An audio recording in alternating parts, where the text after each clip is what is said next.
Oh, oh.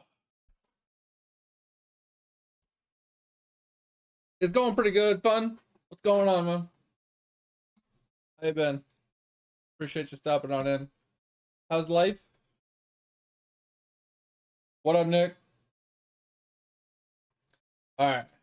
Let us get rolling. Yeah, so I took a week off. Fun.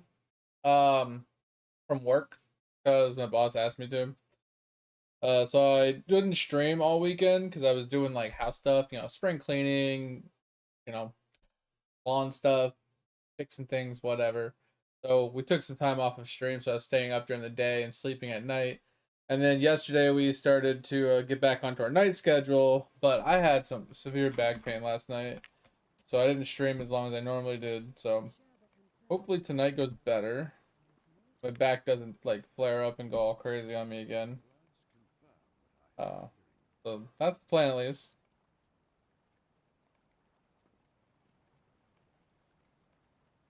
How you been?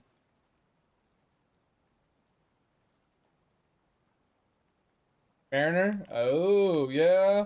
It's a different. I haven't played that one. I haven't even actually looked into that one all that much. There's a few of them that I feel like are pretty cool, but they kind of just lack something. They're not great, but they're decent. You playing Nunu? What's Nunu? Nick? Oh, League of Legends. Playing Nunu, just rolling around. Yeah. Bro, Nunu was actually really fun when you snowball roll people.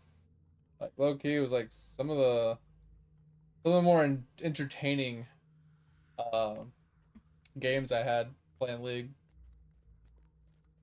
Get the good snowball in. Like you get that slow into like a snowball, or like you snowball in, hit him with the little slow, little icicle ball thing you shoot at him, and then you can hit him with like your ult right after. Like you get that combo. Oh man, you could fucking smack somebody.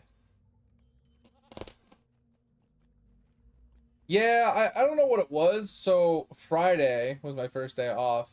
And I did a bunch of carpet cleaning and vacuuming and steam mopping and stuff. My legs were hurting a little bit. My back was aching a little bit. Rested, slept well. Next day, we did a bunch of like lawn stuff, right? So I was like mowing the lawn, weed whacking and stuff like that. Um, Obviously doing stuff in the house, dishes, laundry, whatever else. And cleaning some more, that day, putting stuff away, carrying laundry or whatever.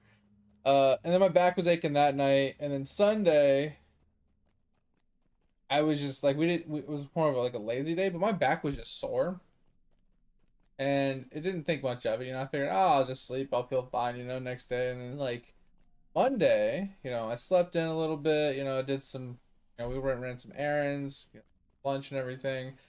Came home, my back was a little sore, but it didn't feel too bad. By nighttime, ooh, I took like a 2 hour nap before stream. Woke up, was feeling fine. My back wasn't hurting or anything. I sat down.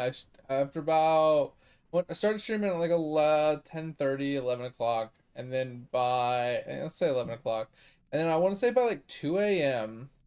So like 3 hours into stream, my back just started hurting sitting in my chair, and it just got really bad really fast. I ended up laying on the floor of my office while streaming for a while, and it kind of sucked. And then I just gave up. I was like, no, 4 o'clock. I usually go till 5, so about by 4 o'clock, I was like, screw it.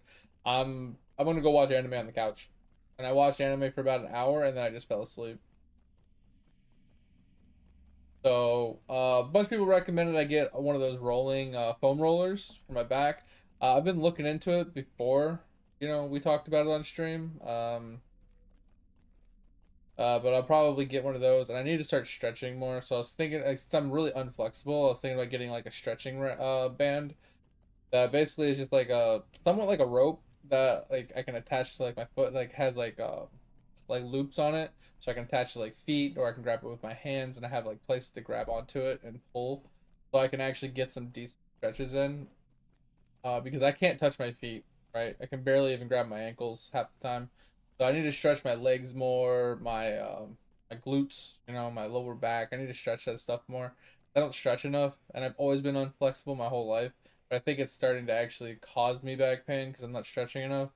So I think between getting a foam roller, rolling out, loosening up, and stretching, hopefully those will like relieve a little bit of my back pain because it's not a muscle weakness problem because I do back exercises, I do core exercises, do a lot of like trunk twists and side ab planks and uh you a bunch of other back exercises and sit ups and crunches, things like that. Like I do a whole lot of and like hip flexors and like hip things, whatever, squats, you name it. I pretty much do upper body, lower body, and core exercises all the time. So it's not like a muscle weakness problem per se. Like I could probably focus more on my lower back exercises, doing like Superman, like Superman's like laying on your stomach and doing like Superman poses and stuff. I could do that. It would help a little bit more with my like lower back specifically, but other than that, like I think it's mostly like a stretching, loosen kind of problem. So some people recommended I tried some yoga, and that's a pretty good idea. That I thought about it a little bit myself. Yeah, I mean I don't know much about the Mariner. Let me look it up really quick. Lotro. I've heard of it. I've never actually looked at it. So here's the Mariner, right? Ugh.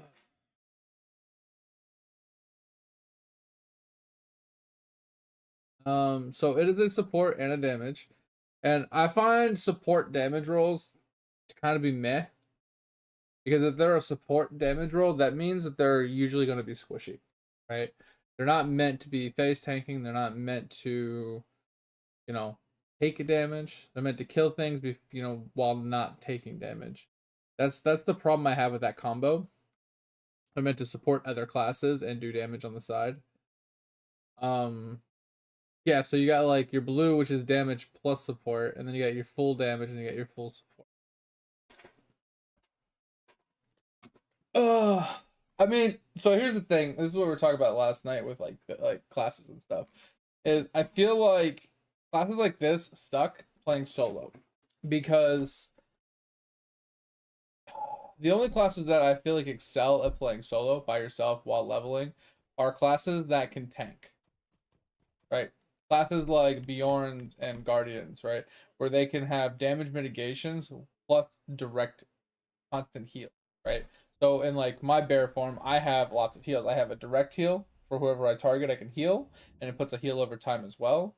And then I have this one, which is an AoE direct heal as well. So it heals everybody around me. And then I have my oh shit button, which heals me for an absolute shit ton, 45-second cooldown.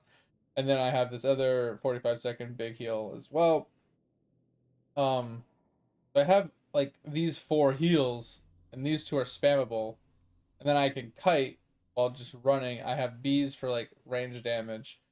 Like I have a lot of kit when it comes to being a bear.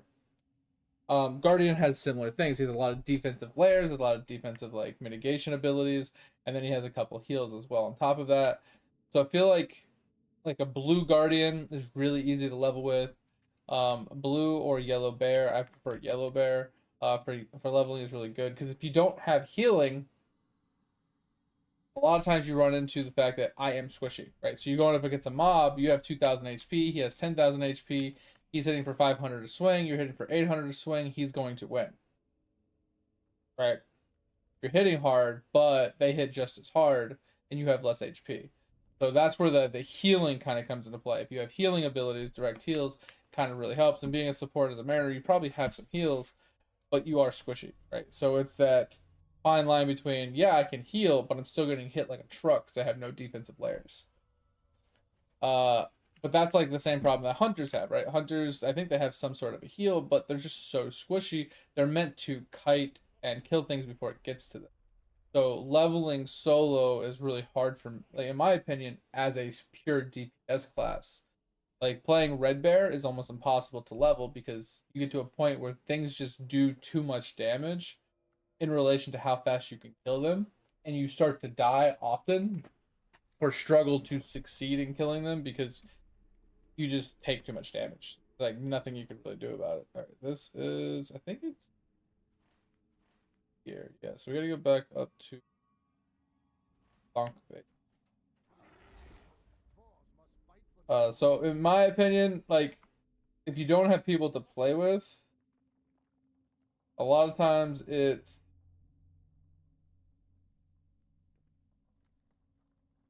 uh playing solo can really suck on certain classes. Now, if you have a guild where you can duo with people, or if you have a friend where you can duo, then playing a class like that is actually really easy because you just play like the damage support role and you support your friend that's taking most of the damage, the brunt of it, and you just do damage while keeping them alive. It's really easy.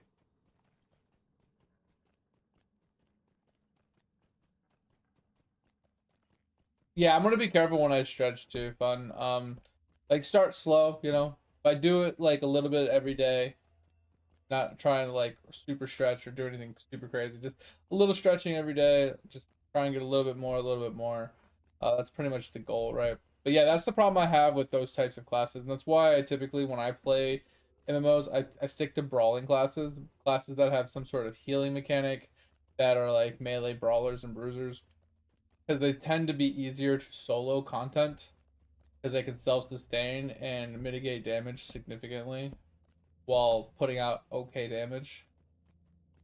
And yeah, Nick, sorry, I've been ranting for a little bit, but yeah, his ult is sick. If you get into a good team fight with it, it's actually sick. Nunu was a cool character. I just feel like he's easily countered, Nunu specifically, because if they have a good mobility character, they can dodge the snowball. They can't dodge the ice bomb, right? That you throw at them. It's like a point and click kind of ability. Uh, and then if they like say playing like an Ezreal or someone with mobility, they can get out of your ult pretty easily. But if you're playing something like a Fiddlesticks, bro, Fiddlesticks is so much harder to counter because he like his ult jumps in, doing damage. He has the fear and the drain. Like it's a lot harder to deal with a Fiddle than I think a Nunu. Nunu is just a much more linear character and a lot easier to like avoid.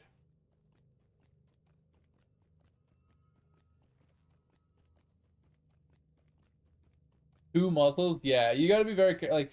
So, in my opinion, there's a few things that you really want to like be very careful with in life. One is your feet. Two is definitely your knees and your joints and your lower extremities, right? Your hips, knees, and ankles, right? Obviously, your feet are a big part of that, and your lower back slash ass, that area, right? You want to be very careful. Like, you can jack up a shoulder, you can jack up, a wrist or an elbow, maybe even a rib or whatever, and you could deal with that every day and it not be too big of a problem. But if it has anything to do with your lower back or your legs, it directly impacts almost anything and everything in your life going forward. So like my main thing, what is this guy doing? He's just like walking into walls and shit. So it's like anytime I ever have conversation with like younger generation, like, oh yeah, man, I like to jump off of buildings and parkour and all this other crazy stuff. And blah, blah, blah. I'm like, yeah, you're not invincible. You know that, right? Like you need to understand that as you get older, things are going to break, and you're going to regret your decision.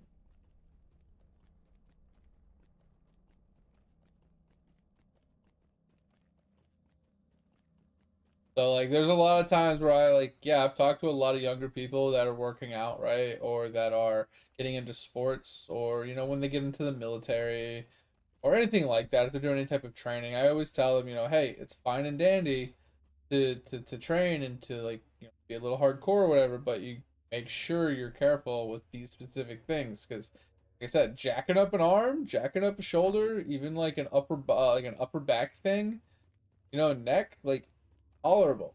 You can make it work 99% of the time. Like neck kind of sucks, and so does the upper back, but you can make those work, right? But the lower body is a different ballpark because every like sitting down to go to the bathroom, you know, standing to do any type of work, whether it's washing dishes, folding laundry, or carrying something up and down the stairs. Doing grocery shopping, carrying groceries, anything and everything requires you to use your lower body. Like you can have a jacked up shoulder or whatever and still mow the lawn. You know what I'm saying? Like it's so much different when it comes to your lower back and stuff because you can't put any pressure on anything. You can hardly walk. It's just the night and day difference. Oh man. But yeah, that's why I do exercise, right? But I do like lower weight exercises when it comes to those like key points, right?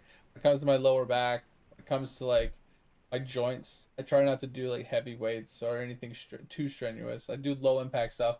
I refuse to ever recommend people to run. Like in my opinion, running is like one of the worst things in the fucking world. It's so hard on your knees and your joints and your and all your body in general that it's just you might as well just walk. Like the amount of calories burnt while actually walking in the like in an hour versus running is so similar. Like obviously there's a difference, but they are so similar.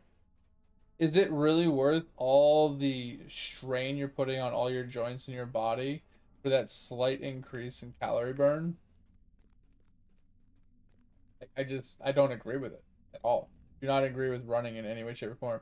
Like elliptical, bike riding, skateboarding, any of that stuff, perfectly fine.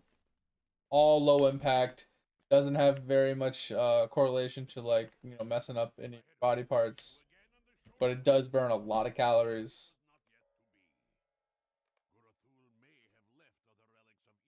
Wait, did I just get a quest for a fucking bro? Cereal? What does it want me to do?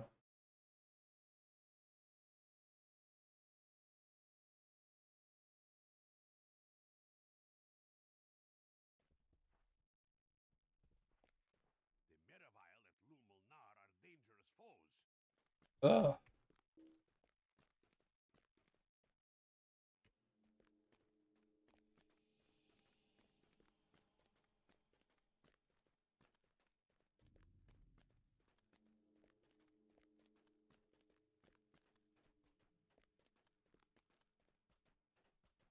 Yeah, I mean, but like even if you can run, like when you're younger and you like they're like, "Oh, let's run cross country. Let's do track and field." Like all that jarring motions of slamming your feet and stuff into the ground and the up and down motion is so strenuous on your joints.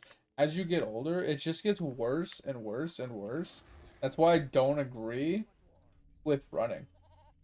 Right, I do agree with your assessment of the neck. Like I was going to make that caveat, but I kind of lost my train of thought.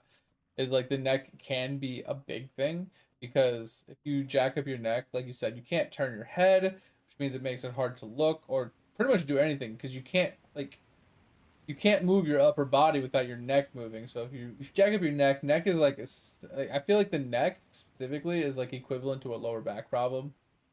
Like they're both really really fucked up if you jack that up because it impacts your sleeping, it impacts your eating, it impacts everything. Like so hard to fold laundry with a jacked up neck. You know what I mean? Like something so simple. But once again, I do agree. I want to say like specifically running should never be an exercise. Like that should go away. Like, I see so many people running, and like the problem is like running specifically isn't very good for anything. Like it burns calories, yes, but there's so many other things that burn calories just as good, if not better, that are so much better for your body. There's no point in actually running. Like it doesn't really build muscle. It doesn't really like yes, it helps with endurance to a point, but you can do other things to build endurance. You can do other things to burn calories. Like there's no reason for running. I'm a lazy person, and that's a fact, right? Like, I'm purely and utterly lazy. But when it comes to like health and stuff like that, yes, I might be lazy, but I will do things, to better myself. But I won't do things that I deem kind of counterproductive to my health. That makes sense. Guess we're gonna give this a shot. I think we're gonna get our ass kicked, but we'll try. To bring life back to the Oh gods, god, the Iron Hill garrison has crafted great mirrors I think we did and this laid once. them upon the pinnacle of the rocky gill. I think we did this one with Dig. I don't know if I can do this solo.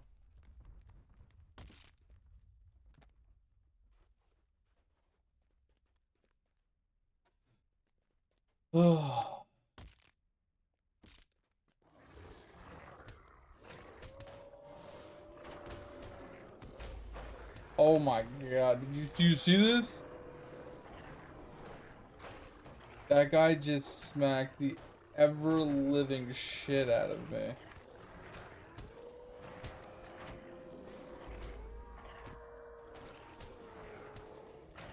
Yeah, bro. Ain't no fucking way. That guy hit like a truck. Alright, well, can't do this. See, this is the type of shit that I don't like in this game. Is it's like, hey, do this chapter story, and then the chapter story is like, oh, well, this requires you to do an actual group. So you can't do the storyline because you need a group to do it. It's like, why are there storyline missions for progression in a game that require you to be in a party? Like, I don't ever agree with that kind of style of story progression.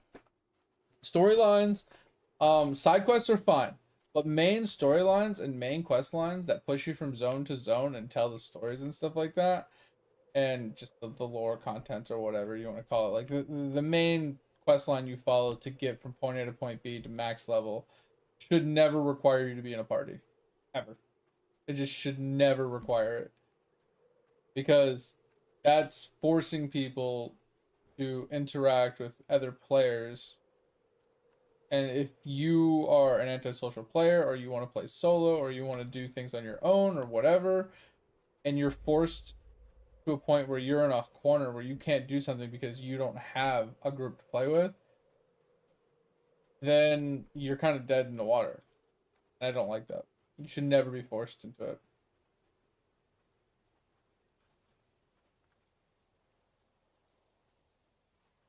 Like, I'm not opposed for there to be two paths to do the same quest, right? So you have the one quest where it's like solo oriented, and then you have the second quest which is group oriented.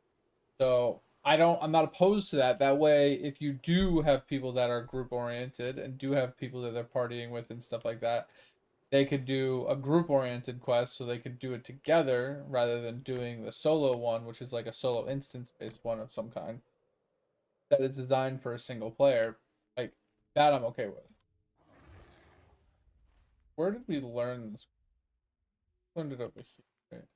Go back to Dawn Basin and run over. See if because there was two options to that quest. They both said chapter 3 or whatever. I'm wondering if the other option is a solo version. Because then that would make sense. I would not be opposed to that. Like I said, having a group version versus and a solo version, that's fine. I'm okay with that 100%. But I don't agree with forcing people to have to content. I mean, we all make spelling mistakes, bro. I can't even read half the time.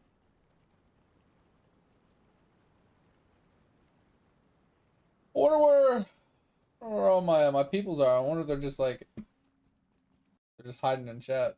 Who's lurking? Ed's lurking. Cobra's lurking. Damn lurkers.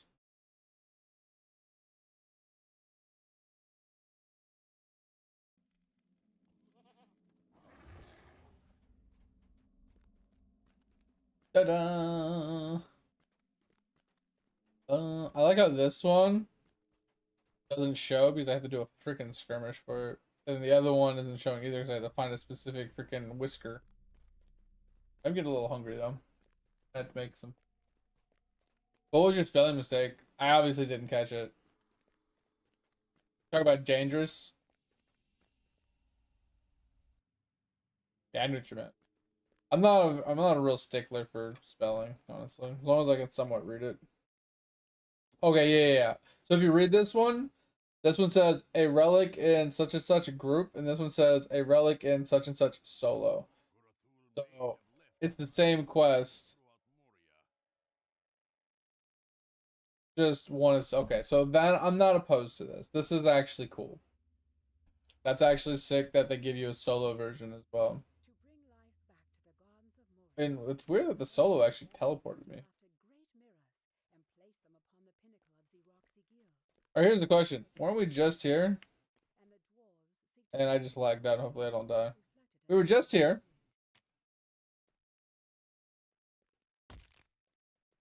This looks identical. I'm hoping that they're not like super juiced. Okay, so the elite one's not there. The elite one was the problem.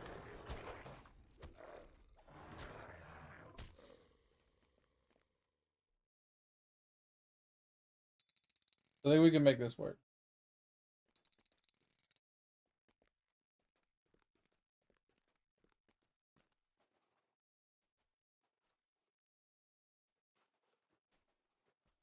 How are we not doing properly?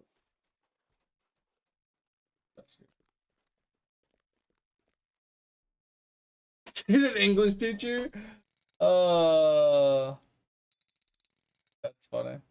Yeah, my wife's a math teacher. So sometimes when I'm doing math, she just looks at me. She's like, really? Alright. So I don't know how to fix this. I'm all the way down here.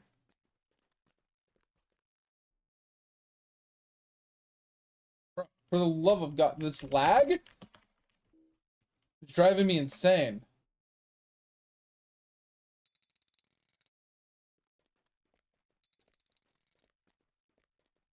How do I get back up? Dude, this is the type of shit that's also really fucking annoying. I'm down here now. I can't get back up. So I can't fix this.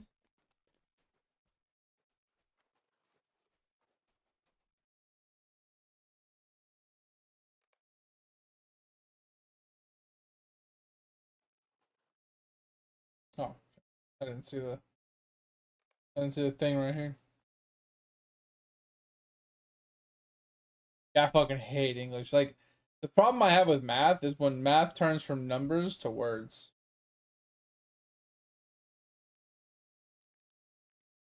Yeah, I was hitting the lever, but the lever wasn't fixing our problem, right?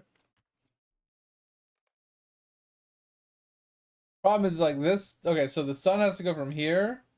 It has to bounce off of this one, off of that one, down to this one.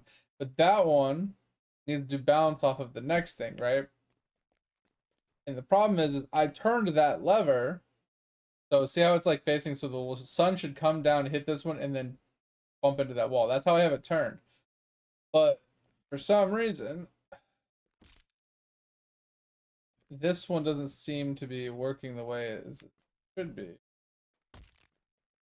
There's no way to hit the lever on this one, and it's supposed to go into that one, which it looks like it is, right? And like I said, I twisted the lever 4 times. I spun the thing in a 360, and it's not fixing the problem, so I don't know what to do. It just doesn't make any sense. Like, it doesn't help that the fucking camera angle is so bad. Like you see how like the sun, boom, boom, boom, and it goes down, and then it for some reason it's not working. Why is it not working? There's not another lever. Doesn't make any sense.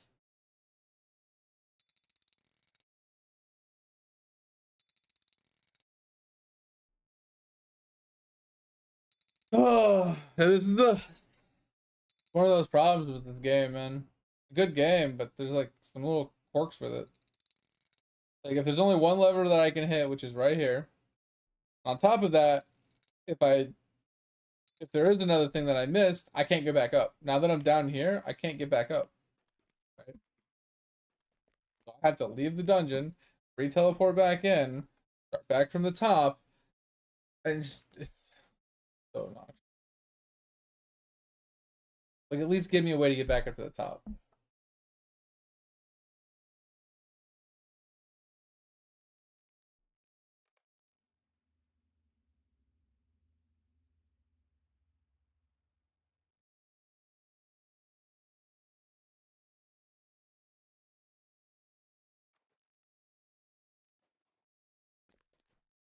But like, take a look. There's no lever here, right? So I can't change anything here. Ugh. Then we head over to this one. There's no lever on this one.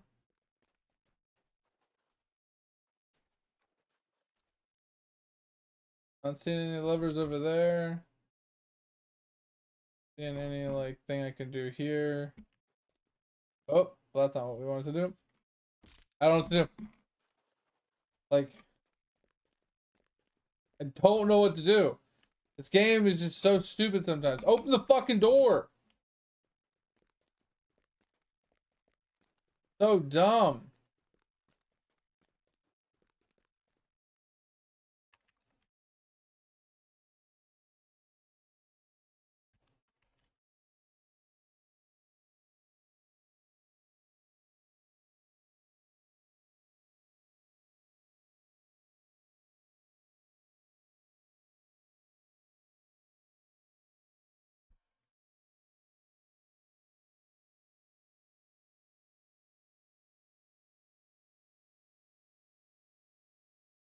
Here's the walk there. Talk to the dude. What's the answer? Jump down the cliffside, trying your best to land on the various houses. If you jump all the way down, you'll die and end up back at the top. Once you're at the bottom, you're on level 1. Kill the 2 wargs and pull the lever to the right of the first mirror just once. Pulling the lever will open the way to the second room. Yep. That totally worked. Totally worked. Yep. 1000% working. Yep. 1000% totally did what it was supposed to do. Not broken at all.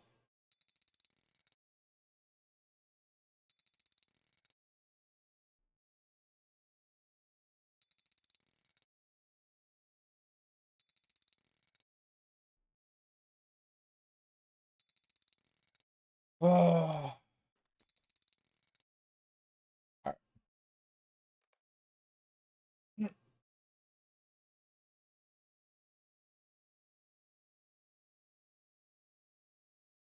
But yeah, I don't know if you ever get the math joke that I tell every once in a while. So, like I said, the wife is a math teacher. So, like every once in a while, like we talk about like math, and I'm just like, yeah, 1 plus 1 is window. People are like, what? Like, what the fuck? No, it's fine. I'll just reset the dungeon.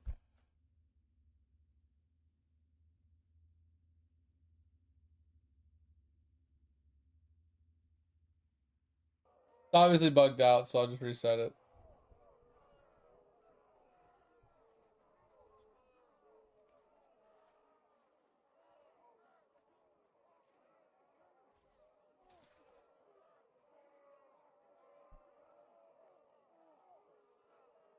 Yeah, when she was a teacher, people like kids were always like being stupid, like, oh, 2 plus 2 is fish. 1 plus 1 is window. And I was picking apart their logic for what they were saying because it didn't make any sense. Glamdring. It should be in my title. To bring life back to the gardens of Moria, Alright, the Iron Hill try this again. crafted great mirrors and placed them upon the pinnacle of Xeroxy Gill. The light has failed, however, and the dwarves seek to learn why their mirrors do not Alright, so reflect the wargs are back. did. Go down. Tell them again.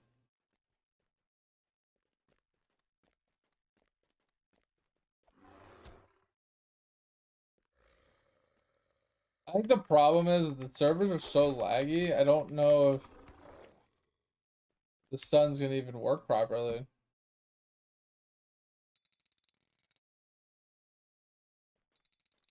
Yeah, I think it's just bugged out because the servers are so fucked up.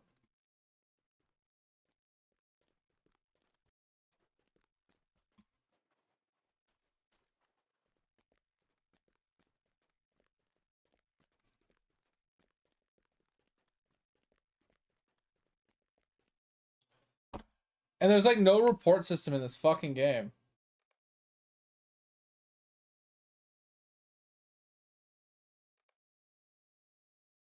Hey, I found a bug report finally.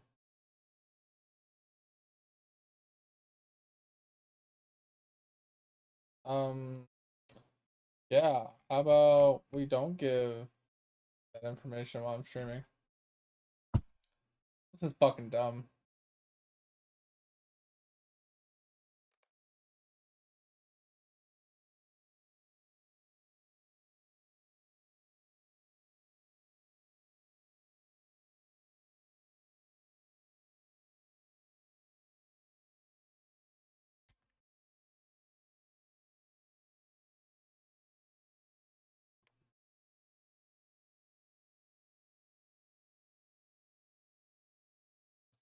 Can I join you?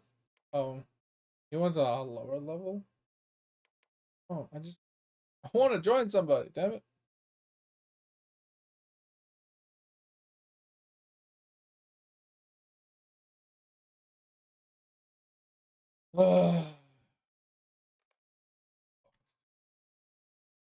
I might quit the game tonight. Like low key, this might be our last night. Kind of pissed right now. Not gonna lie.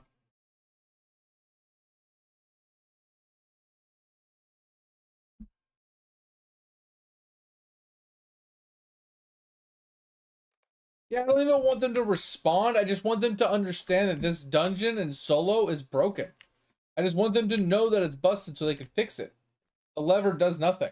Like it spins the thing, but the light doesn't work. Like the light does not come down. It does not open the door, so you can't do the dungeon. I just want to put the ticket in so they could just they would know. Dig, please come on here and help me.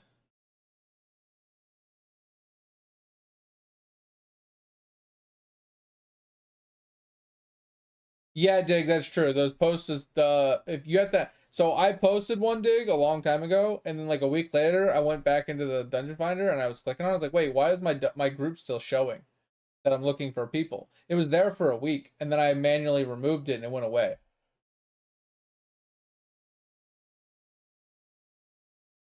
It's fine, Dig. Yeah, I literally the door will not open. I have reset this dungeon already, and I've tried it twice, and I pull the lever, and the sun just doesn't open the door. Like it doesn't come down here. Like there's no other levers to hit. There's nothing else to do. The sun goes down into that one, which is pointing to this one, but you can see the sun doesn't go to this one, and so it doesn't come down here. It just won't open the door. I'm just stuck, and I can't do it solo. I mean, I'll go to the top and I'll show you. There's not a single other lever to hit. So you tell me what I'm supposed to do. I even pulled up the walkthrough for it, Dig, and it says jump to the bottom, pull the lever once, and the door will open. It's exactly what the walkthrough tells you to do. Right? I'll go in. Like you tell me if I missed something. I'll go slow. Right? So we're at the top. Right? So we'll go down to the next little platform. Right? There's a little stone here. But here's the first mirror. Right? You can see like the sun comes down, hits the mirror, goes to that mirror, goes down. Cool. I'm not seeing any levers around here. Right? There's no levers around here. No levers over here. Down to this platform. And we come over to this platform. Okay, go to the little platform. Alright, then we end up on this platform. The next light source. No levers around here that I can see. And this one seems like it's right. So it's facing towards this one. And you can see this one looks like it's right as well. It should be catching the light and should be pushing it down. And there's no levers that I can hit over here, obviously. And it's facing down, right? Towards this. But the light just doesn't bounce off this one. It's just this one's not bouncing light. Even though it's facing the right direction. And there's no way to change it.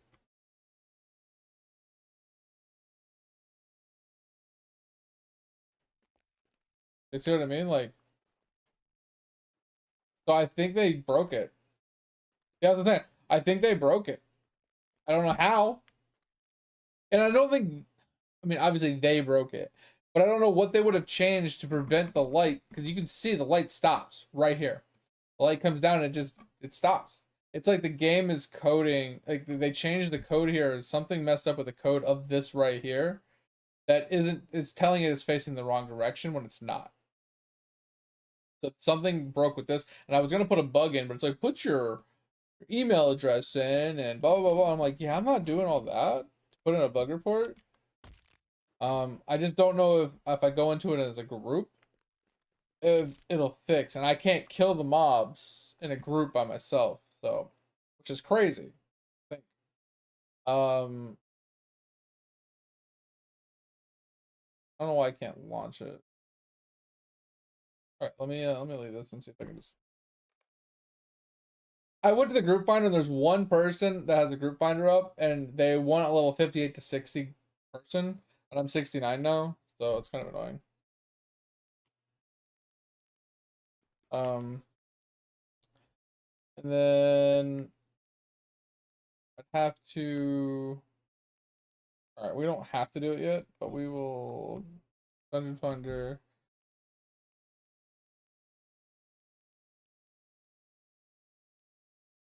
So setting it to level 58. Travel now.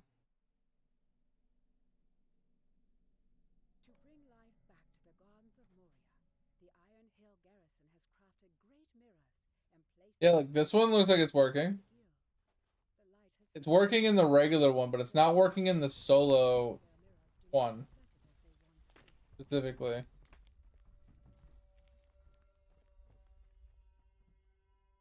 I just can't kill these mobs, so yeah, it'll work in the group one, but not in the.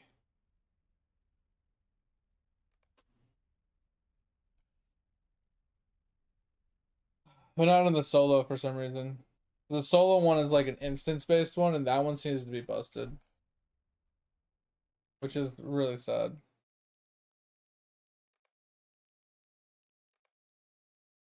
Alright, so we'll get rid of the solo one. I'll pick up the group one.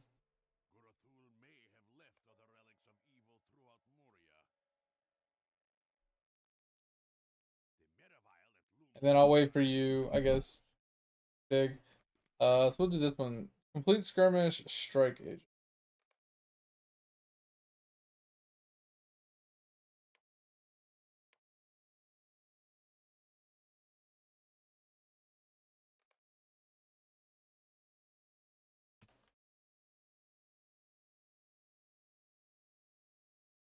Do this while we wait.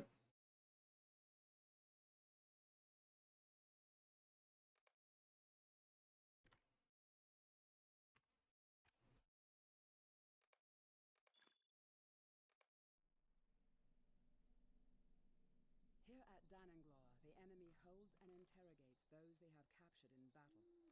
The prisoners must be rescued swiftly.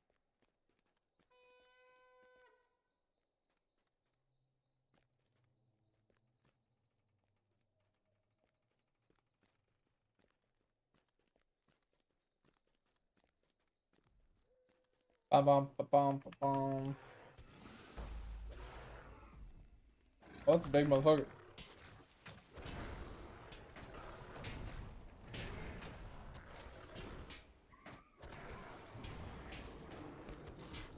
There's a.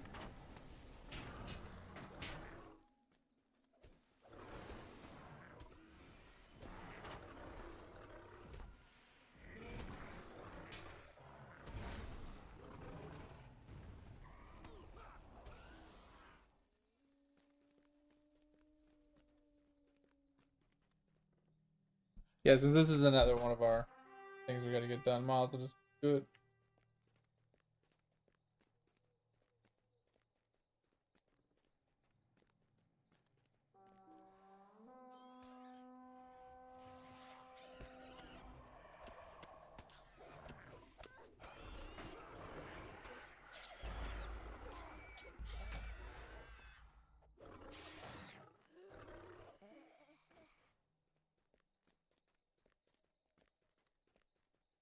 Oh man.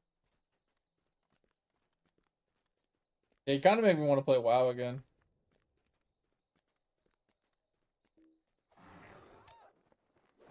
I just have a feeling I would get really bored. It's like we were talking about it yesterday, Dick. Like you have to find a group that you don't hate playing with. And that's the problem I have is since I have a bi-weekly schedule, finding a group that will play games, play raids and stuff like around my schedule is pretty much impossible. So I'm kind of at the mercy of like who I can just hug with on the nights that I can play are.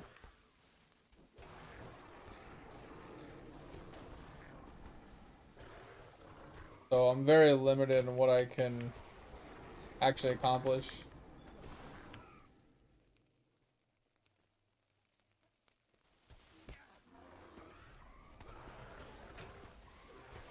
Which is like I said, one of the reasons why I got so bored playing the game is because like I don't like raiding because I don't have like a group to play with. Like when I did have a group, like it wasn't that fun anyway because they fucking sucked or no, I didn't really get along with them.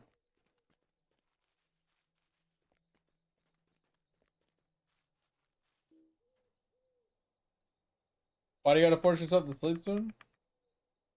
10 a.m. drive 2 hours? Why? Bro, this fucking lag! What in the actual fuck? Please game! Oh my fucking god, I can't attack. I still can't attack. Oh, I attacked once. Oh, I attacked once. What do I do? What do I do?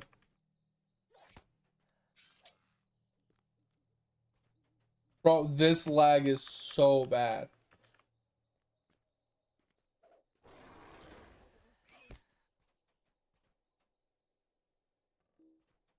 This is so bad.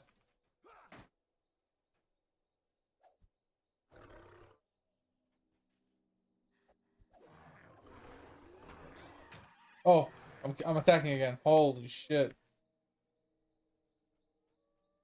Oh, I forgot about that. Yeah, sorry.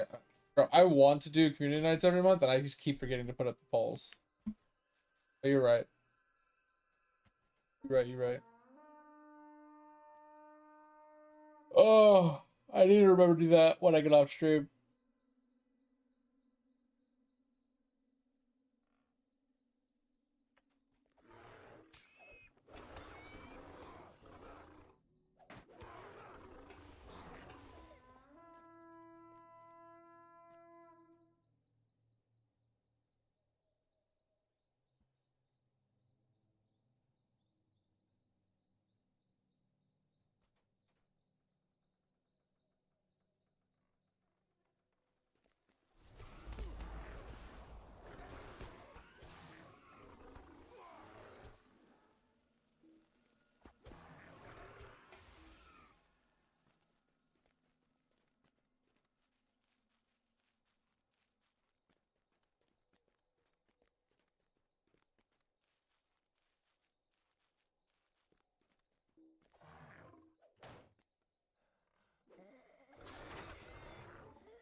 Oh man.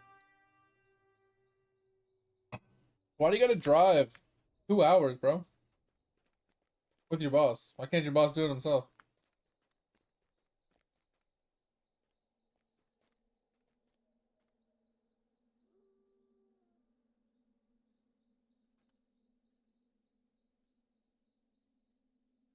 That's some bullshit.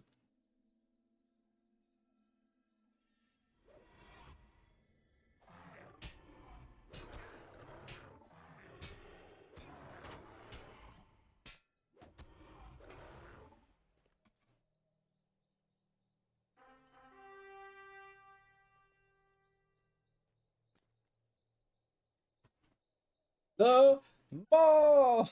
So funny. What is this?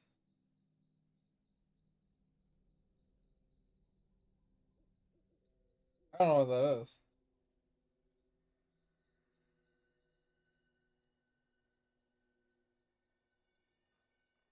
That's worth $100?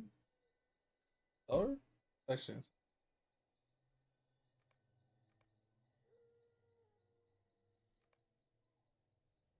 I know what this is.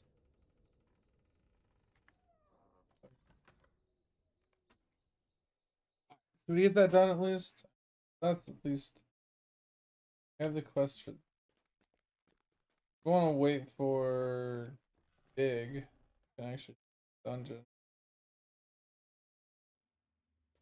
All right. All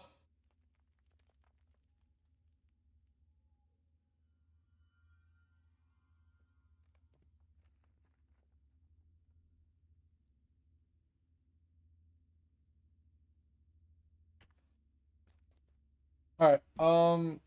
Come back here once Dig can help me out.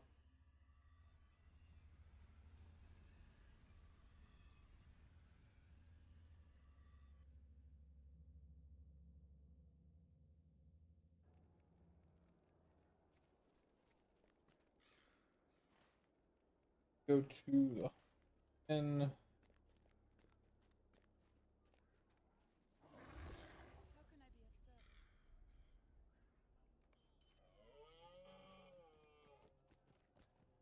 All right, guys. While we're running, I'm gonna go grab something to eat. I'm hungry. Give me a minute.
Alright, sorry. I'm back. I'm gonna go pee really quick too, since we're still running.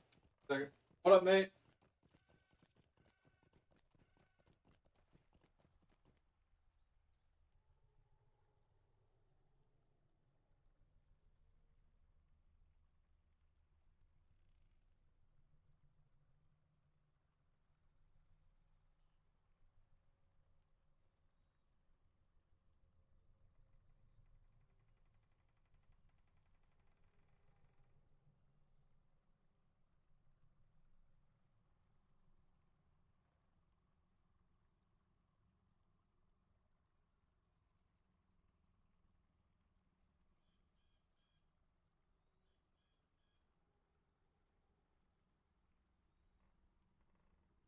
Oh, we're back. Oh, and we just got here. Sweet.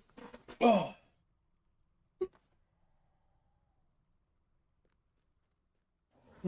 But yeah, Tover, thanks for reminding me about the community night.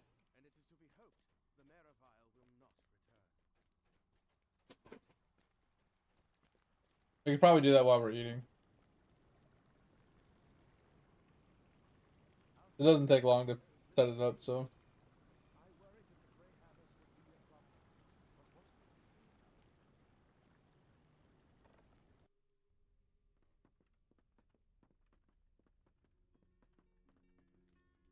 They basically just copy and paste it.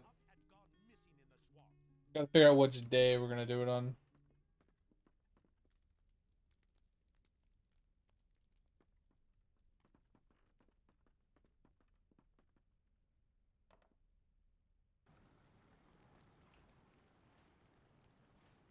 Alright, so we're gonna eat really quick.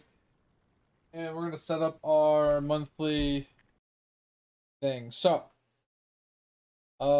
we will be working this weekend. So we're working Friday, Saturday, Sunday, and we're off. Oh, so here's a problem. It's over. Here's my dilemma. So this would technically be community night, Friday, Saturday, Sunday, but that is the release of Path of Exiles 2.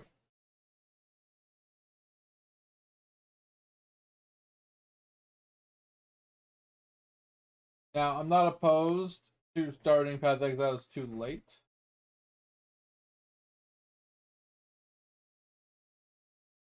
But kind of torn.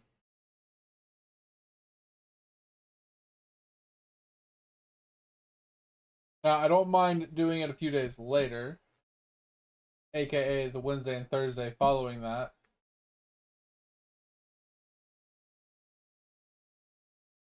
But would the Wednesday, Thursday kind of not work for you? If we did it on the 3rd or 4th?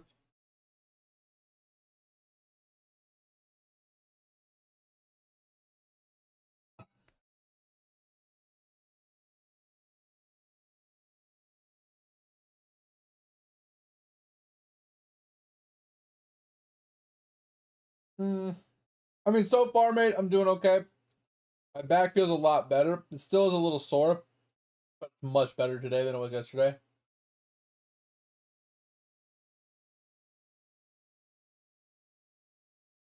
Like I did some stretching yesterday after I got off stream. I was watching some anime. I rested it today. I slept a good bout. Um, took some ibuprofen as well. Used the heating pad. That helped a lot too.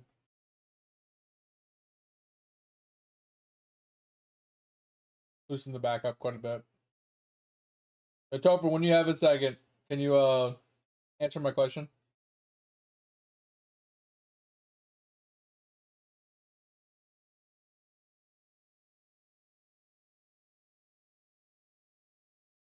If you're not ignoring me. Yeah, let's go. 108 plants. Let's go, mate.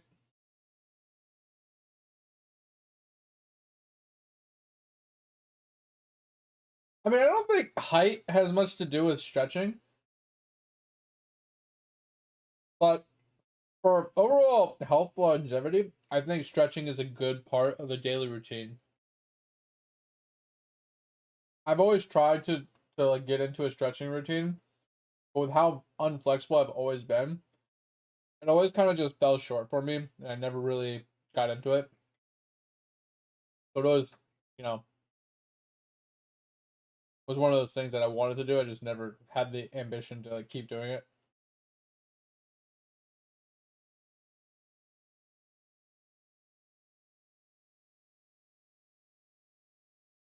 All right. Well, I'm gonna set this for Wednesday and Thursday since Tover's not answering me.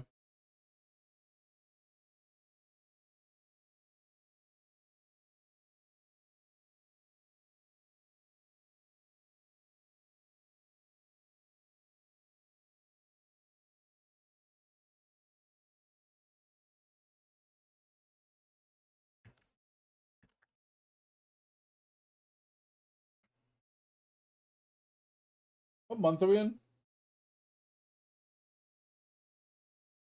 August.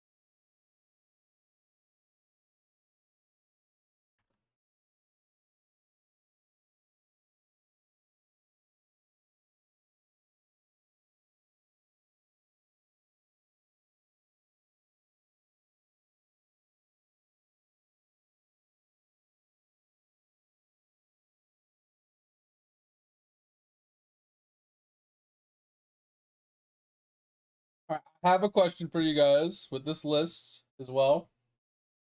If I can get your guys' input. Oh, there's Topher. Welcome back, Topher. I was asking questions, you weren't answering, man.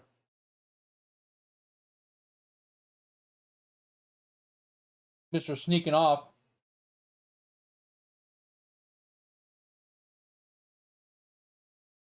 Oh, you getting close to your birthday? Let's go. It's all good. So I was setting up the thing for community night, and the dilemma I have is the end of the month is the 29th, 30th, and 31st, which is I'll be off that weekend. But that is the release of Path of Exiles 2 on the 29th. Why do you hate your birthday if you don't mind me asking? That sucks. I mean, I don't care for my birthday, but I don't hate it. So I was thinking about pushing it to the 3rd and the 4th.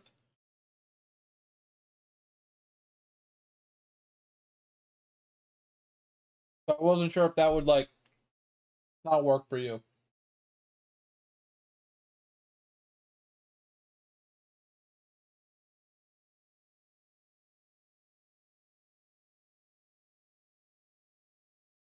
Okay.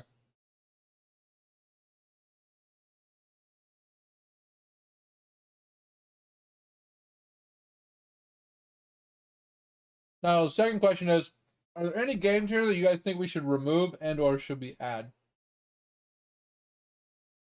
Okay.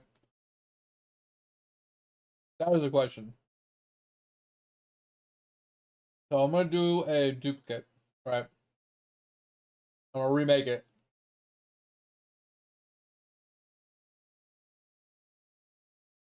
Alright, we can get rid of First Ascendant.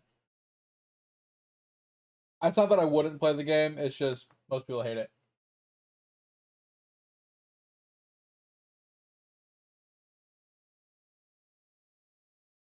Oh, that sucks, mate. Yeah, that's unfortunate.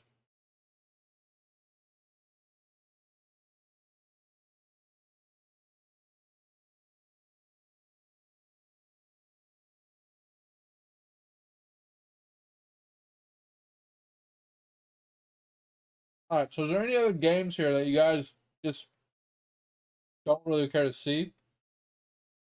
Like, I feel like we should get rid of like Among Us and Goose Goose Duck for now until we actually get more people up in the community nights.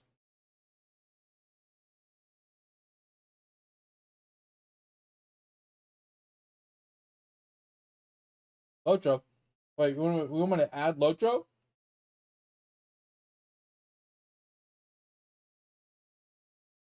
I mean, you're not wrong. I know more people would vote for it if there was Lotro, but playing Lotro on community night with just by myself like doesn't sound like a good community night.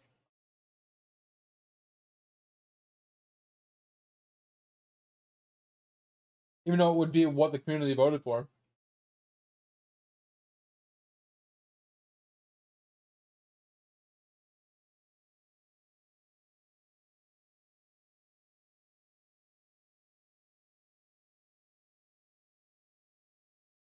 I also feel like Killing Floor is cool and all, but I don't think anybody's gonna want to play it. So maybe we get rid of these like random one-offs that people probably won't want to play until we get like more people joining the community nights, you know?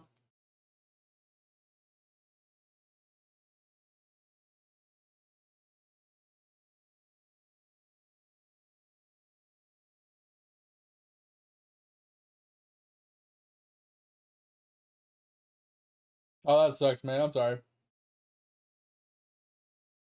Yeah, and then you got bad reminders and stuff. Yeah.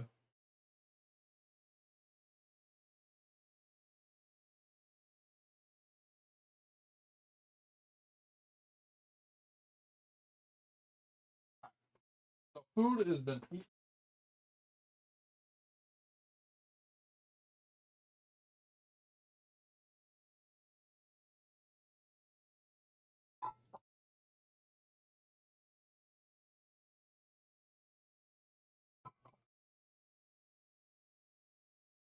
Hmm. All right, should we change this to instead of multiple choice, just select one?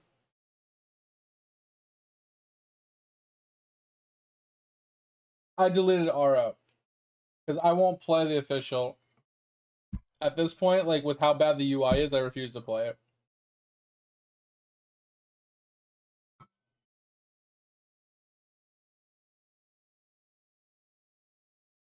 Yeah, that sucks, mate. Sorry to hear that.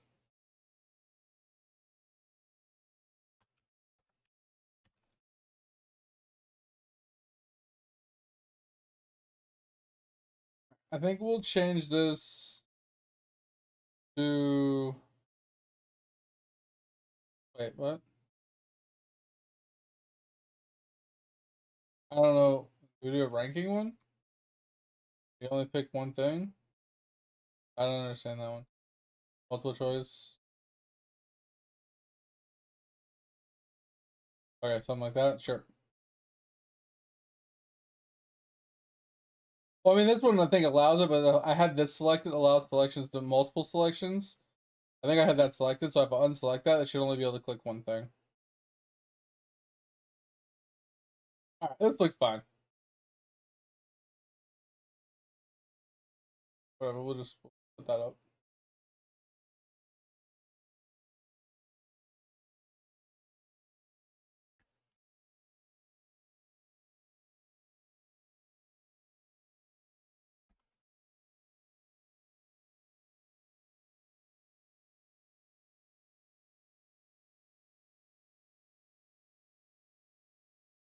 All right, so that is now officially up.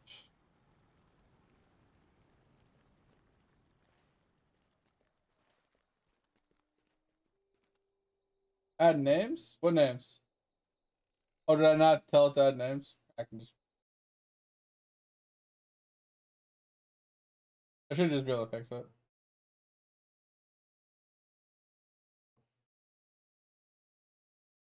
What was I doing? That save changes. Should fix it.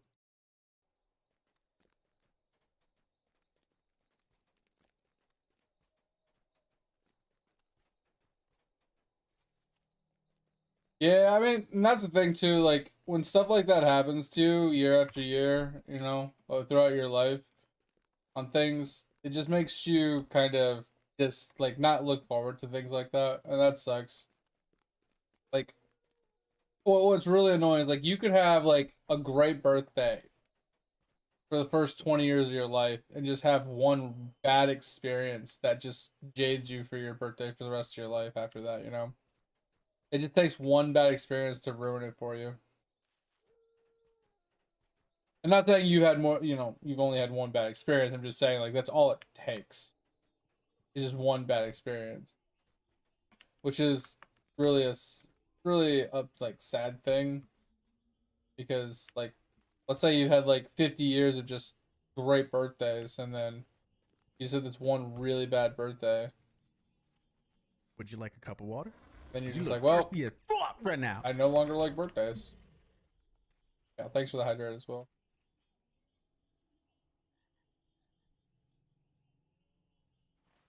Um, huh?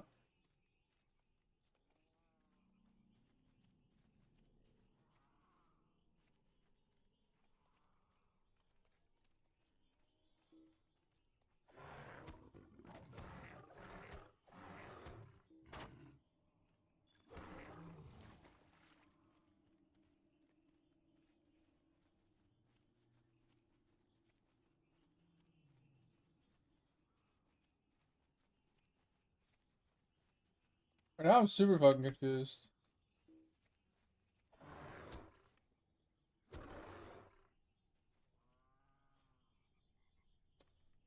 Fucking lag, dude.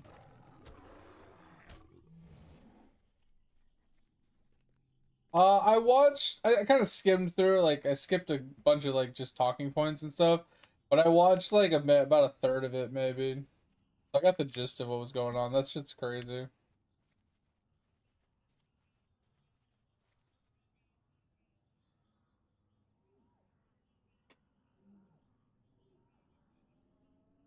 I didn't see anything about credit card companies and stuff like that.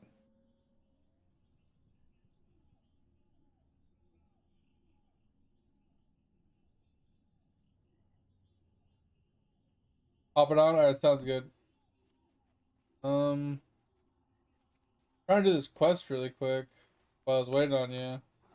For some reason, I saw the person I needed to find, and then they disappeared. So I don't know where they disappeared to. Kind of weird.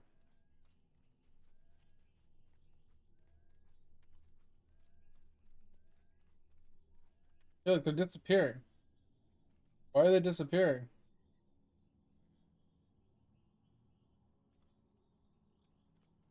Why are they disappearing? I don't understand.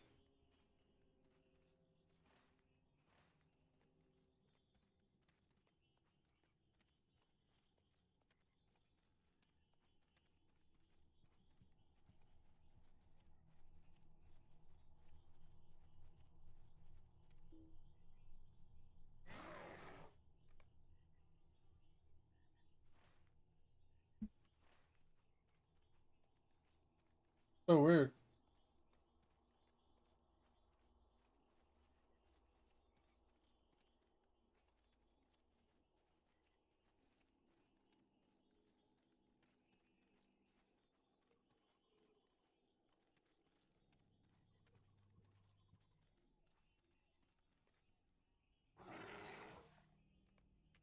All right, that's done. I will run back over there, Dig.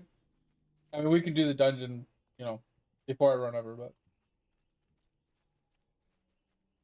I'm trying to do the quest dungeon, but it specifically states for the group one that the entrance to such and such on such as near the center, blah blah blah. And I ran there and I zoned into it, and I feel like that is just the same thing as just like launching the dungeon.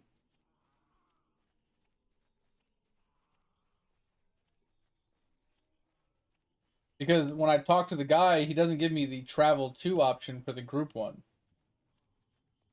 The only time he allows me to do the travel to is when I do the solo, but the solo seems to be busted.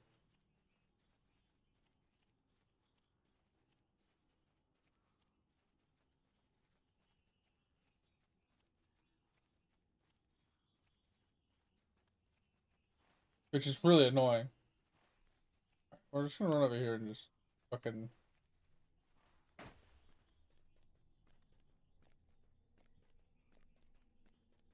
It just says destroy the gift of such and such. I don't know where that is. I don't know if that's the last boss guy thing or what, but that's what I have to do for the quest.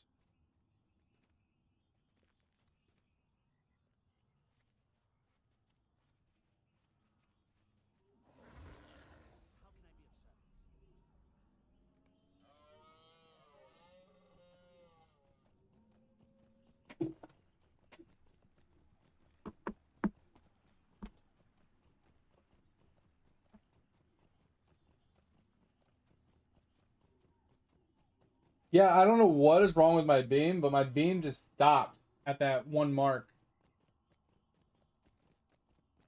Like, it doesn't shoot across to the one pointing down.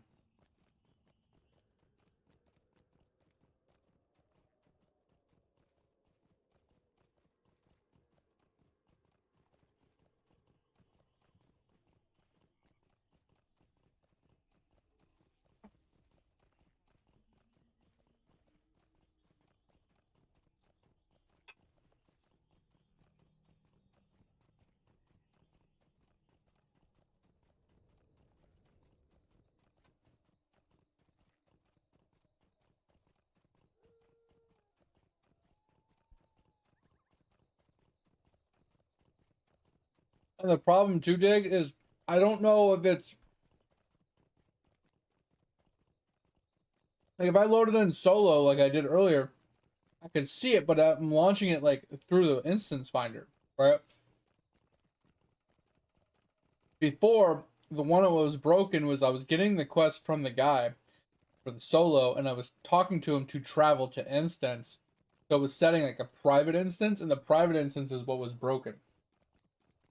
And if you've already done the quest, I don't think you can get that private instance like I was getting. I'm not sure.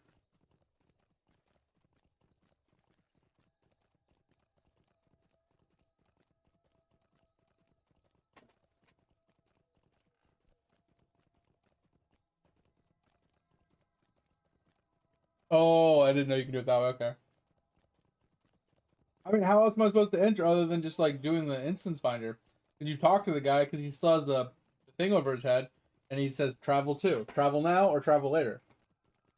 I just did the travel now, and the beam is just not working. Oh, this brownie is phenomenal. I'm gonna be so fat by the end of the night. I'm gonna eat this entire fucking brownie.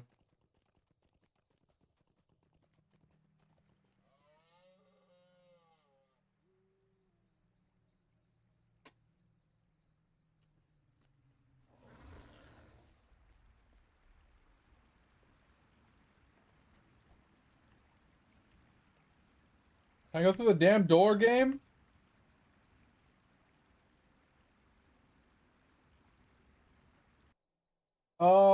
It is chapter 3. Relic in Lumnar, and then I chose the solo one just to because I have the group one right now, and that one I can't solo. I can't do that one by myself. So I tried it with the solo one, and that's the one that was broken.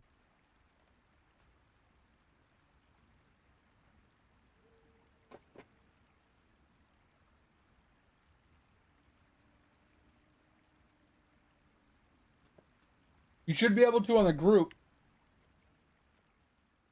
because the group one I think is just like a basic launch, like a basic instance.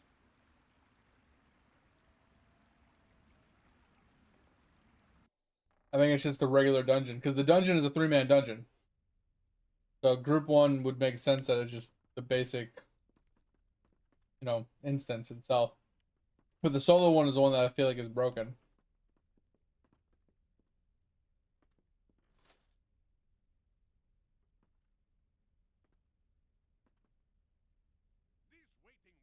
I don't think you have to enter it that way. You'd just be able to do it through the dungeon finder.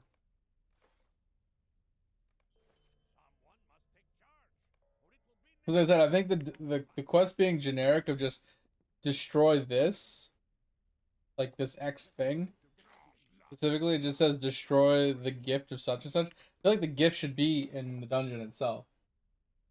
But I think that the reason they have the solo option is because you can't solo it on most builds, so they give you the solo option so other classes can actually do it without having to find a party.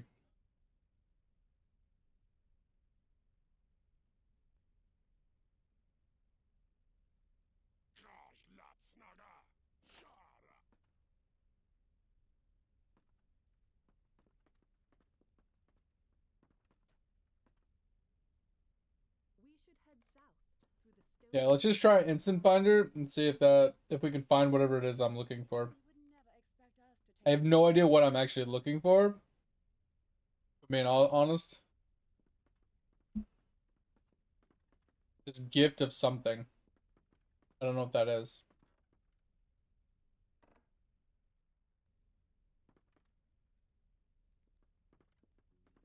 But let me change my milestone really quick. Then I'll run over there because I have to talk to the guy anyway after I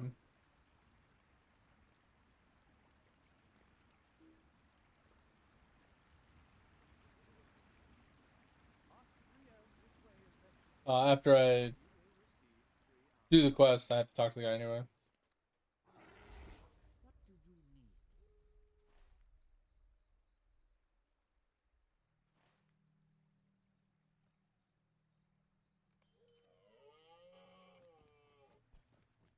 Oh, yeah. I just was gonna say like, see if you could launch it solo through the reflection pools and see if your beam is also busted. Because if yours is also busted, then it's not just a me thing. Honestly, it doesn't matter all that much, but.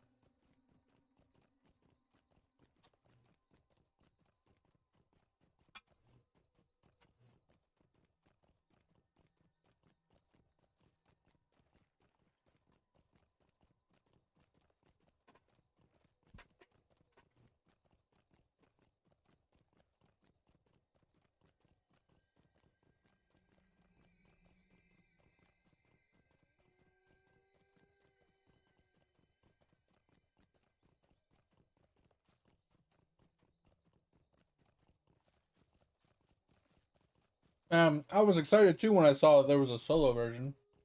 Till that shit was busted.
Yeah, so I think in order to complete chapter 3, you have to actually beat the boss.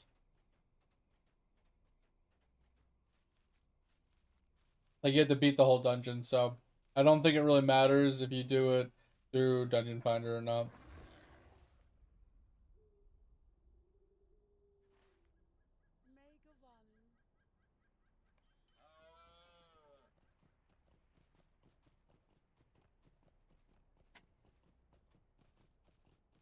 I feel like I'm wasting your time.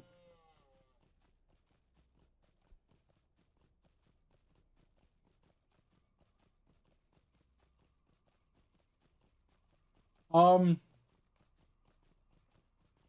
yeah, what's that guy's name?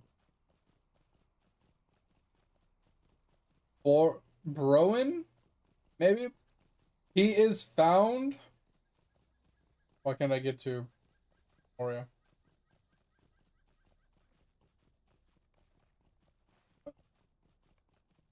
He is.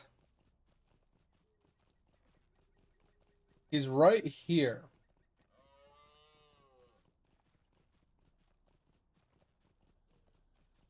So you teleport to Throxon, whatever. You run east right here, and he's in a door right here.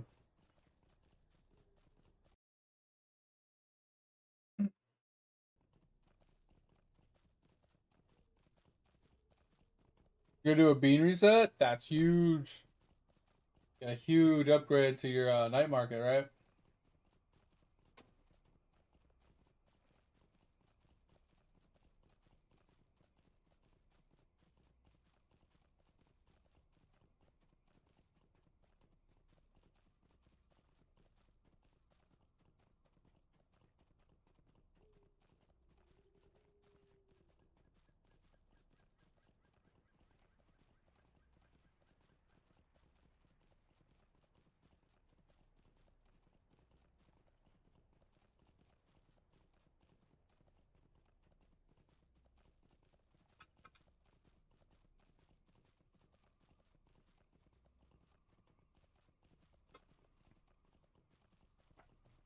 I should stop eating this brownie for a little while. I will definitely eat that whole fucking thing if I leave it in front of me. Alright, I'm out of water. I'm gonna go get some water while we're running. Give me a sec.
Oh, I got pissed today. So, I've been in this house for like 2 years now, right? And I don't have an edger. So, for like the sidewalk and stuff. And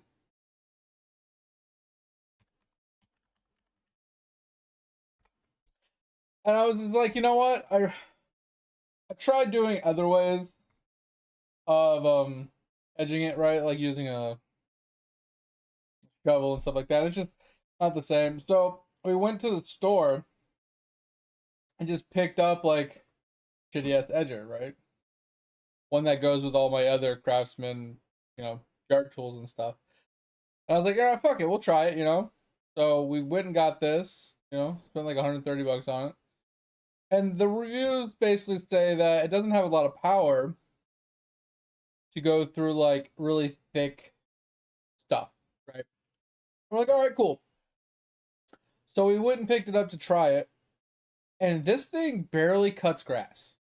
Like, I'm not kidding you. If you put it on the ground and then pull the trigger, it won't start. That's how little power this thing has. So I'd pick it up, I'd get the blade spinning, and I'd put it down, and it would start cutting through the grass, and I'd get it going. And if I pushed too hard, it would just stop. Like, oh, too hard, And it ate through 3 of my batteries in less than 20 minutes.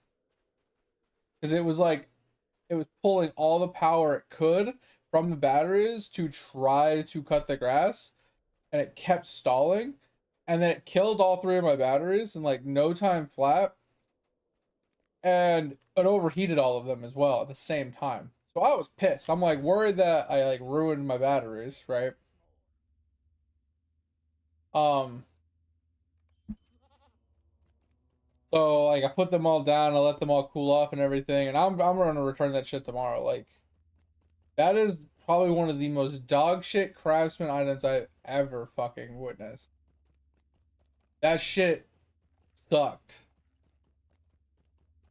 And what's funny is in that time period, I was only able to use the edger for roughly 15 feet of sidewalk. If that. And it ate through 3 batteries for 15 feet of sidewalk.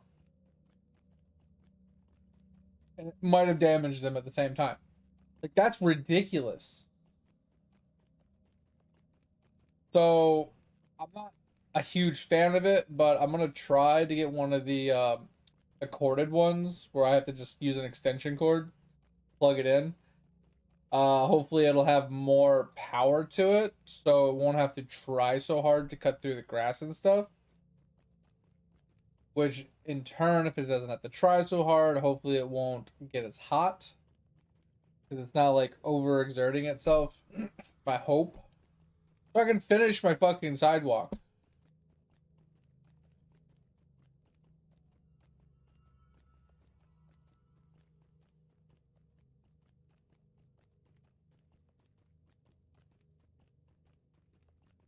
Huh.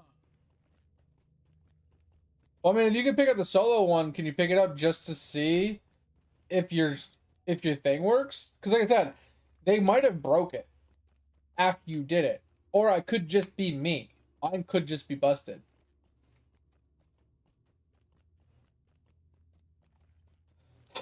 Because when I went into the group one, the light looked like it went all the way down to that bottom thing.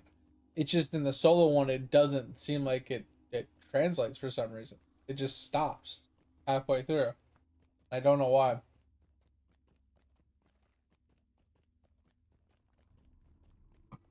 Weird you could do it again.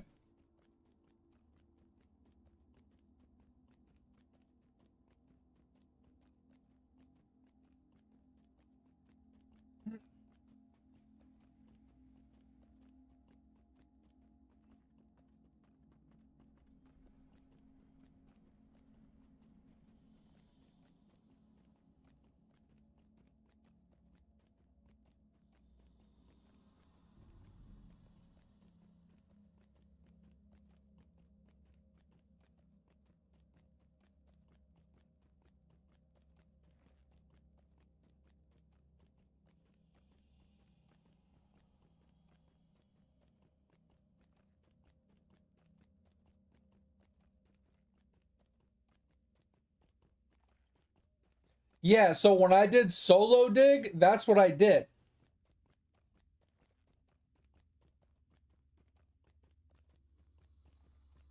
Like 1000%. I walked up to the dude. I selected the chapter 3 solo quest from him. I talked to him a second time. I clicked the travel now button. It loaded me into the instance.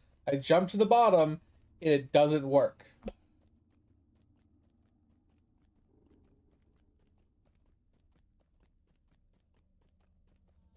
That's what I'm gonna do. I'm gonna do that when I get there.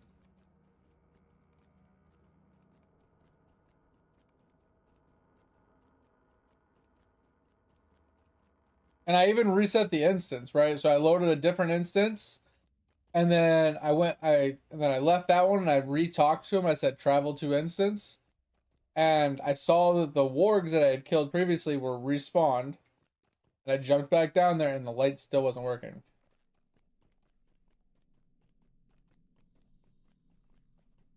Yeah, that's why I dropped it now just in case, because there's gonna be like a 3 to 5 minute timer for me to pick it back up. So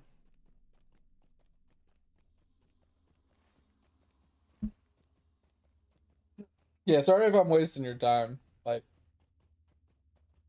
just pissing me off. Like, if I can do it solo, I'm down, but it would seem to be broken earlier, so I might just need your help because I know we duoed this the other day. We jumped into it together and we did it as a group. Not the other day, but you know, a couple months ago.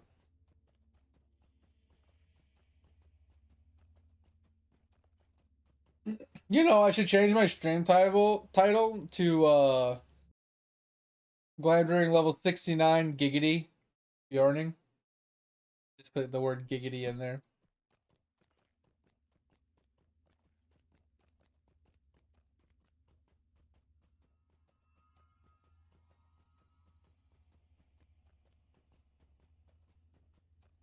But that's the thing, for the group one dig, it's not a travel two.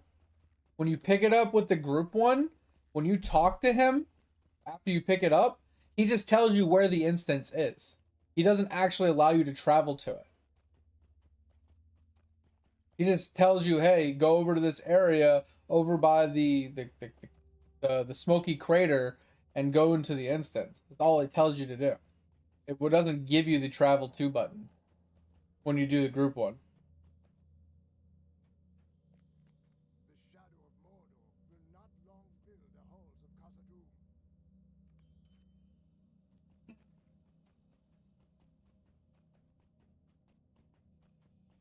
Yep, yeah, you do what you gotta do. I'm gonna be running for a few minutes anyway.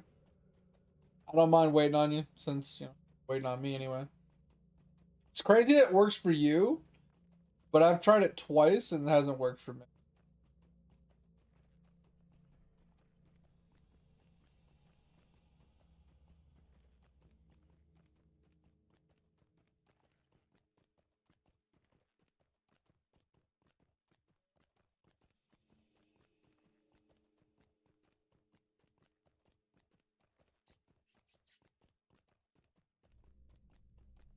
So is anybody else hanging out in chat interested in Path of Exiles 2 next weekend?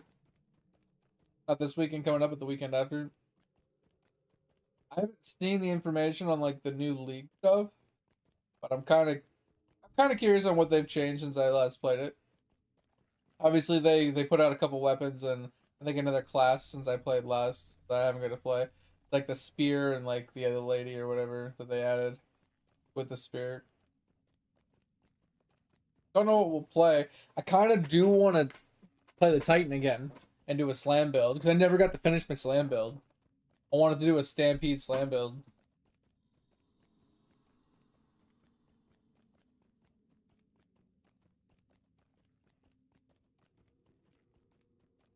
Ugh.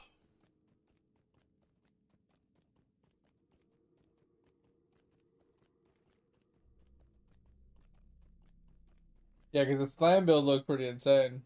Being able to one-shot bosses.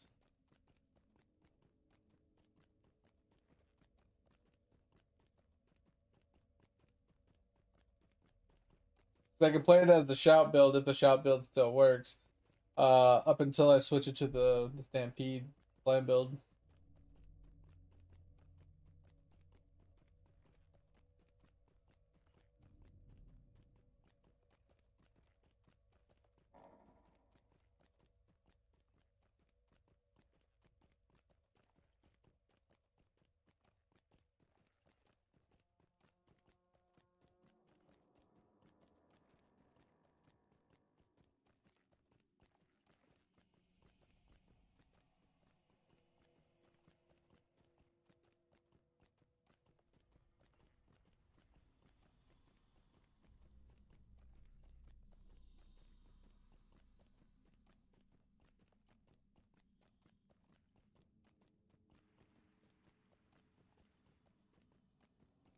God, do these run? Like these runs are so far. Like this part alone is worth a 1 month, like a one-time 1 month sub to this game, just to be able to actually do the instant travels. To his halls.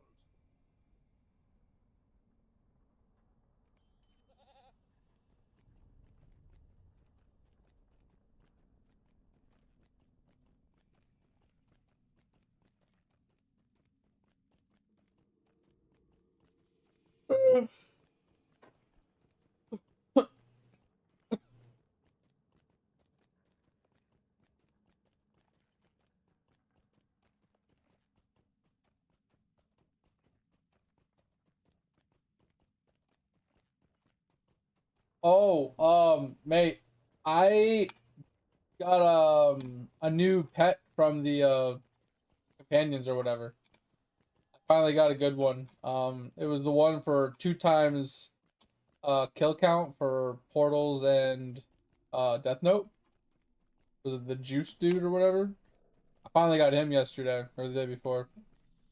Maybe like 3 or 4 days ago, but I just remember about it today. But yeah, I finally pulled. Finally pulled something that wasn't a common.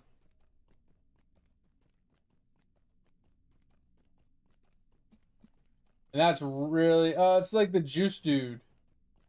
He like gives the double kill counts or whatever. Where's the companions on this? It was this dude. The juice dude. So I've only been able to pull these the whole time. So Gigas and down. I haven't pulled anything up here except for this one finally. So I think this will really help with my Death Note farming for the G much. Because that doubles my G much kills a day, basically.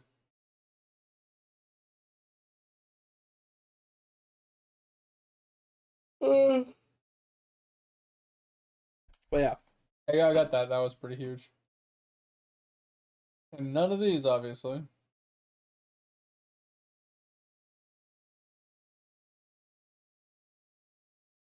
I think this is stupid. Giving out a exclusive pet that does nothing, but no one else can get. Total box is open 110. Jesus. Alright. Go check out food.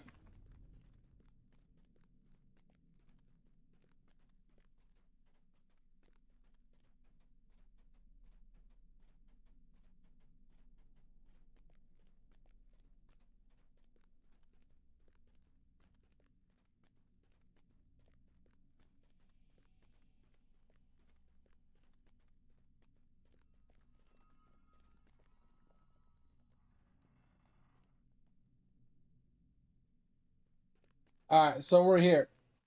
So I'm gonna talk to him. And this is the solo version. So Relic and Luminar solo. I click it. He still has the thingy over his head. Click accept. Still has the thingy over his head. I talk to him. I hit travel now. Loads me in. Oh, it's working. Oh, it's working. Oh, okay. We should be good now. Third time's a charm, I guess. Third time's a charm. Let's go.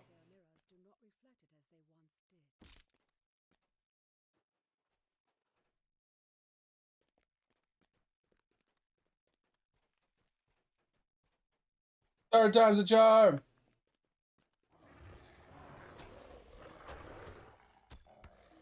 I want to say you fixed it by loading into it. That's what I'm going with. I loaded into it twice and it didn't do jack all for me.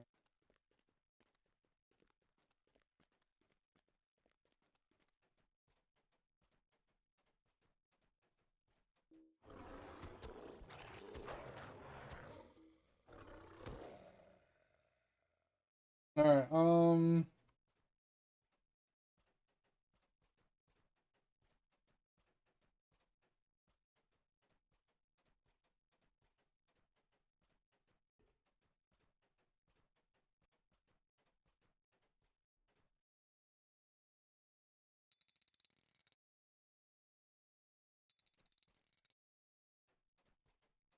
I think this one needs to turn, but there's no lever for it. Turn this one.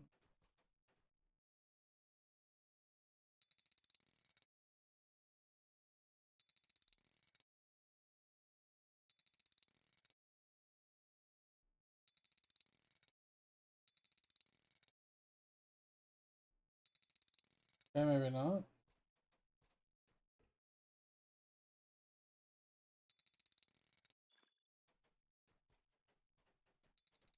Alright, I feel like I'm not doing something right here.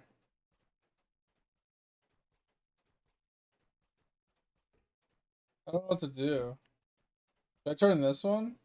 Ooh, maybe I turn this one. So instead of pointing it that way, I point it this way.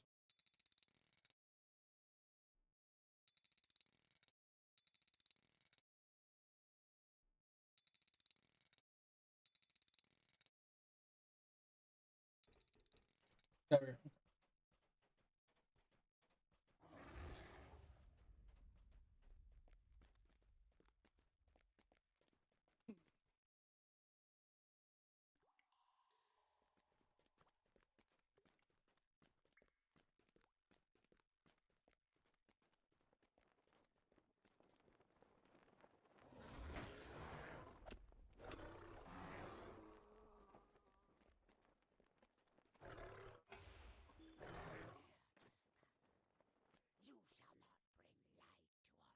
I hate looking up and just seeing nothing but bare ass, dude.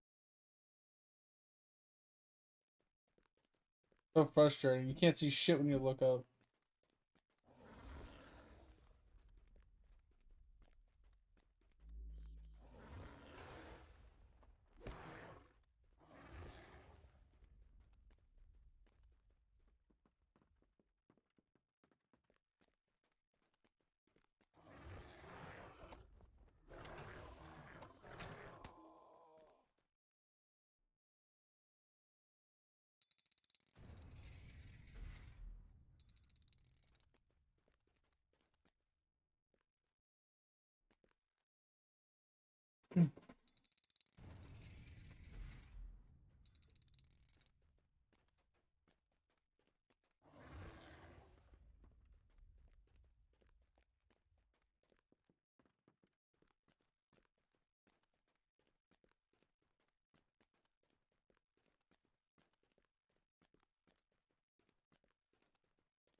Um,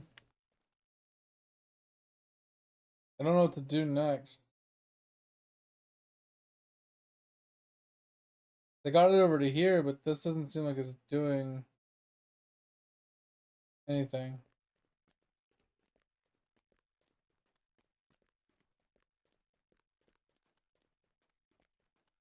But it looks like there was a lever on the top one though. But I don't think that does anything.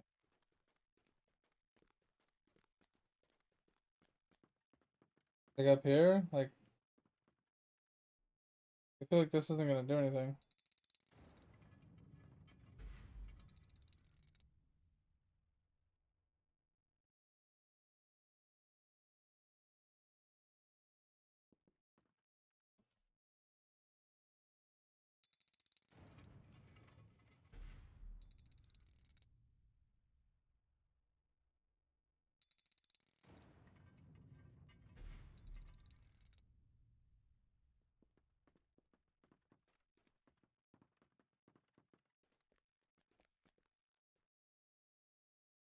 Maybe that's what we needed to do? I don't know why I did original. Oh, because I had opened this door, right?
I should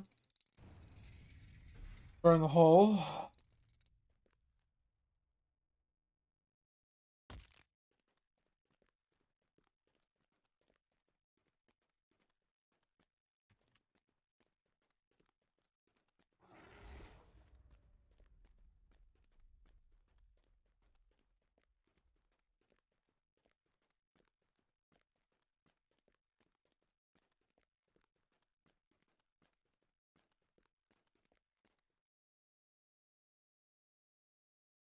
Did I go the wrong way?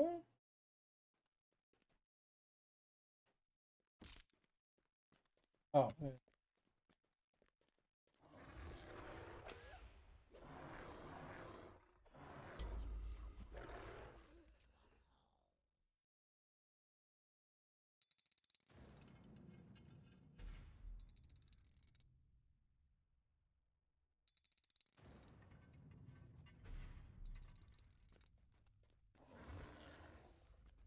What was I say? Like, I feel like I was going the right way.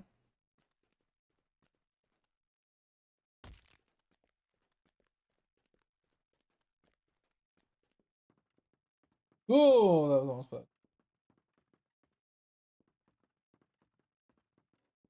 Alright. This is the part where we turn everything word.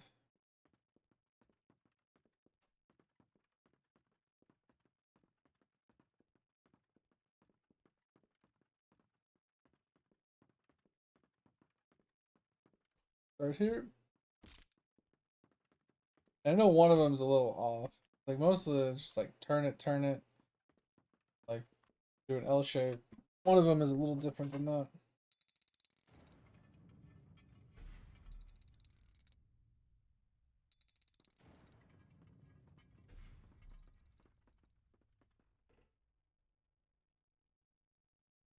All right, Tover, have a good night. Appreciate you. The post is up and everything, Tover and Dig, for community night if you guys wanna, you know, go and check it out. Do what you want to do to it, you know. You voted? Okay, sounds good. Have a good night, Dover. I'll talk to you later. As always, appreciate you. Alright, so this one is a little different. Do me a favor, please. Get out of here! Get out of here, man. Shit, I'm saying. You know what I'm saying?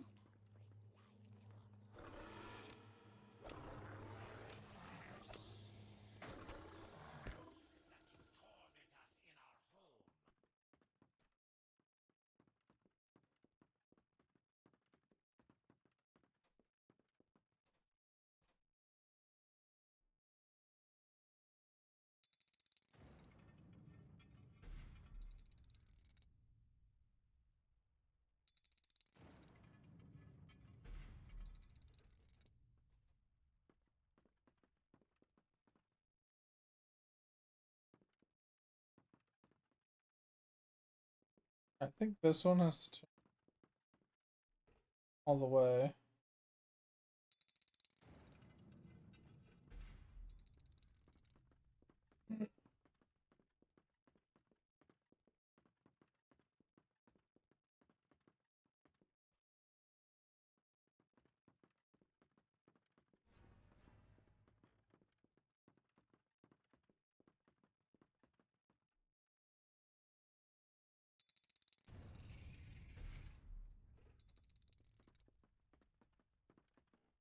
This one.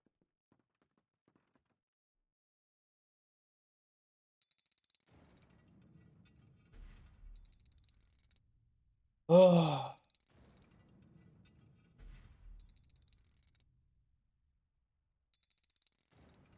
this one goes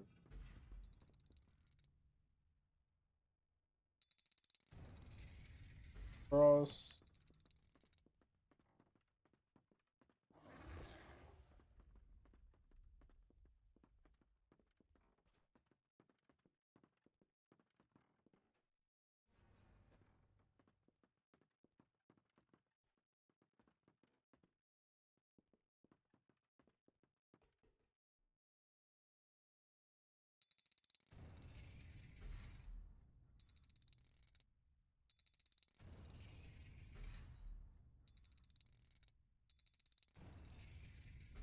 Boom.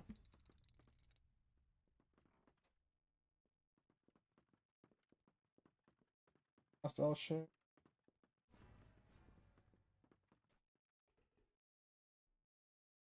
Not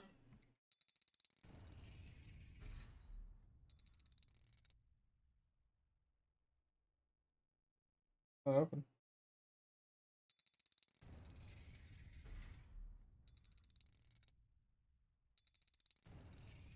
That.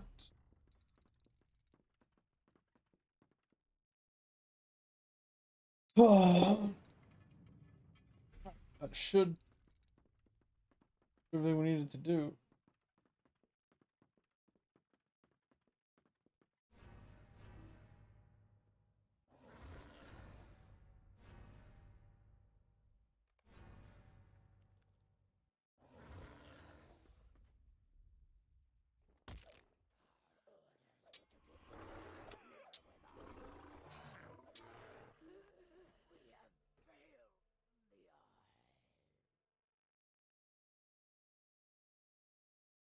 Wait, that was it?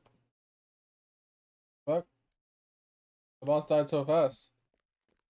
Fuck. It is good you destroyed the relic within Numal Nar.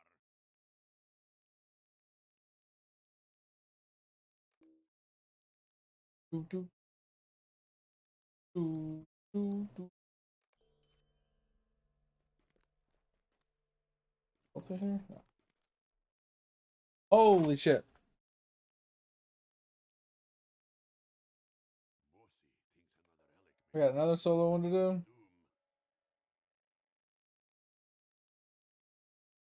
The water wheels of Naladoom are treacherous. Wait, what? Speak to my Oh, Chamber of the Crossing. So.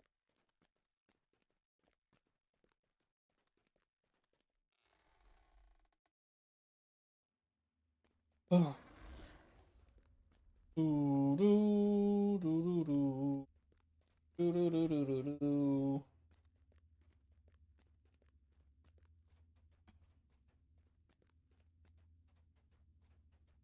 Ugh. Man, I'm fucking tired. But yeah, when I got off stream yesterday, I went and watched anime for about an hour, and then I took a nap for like 2.5 hours. And then that kind of threw me all out of whack because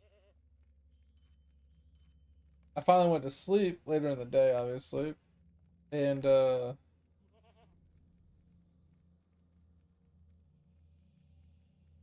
I know what this says. Humanoid creatures? Interesting. Anyway, so what I was saying is took a nap and then I stayed up until like 1 o'clock in this afternoon and I fell asleep, but since I'd already took like a 3 hour nap earlier that night, like that morning, like I only slept for like 5 hours. I got up at 6 and I've been up since. I'm already getting tired. Going. I got about 12 hours before I can go back to bed. Pretty much. Maybe I could take like an hour nap. I don't know. Maybe I get off stream and I'll take like an hour or two nap. Run into the same problem I am now, but dentist appointment. Ugh, the worst. They're the fucking worst. Like, hey, let me poke your teeth with this really sharp metal object. Tell me if it hurts. Jab, jab, jab. It's like, fuck, bro. They jab it so hard it like gets stuck in your damn tooth. They're like, oh yeah, seems right, seems legit. Let's just, oh, it's stuck. Oh, well, I can't get it out. Well, we'll just have to leave it. Fuck it. Like, bro, you wonder why people get fucking cavities because you're starting them by stabbing their teeth with fucking sharp ass metal objects. You're putting like pits in the fucking tooth, trying to see if it's like dense, right? Or if it's like losing denseness or whatever. But you're like causing pits. You're like putting like little pits in the enamel and in the tooth itself, like causing like little divots. Shit, like, bro, the fuck? Gotta be another way to do it. It's so frustrating.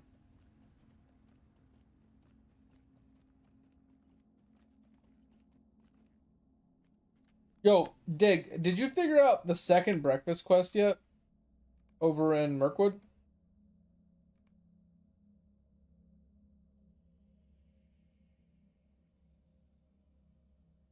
I'm missing one item there. Okay, yeah. So it's like, yeah, I guess you have to like collect a bunch of different things around the area. And there's one thing I haven't collected yet, and I think it's a whisker from a lynx. And when I talked to a person, like one of the NPCs about it, right? Like, oh, well, we saw this links over here past this wall, and I went over there, and I have no fucking idea what I'm looking for. Completely and utterly lost. But it doesn't show you on the map where it is. Like, the other items you had to find, it kind of gave you a general area. This one doesn't tell you where it is. Kind of annoying. So if you happen to come across it, that'd be pretty nice to know. Because I didn't find it where they said it should be. I'm assuming I took a wrong turn somewhere or something.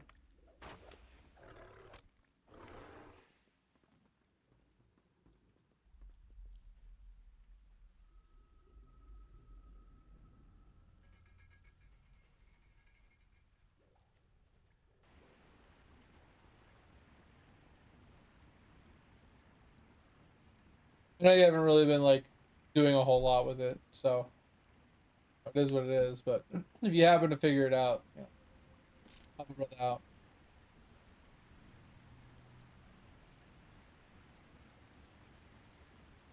Dum, dum, da, dum, dum, dum, da, dum, da, dum.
Alright, so this one has to go out.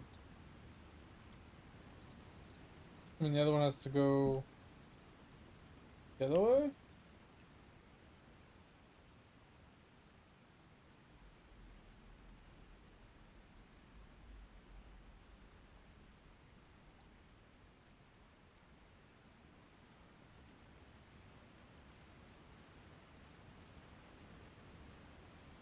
I feel like if I hit this lever,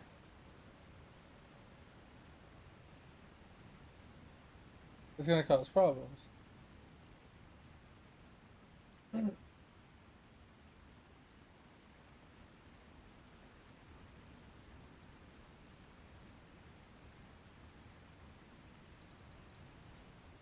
Yeah, because it gets rid of that one.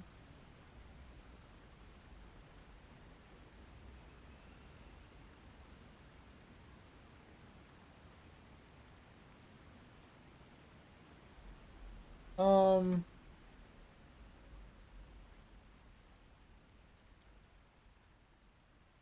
hey, Day, what am I doing wrong here? Am I missing something somewhere?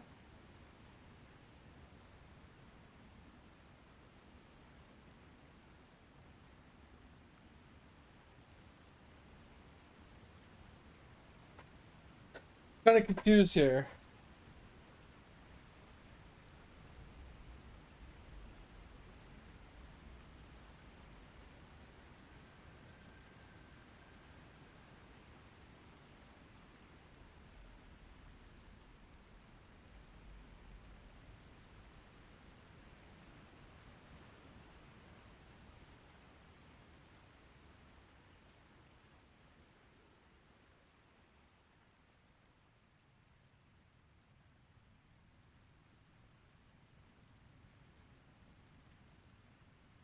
I'm so lost.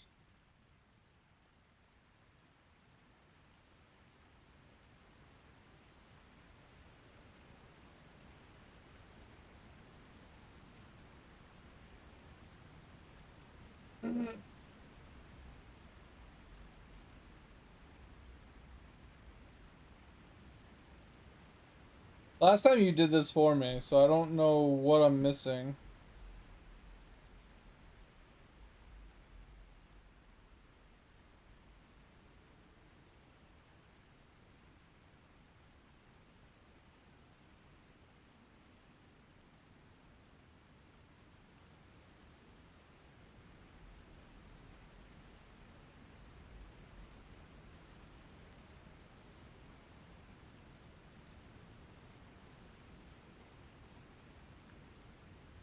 Because I don't think I can make the jump.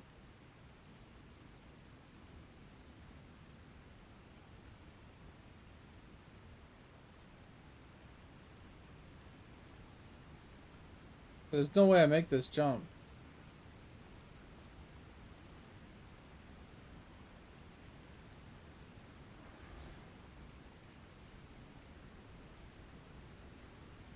Yeah, I don't understand.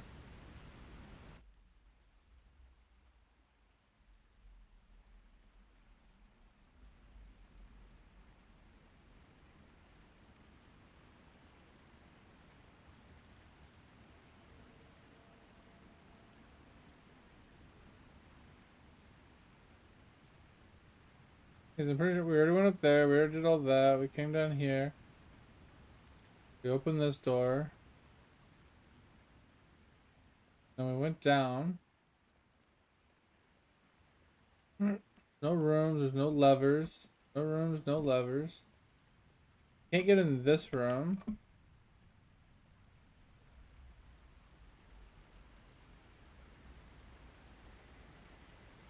And if I hit that lever, I can't get past this door.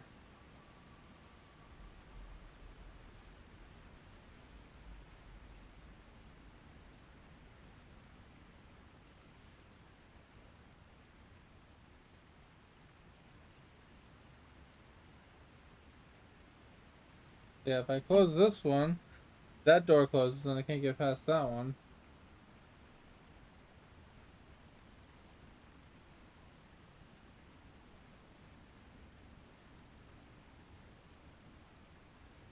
I'm so fucking lost.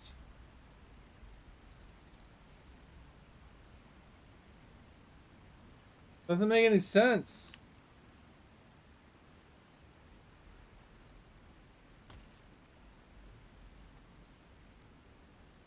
Yo, Dig, help a brother out here, please.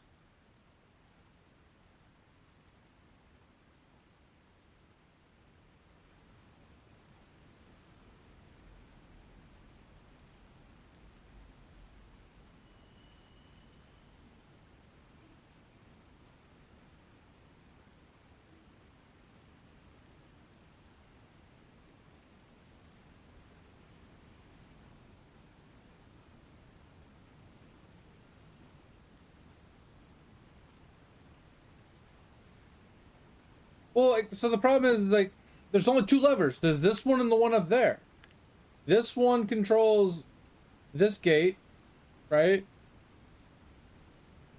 And if I push it, the gate goes away, right? And then there's the one up top that controls the other gate. Because that's how it was before when I first started. Like, if I pull this lever, this gate goes away. I can't get across if this lever's pulled. I don't understand.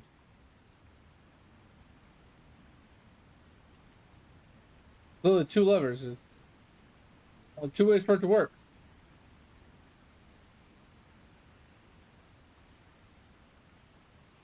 Well, where else do I cross? There's nowhere else to. I can't cross the platforms. Like I can't. Where else do I cross?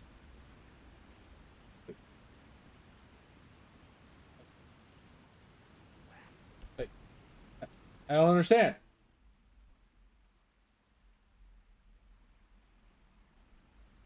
Last time you did it. I have no idea how you did it. You told me just to stay there, and I stayed there, and you did it for me. Because this is the first room, right? And you go up here, you kill some guys, you go up and around, and you hit this stone lever up here, which opens the gate for you. I did that already. Yeah, that little stone wheel right there. Like, that's all there's to do here. Hit that, and moved on. Did see a lever just.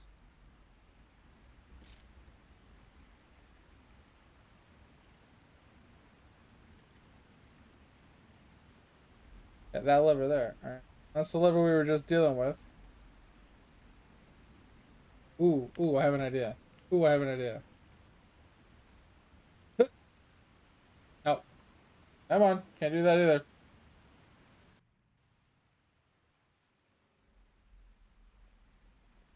They have a kill me box. Go that way. Okay. Can't skip it that way. So fucking lost, dude. This is so stupid. Like, I understand you want to make it a puzzle, but it doesn't make any sense. There's not a lot of rooms here. There's not a lot of open areas. There's only two fucking levers that I can find. There's a hidden one, and that's cool and all, but I can't find it.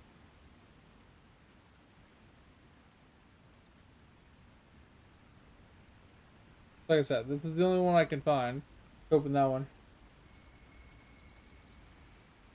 What do you mean? You talking about this door over here that's open? I mean, that's closed?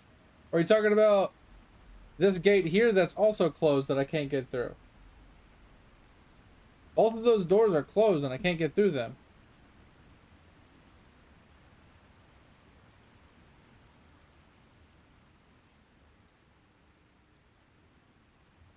Like, it's closed. I've tried. I don't know how.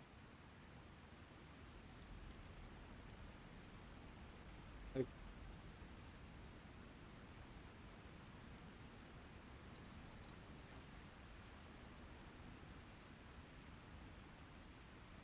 oh, did it actually open? Oh, it actually opened. Okay. Whatever. That works. I only did that like 5 times. But now it's closed. Oh, that's probably why. It's like a temporary thing. That's probably why I never noticed. It's like a timed thing.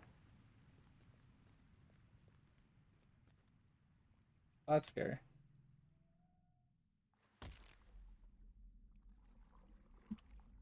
Didn't realize it was timed.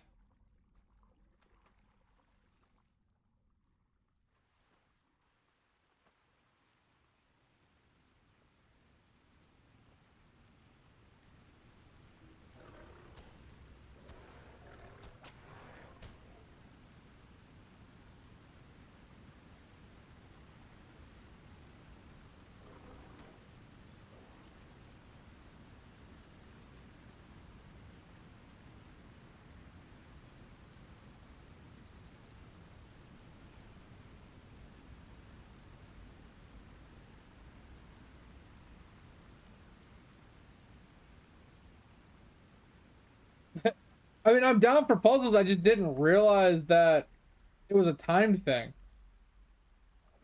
Like, normally when there's like a timed puzzle, the lever you hit resets, right? Like, You pull a lever, and then after so long, the lever will like release, letting you know that it was a timed thing. Kind of, you know what I'm saying? Like that lever never releases, so it never really tells you that it's a timed thing. That's it. I never saw it reset. The whole time I was standing there messing with it, I never saw it move again. Okay, so I'm assuming we're good now.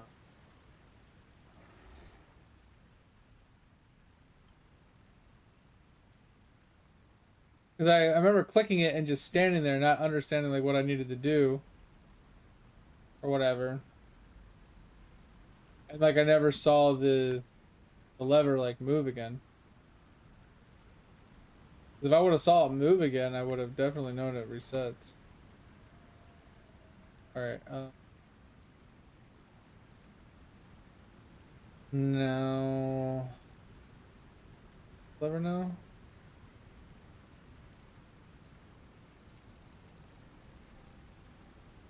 No?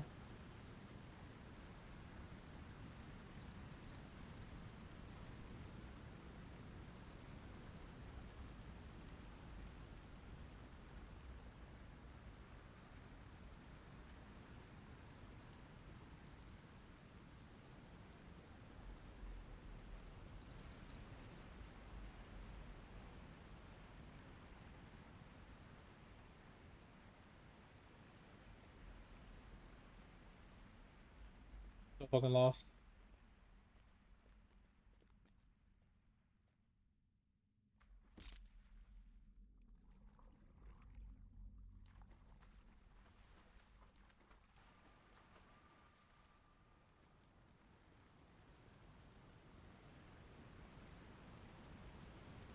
Yeah, I feel like I'm doing something wrong here.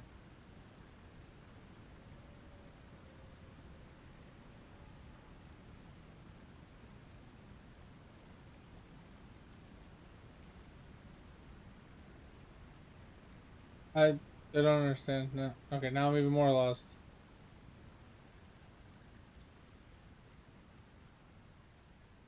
Huh? Oh, I didn't go down here. I didn't see the stairs.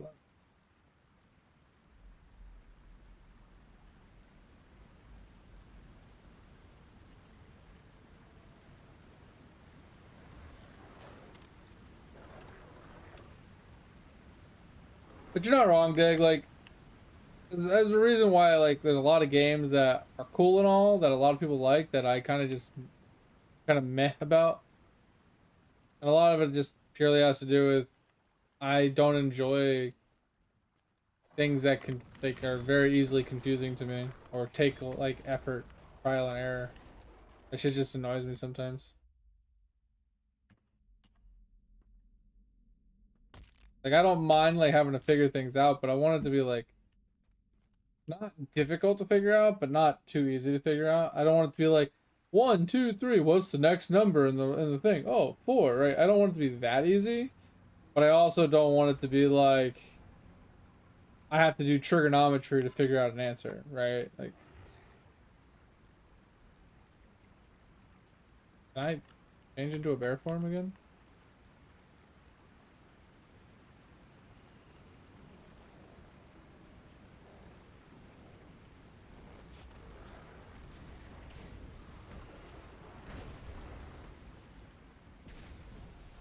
Um,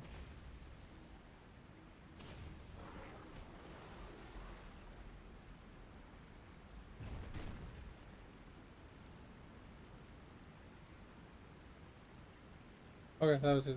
Yeah, that's my only problem is like I don't really want to have to read things. I want things kind of just like, hey, go here, hey, go here, like clip notes shit. And like I don't mind puzzles. I just don't want to like I said, I don't want to do trig, figure shit out. I don't want it to be super difficult and annoying. I want it to be somewhat straightforward and easy to like comprehend.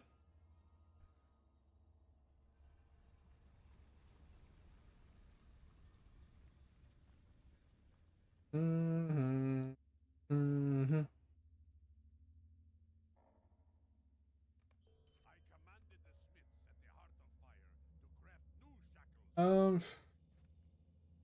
Where we gotta go?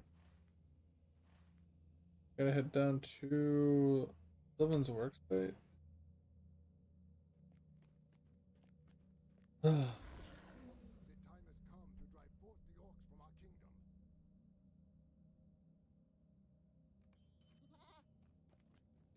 That's what add-ons are for. But I shouldn't have, like, that's my point, is like I shouldn't have to use an add-on to simplify a game. But at the same time, like I said, it's a can of worms, man. When you try and make a game easy enough where people can enjoy it without having to use add-ons, but you want it to make it difficult enough to where it's not too easy. Like there's a huge can of worms there, right? Yo, what up? McCree? Can I call you Cree? Kriya? I'm really bad with names. I'm sorry. I want to say Mr. Kriya, but it just seems like that's wrong. Exactly, Dig. Like that's the problem. It's like with WoW, I don't really have to read. Like back in the day, right? I never really had to read all that many quests. There was a few odds and end, like there was a few quests like on and off randomly that didn't show you like a good enough location of where it was, or you had to read like the description a little bit to understand where it was. But most of it was pretty straightforward. Like the mobs were pretty easy to find, pretty generalistically like near where you tells you where we're supposed to be or whatever. Like the quests were pretty straight fucking forward. So the questing in WoW seemed pretty easy, and then you had the occasional annoying ones where you had to read the whole description to figure out what it was doing. But at least it was in the description. And then obviously there was a handful that were really just obscure, which those ones we ended up wikiing, right? People made things on them and whatever. And that happened. And then obviously they came out with add-ons to like even make things even easier. But I felt like it wasn't too bad with WoW. Right? That's why I didn't mind like WoW for the longest time. I didn't mind leveling up in WoW because it just seemed really easy. It's check. Oh. Don't worry. Yeah, I'm looking at it, I'm like, I want to call you Kree for some reason. Or Kriya. But first thing that pops into my mind is like Agents of Shield, like the Kree, you know, from the Marvel universe or whatever. Yeah, I know that, Dag. That's what I'm saying. Like I liked the questing and that kind of stuff because it was simple, but yet it was just like it was questing. Questing was questing. It wasn't meant to be difficult. It wasn't meant to be fucking, you know, PhD level bullshit. It was meant to just you're meant to play a fucking video game, right? But then they added the difficulty in of like actual gameplay difficulty, not fucking puzzle difficulty. And then they do still have some sort of puzzles, aka figuring out mechanics and things like that in the game. But I know I like the way WoW went about it, and I kind of nowadays when I like run up against a game, I indirectly compare it to that without intentionally thinking of it, because you already know I'm not a huge WoW fan, right? It is what it is. I like WoW, but I really don't like WoW, right? Deep Descent. Have that one. May Durin return soon to his halls. Golden View, maybe.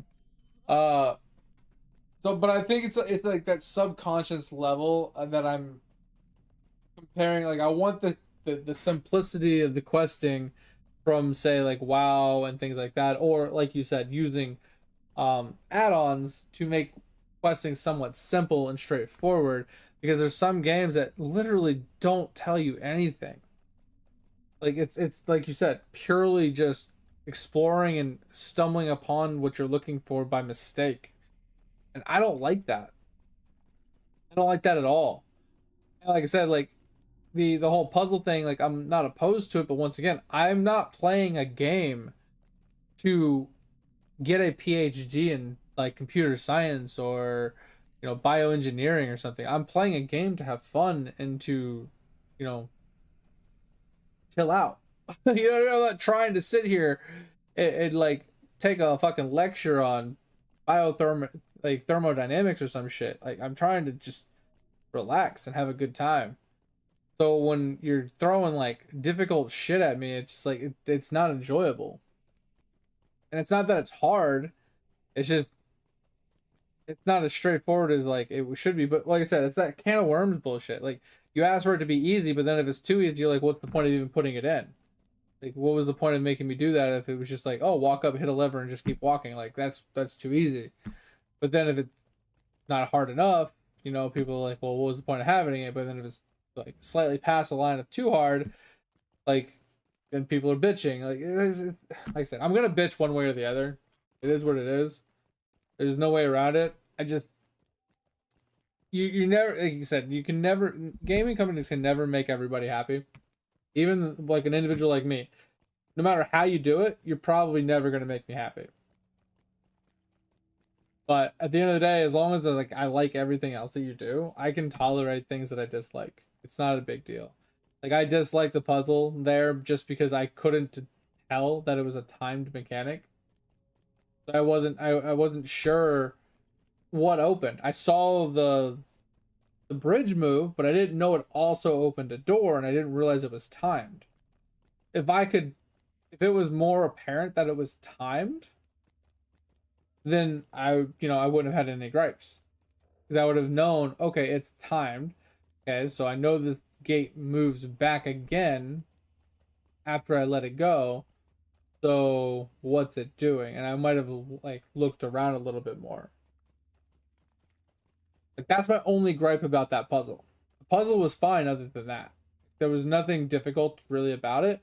Just understanding that it was timed on that one lever. None of the other levers, just that one lever was timed. I you know what I mean? That was my only gripe I had with that.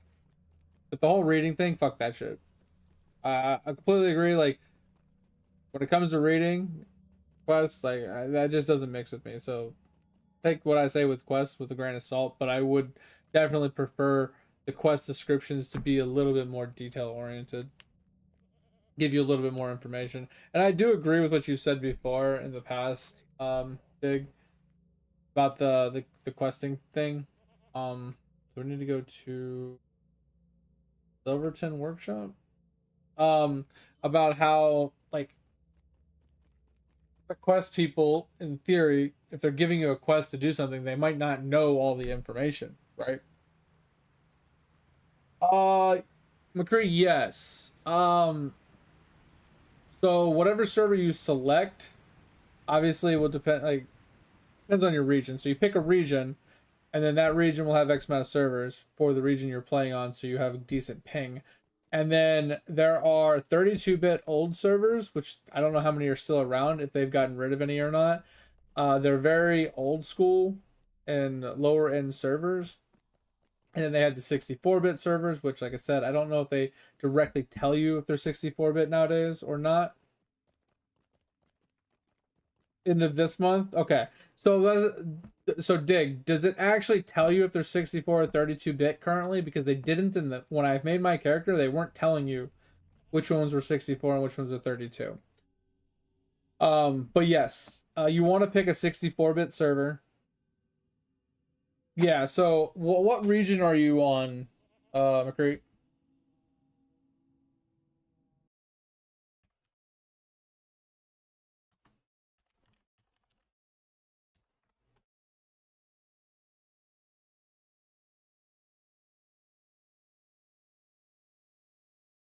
I mean, you can Google it just like I did, but for EU, you have Orchest for standard, and then you have whatever that one is for role-playing servers.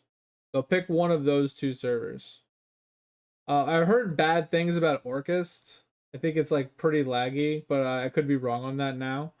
At least that was a couple months ago. I heard something like bad about Orchest. And honestly, the difference between role playing and standard isn't really that big of a deal, honestly. But yeah, pick a 64-bit server. And obviously the reason why is it's got better performance, it's got better, stuff on and whatever. But at the end of the day, it's more along the lines of wherever you make your character, like whatever server you make your character on, you're locked to that server, right? So the economy, the auction house, the players, the guilds, everything is specific to that server. So every server has its own guilds, it has its own auction house, economy system, and stuff like that, and player base. But everybody's moving to 64-bit servers, just like Diggs stated. They're getting rid of the 32-bit servers. He said at the end of the month, so I'm gonna take that as gospel because I don't know for sure. But yeah, they're gonna be getting rid of them because now that they have the 64-bit server, they're transferring everybody over. We need to talk to Stolkun in the Heart of Fire. One of these doors, I think.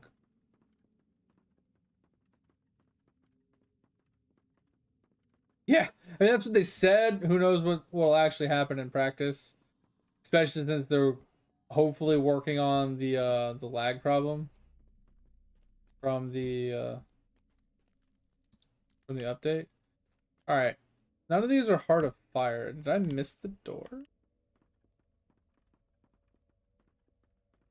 Did I jump past it or something? I feel like I missed it. Are you new to the game, Cree? Is it Ways of the...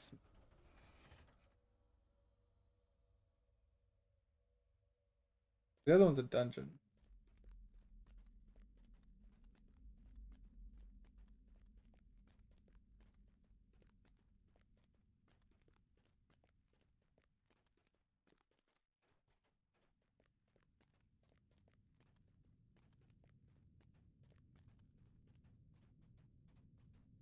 Oh, yeah, so it's...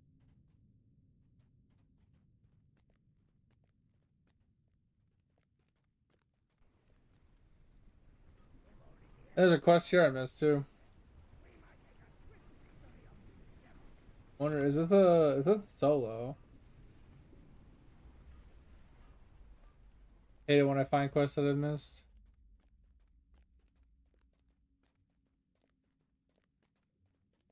Don't play on a 32-bit server. I'm telling you that right now. Like, obviously do whatever you want, but if the information is true and they're removing the 32-bit servers at the end of the month, there's no point. Your characters will be deleted. Or you'll have to force move them to the 64-bit server later. You know what I'm saying? It's not worth it. Yeah, the annoyance.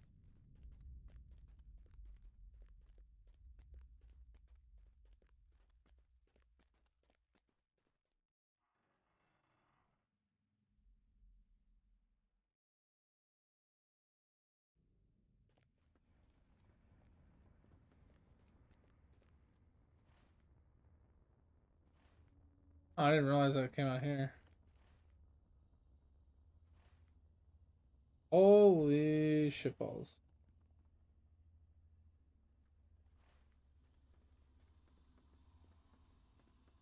I didn't see okay. Stop whatever his name is. I didn't see him in there. Like, I'll turn past him and not see it.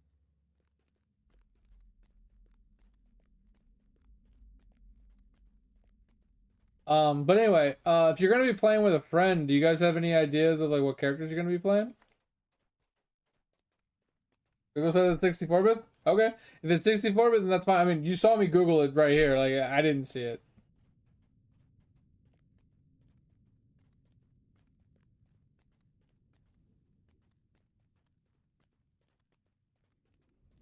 Oh, there he is. I ran right past him. There.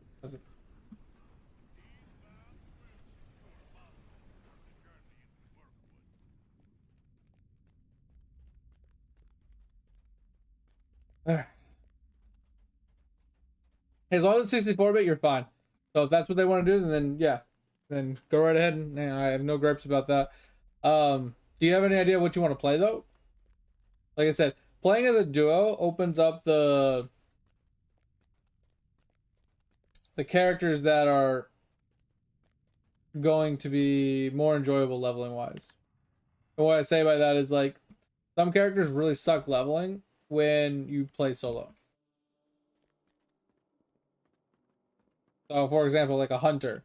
Hunter does a lot of damage and everything, and he's got some sort of kite ability, and he's got some miscellaneous other things going on for him and stuff. But at the end of the day, it boils down to like he kind of just sucks the solo because he can't take a hit.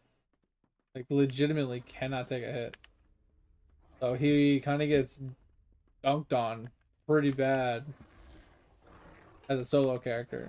But if you're playing with a friend that can like play like somewhat of a tanky-ish role, then you can get away with playing like a pure DPS like that.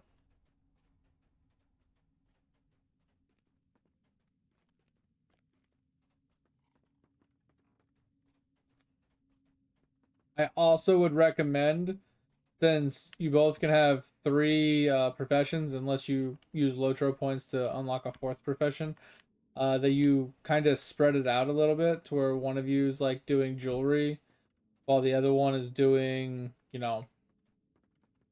maybe metal smithing or something like that. So you can craft your own gear, basically, is what I'm getting around to.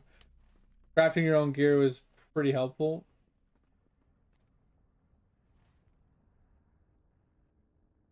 So it'd be worth doing some of that as well. So confused. It wants me to like, I don't understand.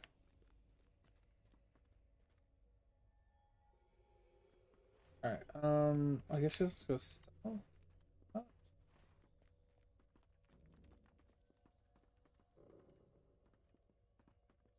Okay, so me and Dig duo a lot. Dig plays a blue guardian, which is like a tanking guardian. It is really tanky. Hard for him to die. Occasionally we run into a situation where he does need a little healing, and that's one of the reasons why I switched to Yellow Bear. So I play the Beorning as a yellow Beorning, which is like basically like a raid healer. I have like direct heals, I have AoE heals, and a couple other heals and stuff. So I kind of support him by healing him when we're like duoing dungeons and stuff. But that's kind of how we play it. You don't have to play it that way. You could always play like, so what I would recommend if he wants to play a guardian, I don't know if he's playing red, blue, or yellow. I mean, technically he can't play yellow, but he can spec into yellow. Um, I don't know if that like what his plan is, like build wise, but it wouldn't be a bad thing for you to play somebody that can support him, right? Because even if he plays red guardian, which isn't a tanky guardian, he's just a damage dealing guardian. If you play somebody that has heals, you can let him take all the brunt of the damage, and you can just heal him while doing like supplemental damage on the side, kind of thing. That makes sense. So you could play something like a Rune Keeper or a Minstrel or a Beorning. Like all 3 of those are pretty solid.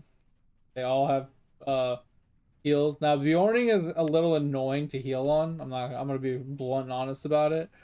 In order to use this heal on somebody, you have to select your friend. Like you have to left click on your friend, have him selected, then you have to heal him with the ability. But in order to use your abilities, you have to be attacking mobs. You kind of can't do both at the same time. You have to target your friend, heal them, target the mob, start beating its ass, target your friend, heal him, back and forth. But this AoE heal, on the other hand, you don't have to do that. You can just keep beating the shit out of the mob while AoE healing, which is what I do. And it's really simple. But you're going to run into the same problem if you play any healer where you have to select the person you want to heal and then select the mob to continue doing damage. Yeah, so here's the problem. If you play anything that is somewhat of a support, they're going to be hard to solo with purely because they're squishy. They're meant to be like these glass cannon squishy characters that support other people that are supposed to keep them alive. The only exception to that is the Beorning. Beorning is the only exception to the rule because he is technically a tank, DPS, and healer. He's all 3 in one. But he's like the jack of all trades, master of none class, so his healing isn't as strong as some of the other healing classes. His tank isn't as strong as some of the other tank ones, and his damage isn't as damaging as some of the other damage classes. So he kind of is gimped all around when it comes to being able to do things, but he can do everything. I like it because I'm in bear form. There's a lot of caveats to him though, like things that are really annoying about him. Like for example, whenever you want to interact with a quest item or a like a mineable node or something like that, you have to switch from bear form to human form every time, and then you have to switch back to bear form to go back to doing stuff. So it's really annoying to have to swap back and forth. I bind it to my thumb button. So like this is a quest item, right? You hover over it, you see how it says requires human form, so I have to get out of bear form. I have to interact with it. And then what's nice is he has Wanderlust, which is a movement skill. So I can just go right back into bear form, into my Wanderlust. So I don't need to call out my mount my mount, and then run around on my mount, and then dismount to do things, and then remount to over and over. I can just literally shapeshift. Like I can go right into human form, right back into bear form. Right? Like I can do it on the fly. It's kind of nice, but that small little niceness is overshadowed by the fact that I constantly have to get out of bear form to do things. So like I said, the bear is really nice. You have the ability to go more tankified, more healing, or more damage oriented. I highly recommend Beornings to a lot of players, especially if you want to play solo. But I would definitely say the Guardian is probably stronger for solo, playing like a blue Guardian. I think he's a lot stronger than playing a Beorning, but if you're going to be dueling with a friend, I think one of you is a Guardian and one of you is a Yellow Bear is more than what you need. Like it's a really strong combo, but you can also go like I said, Runekeeper as a support because they do shit tons of damage as well. I don't know much about the Bard, per se the Bard specifically. I know the Minstrel's really good. The Minstrel does pretty solid damage and has some pretty good healing and buffs. If that's what we're talking about, I don't know if there's actually a Bard, but yeah, the Minstrel is the one I was talking about earlier. Is another good option. Like a cup of water? Yo, mate, thanks for that. Yo, what up, Kaz? Right now. Yeah, Minstrel's a pretty strong option as well. Kaz plays a Minstrel. All right, we need to go. I don't want to go up to this zone. Let's go up to Govin's View. These ones. But yeah, the Minstrel is pretty solid. He has a direct heal. He has a lot of like damage, and he has single target and AoE damage. Minstrel you can solo, like I said. So almost any character can solo. The problem is if you don't have a heal on a solo character, at a certain point you kind of just get overwhelmed and die to a lot of mobs. But as support characters, you kind of are glass cannons. So even though you can play some like by yourself and you do have heals to, sustain some of the damage you're taking, sometimes some of the mobs just hit way too hard for you to solo. But when you play something like a blue Guardian or a blue bear or a yellow bear or something like that, those mobs that a support couldn't solo, you can solo on those characters. That's kind of like what I'm getting at. Is these characters do less damage, but they're so much more tanky and they have slight healing advantages.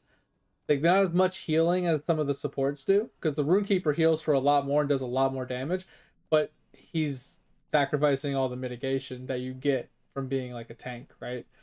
So it's, if you think about it as the triangle. Also, thank you for the follow as well, Craig. If you think about the triangle of like you have, attack up here, you have healing over here, and you have defense over here, right? If you have defense and you have healing, you're not going to have much offense, right?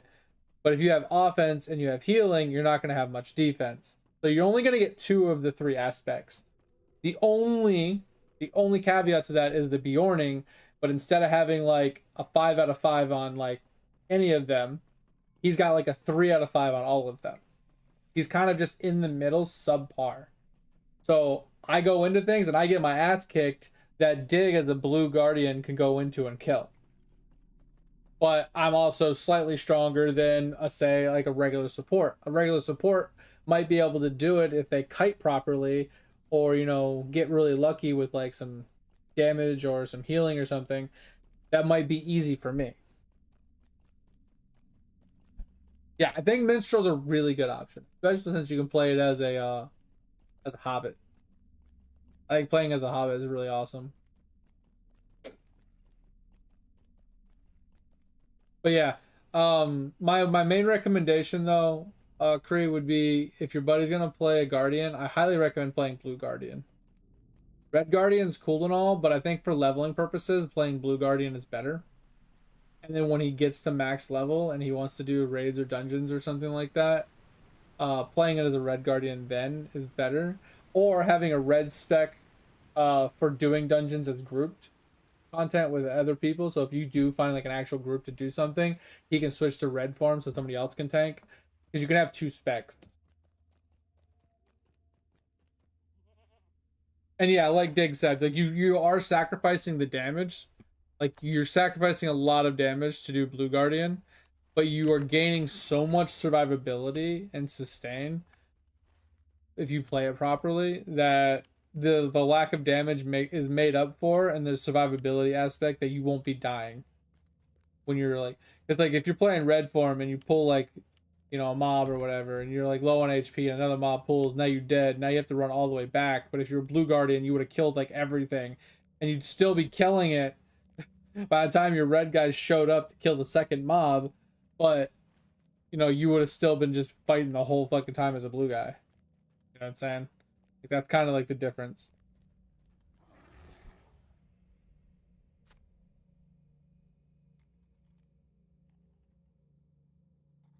Yeah, and like I said, Dig plays the Blue Guardian. He's got the most of the insight.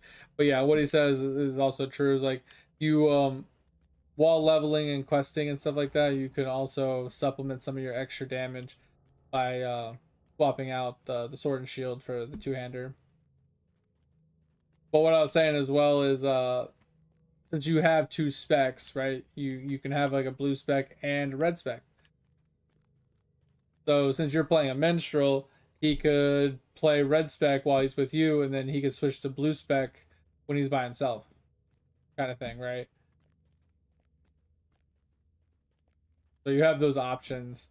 So you can have two builds like set up simultaneously, and you can swap between them as needed. And then he can have two weapons as well, at least until he gets to his legendary weapon. Once he has his legendary weapon, like I wouldn't have two weapons anymore, but personal preference at that point.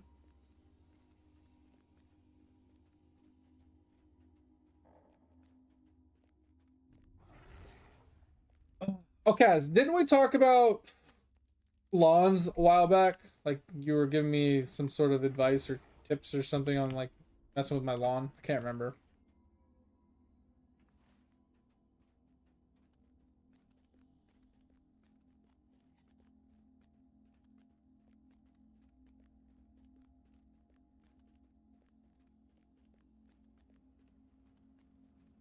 The only reason I ask is because I wasn't sure if you knew much about like battery operated versus cord operated like edgers and stuff. The reason I ask is because I needed to edge my sidewalk every once in a while, and I haven't done it in 2 years since I moved in. Nobody has on our whole block, but I decided I was gonna eventually edge it. And I tried to use a shovel the other day, like a couple months ago, and it was like a terrible idea. Um, so I was like, fuck it, I'm just gonna go buy an edger. So since I have like Craftsman Weed Whacker and a couple other things that are Craftsman, so I have all the batteries and stuff for it. I thought, fuck it, I'll get a Craftsman, edger. And the one I found, $130 or whatever, it looked fine. And one of the reviews basically said that it lacked power for like very thick grass and stuff, right? So edging very thick oriented things, right? So So I was like, okay, well, I don't think I'm doing anything very thick or very dense or anything crazy, right? I just pretty standard grass to me. I don't know, right? Um, so I picked it up, and this thing has such little fucking power, bro. Like, so it's sitting on the ground, you know, on this little wheel that I can push it along, right? And I pull the trigger, and it won't even spin. Like, literally doesn't spin at all. I'm like, okay, well, that's kind of fucked. So I pick it up, I turn it on, it starts spinning, and then as I put it down, you know, I line it up on against the sidewalk or whatever, and it starts to do stuff. And as I push, you can hear it bogging and slowing down, and it's just like, ugh. And then it would catch like a chunk or something, just dead stop. And it chunked through literally 3 of my batteries in less than 20 minutes and only did like 15 feet of my sidewalk. Like, it was absolutely insane. And all my batteries were like literally almost melting. They were so hot. So I was like, okay, well, this is fucked, right? So I put all my batteries, you know, in the house, let them cool off or whatever. And I'm just gonna return it tomorrow. And I was going to replace, like, I was gonna return it and just get a corded one. That I found on Google, like supposedly a good one that was corded. It's like WORX brand. I don't know who that is. Rocks, or whoever the fuck they are. Fucking god. Where the hell am I? Um, it's an edger, like one of the metal blades spinning edgers that you walk behind. Because I have a weed whacker. My weed whacker works perfectly fine. I'll show you what it is.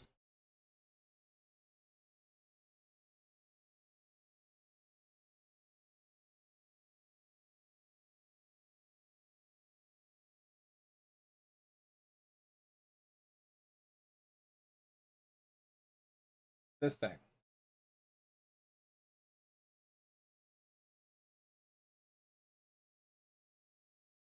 This is what I had. This is what I got. And it just sucked.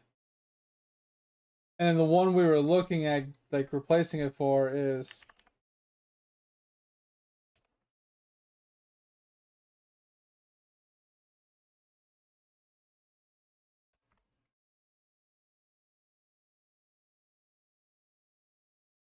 basically this one.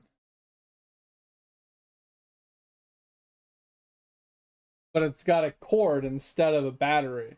So I'm thinking that this one will have more power to it. So it won't like get stuck, it won't bog as much. But I did read that even the corded ones they can overheat if they're overused and blah blah blah. So basically I was just asking, like, do you think getting the corded one is a bad thing?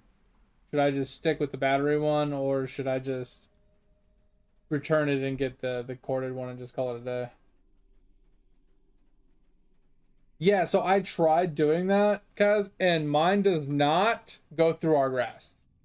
It will not go through the grass. Is too thick to go through the grass. I've tried multiple times. It just doesn't go through it. It's crazy. All of flowing water. The house of Durin will live forever.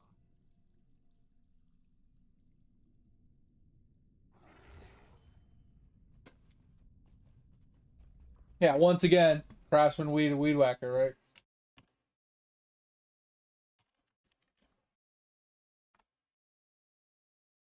This little cheapo depot thing, right?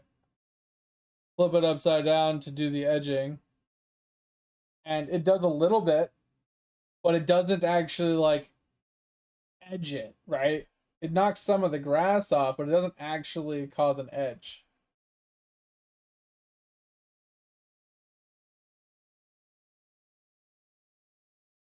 No, we have just Kentucky bluegrass. But like on the sidewalk edge where it is, the grass is like 2 or 3 inches thick. Like, talking like the root system and shit. It's just like thick. Like the way, like, I don't know why when they put the sod in, instead of digging down a little bit, like having like an inch below the sidewalk and like the driveway and everything, they just leveled the dirt to the level of the sidewalk and stuff, so they put the sod on top. So like our grass is like above where the sidewalk actually is. So I have to go through all the layers of the grass just to get to the side. It's fucking dumb.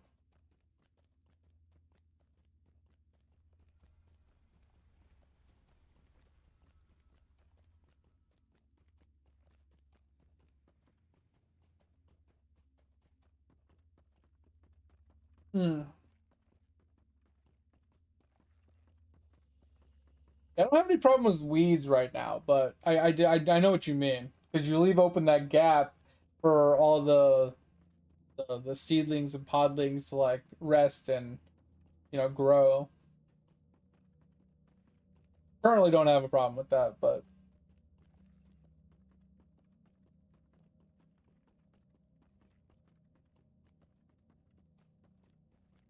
so my neighbor was actually using a knife, which was kind of interesting and kind of genius. Like he literally just stuck a knife straight down and was just cutting the grass in a straight line across the sidewalk. I thought that was pretty genius because then, like you said, now you don't have this thick like gap, like this 1 inch gap or like quarter-inch gap between the sidewalk and the grass. You don't have that gap where it's missing stuff. You're just cutting a straight line of grass. That was pretty genius, but I don't want to be on my hands and knees doing that.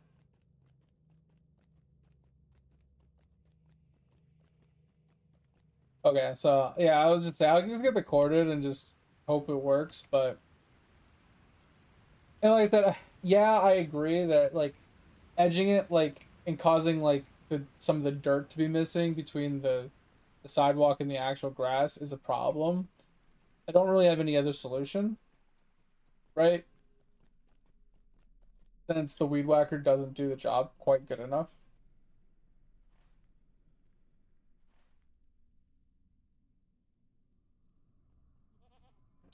All the flowing water. Can you head over there? The time has come to drive forth the orcs from our kingdom. Also, Kree, are you still hanging out?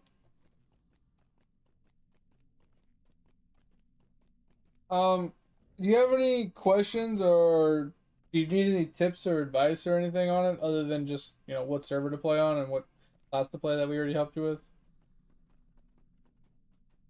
Because there's not much else to really explain in the game to really help you out, but there are a few things like, becoming like a VIP, right? Or whatever it's called. Uh, from doing the one time 1 month subscription for like $15 or whatever. I wouldn't recommend that unless you plan on playing the game for more than like 50 hours. But it is a very great quality of life to the game and the account.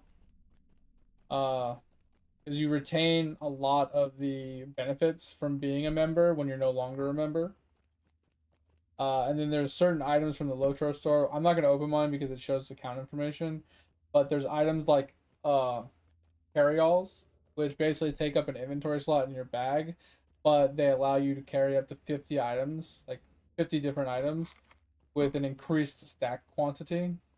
So typically, this stack down here would max out at like 100 my bag, but since it's in the carry-all, it can go up to like I think 2,500 in my carry-all. So in theory, if each stack can go to 2,500, that's 25 bag spaces times 50. So you do the math, that's quite a lot of 25 times 50 is quite a lot of bag space you're saving for just one carry-all. They're a little expensive. I think they're like 1,900 Lotro points, which you can get from doing deeds and other things in the game, but it's definitely worth it.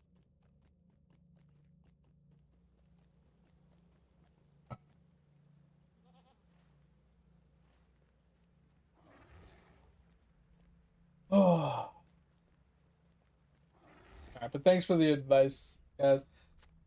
Yeah, like I said, I googled it and like that one the works edger popped up like in 3 or 4 different reviews as being one of like the top ones that they recommend. Because I didn't want a gas one because I don't want to have to deal with engines, and gas ones are usually more expensive, even though they are much better. I wasn't play. I don't really. I'm not gonna use it all that often. I'm probably gonna use it like once a fucking month. So it's like it wasn't really worth me investing heavily into something that I'm only gonna use a few times a year basically.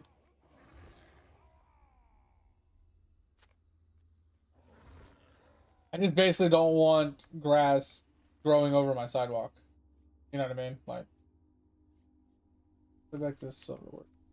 That's basically all I'm trying to prevent. I'm just trying to prevent it from growing over my sidewalk.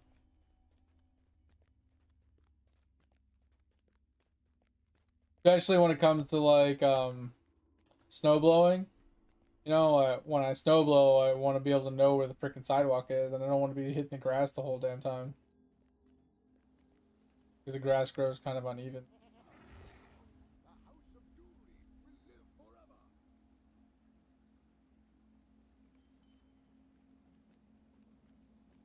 Oh man.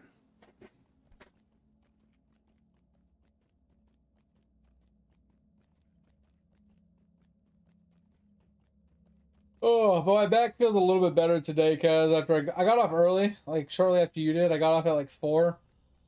I went and watched some anime on the couch. I did a little bit of stretching. And then, I slept. And then, when I took it easy throughout the day after I took my nap. But I took some Advil and I used the heating pad a little bit, loosened myself up, and then I slept for about another 6 hours before I got on stream, and I'm feeling better. I can still feel the like a little bit, like it's a little like achy still, sore, but it's actually tolerable to actually sit at my computer. Because yesterday by this time, I was dying. I was literally dying at this point in my stream yesterday.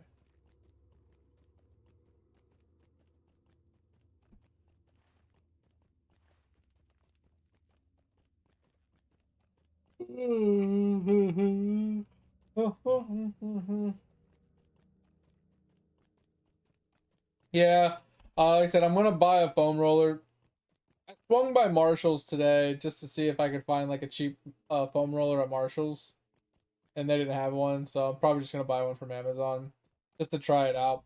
But I figure if I can try to get into a daily routine of stretching at least 5 minutes or something, just a couple stretches for like mostly just my like lower back, leg, like quads, hams, and glutes, like mostly just those. Like, I don't really care about the upper body all that much, so I never really have any problems with that per se. But if I can just get into a routine of like at least stretching my lower body, hopefully it'll feel better. Oh, I hate icy hot, but it's not a bad option, mate. Not a bad option at all. It is a great like reliever.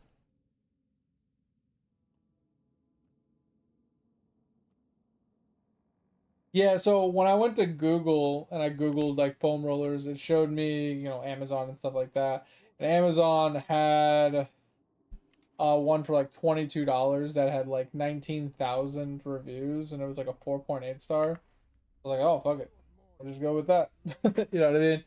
That's kind of why I was just thinking about just grabbing that one. But if I could find one for less than $20, then yeah, sure. It is what it is. But yeah, we have a Dick's somewhere around here. I don't really know. Honestly, I'm really bad with anything that's not food related.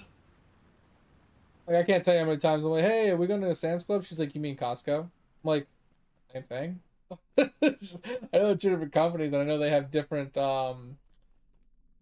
like they have the same stuff but different brands or different versions of them. Like they have different avocado oils, they have different ketchup brands and stuff like that. Like they have the same stuff, but it's always different. I just never remember which one's which. The only thing I know is Sam's Club has the scan and go, which is a fucking awesome process. If you haven't done that shit's fucking awesome. You don't have to wait in line. That shit's insane. You just literally scan that shit while you're standing there, and you fucking like while you're shopping, you just scan each item one at a time, and then when you're done, you just hit purchase or like check out or whatever, and you walk to the door and you just walk right out. Fucking awesome. More stores need to do that shit.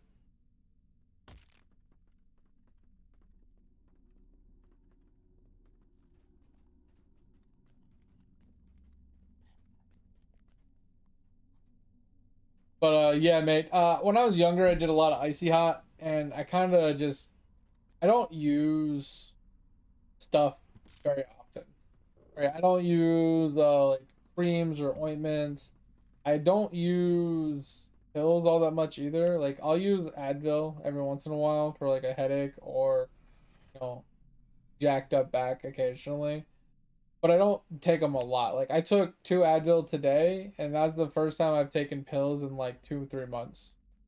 Before that, it was when I had a really severe migraine. I took 2 Excedrin, or sorry, 1 Excedrin, migraine, and I think on average I take like 6 Excedrin a year or something like that for like really bad headaches. And I probably take roughly 6 to 10 Advils a year. I don't really take a whole lot of pills, and I don't use like any ointments. I don't even use fucking lotion. Fucking hate lotion. I hate all that shit. That's done. All right, so then we head north. We'll do chapter 5.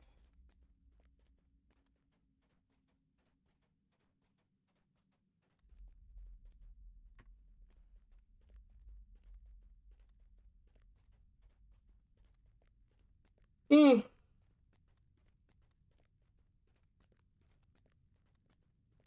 I'm just trying to get through these chapters because I think that's what's holding me back in Mirkwood. I never did these chapters when I was in Moria or Lorith or whatever the place is called, Loria, Lothra or whatever.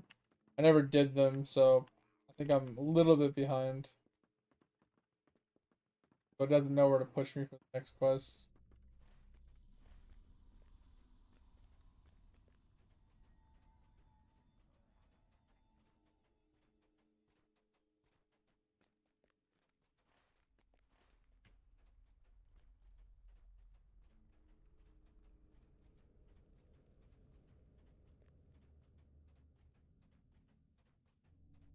But yeah, Dig, you kind of intriguing me a little bit to get back into WoW. And I think my wife would stab me if I got back into WoW. It's just so expensive.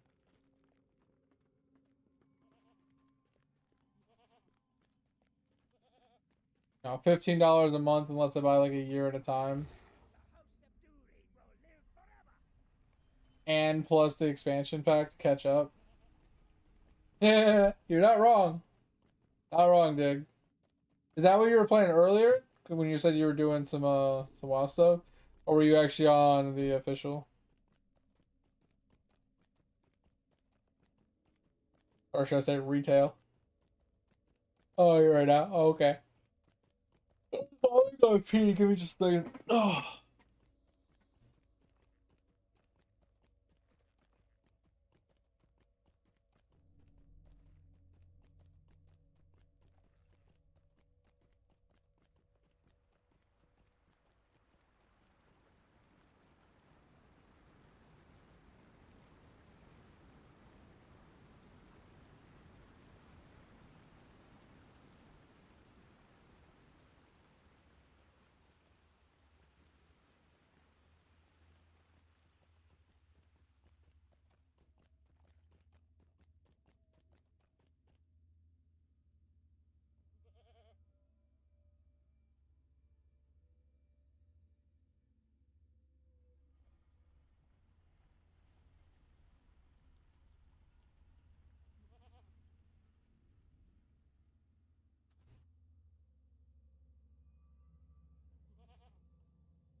Alright, we are back. Oh, it was retail earlier? Okay. That's what I was curious on. Now we have to head back up to Allsbrick or whatever.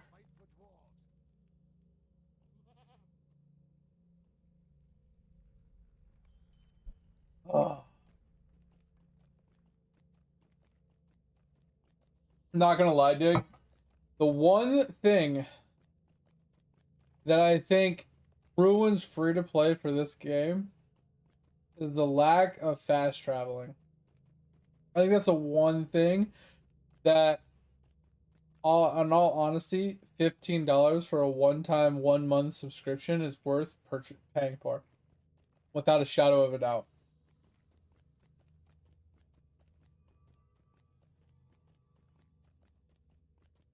Jeez, they put a lot of work into it then. That's crazy. It's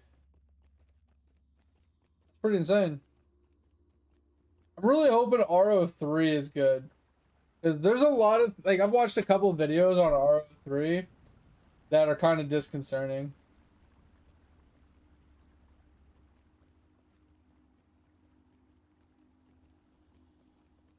Yeah, I'm with you on that, Dig. Like, playing it 100% free to play is doable, but to actually value your time, because that's the thing. You're playing it to save, like, you're playing it free to play to save money because you value your money over your time, right? But at a certain threshold of how much time you spend running back and forth without being able to fast travel, you're better off spending that $15 because you will make that money up in the long run with the time you save from fast traveling. Like, I think in the last 3 days of playing this game, I have spent maybe an hour to 2 hours of just running on mounts. Literally just mount running like I am right now. Easily. Because there's times where I would run from one side of like a zone, like when I run from like here to here, right? I've done that multiple times. Or like when I run from this one all the way to this one, right? I've done that multiple times. And in Mirkwood, I've run from here to here multiple times. Like you save so much time.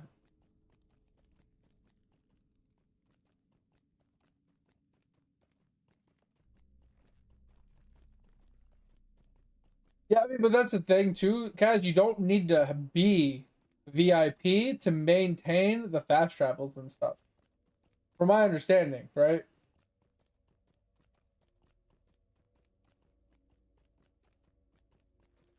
Like, I don't know. Do you maintain the fast travel capability once you don't have a membership anymore? Yeah. See, so it's like, in theory, yes, you would want to be a member as you're leveling up because, like he said, as you unlock them.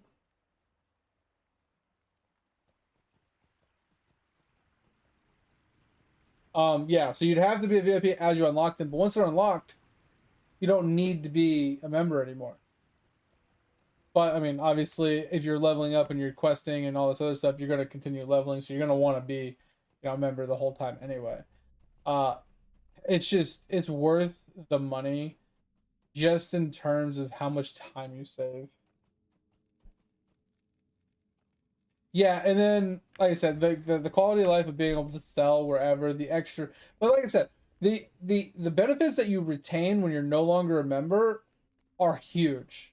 Like keeping all the content that is available to you from being a member, keeping the extra bag space and shit like that, like all that stuff that you keep is phenomenal. But then the added benefit, like the small benefits that you don't retain, are still really good.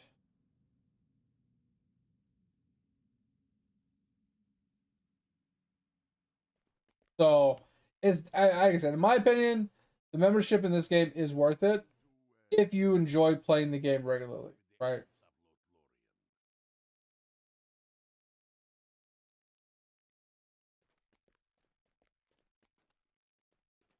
I need to figure out where this guy is. Boothman's or wherever. He is. Oh.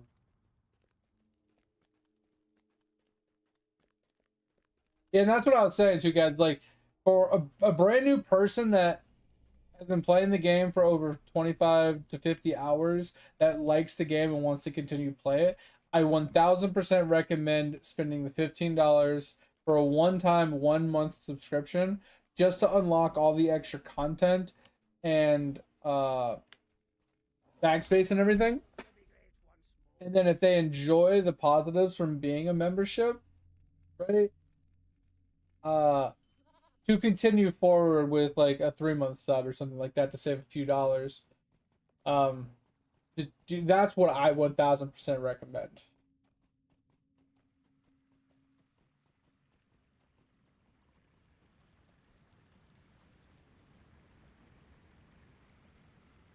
So that's why I was trying to tell Priya before they left, go play with their friend, is if they play the game for over 25 hours and they think it's fun and they're gonna keep playing it, I would recommend that they do that because I won't do it purely because I'm doing the 1000% free to play route just because I'm stubborn and I want to.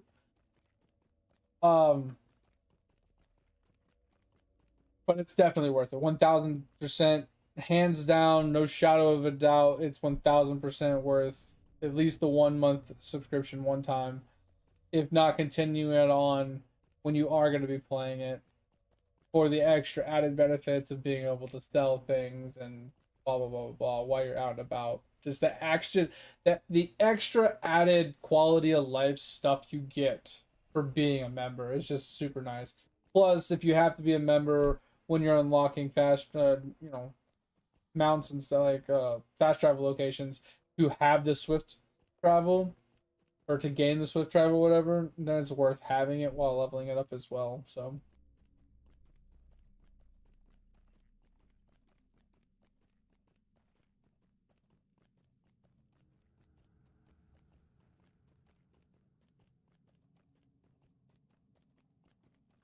Yeah, and that's the thing too, Dig, is like you're gonna save money doing the big lump sum like you did right off the bat, right?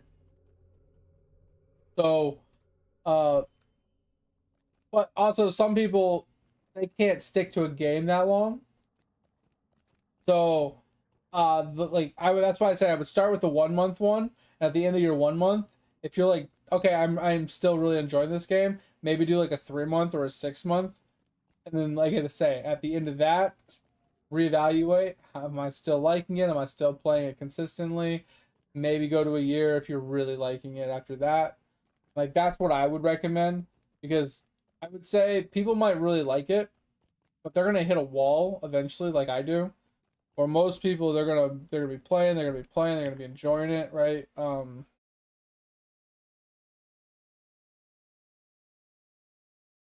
Right. And then after about 500 hours, usually, they hit a wall where they're just like, yeah, it's fun. I'm still enjoying it. I still want to play it, but I don't play it as much as I used to every day.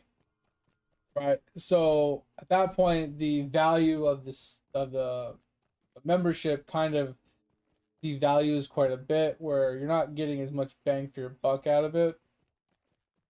So it might be better to downgrade to okay, well, let's put it on the back burner and cleanse our palate for a few months, right? Playing something else and then come back to it and put on a 3 month subscription, play for 3 months and then kind of rotate the game in and out like I do now. Like that might be better for some players. But yeah, like putting on a year, like if you're playing a game and you're like, damn, this game is fucking fun, let's let's dump like 6 months of membership onto this and just go ham on it for 6 months and just see how much we really like it. Like that's a great idea. Like that's a great plan.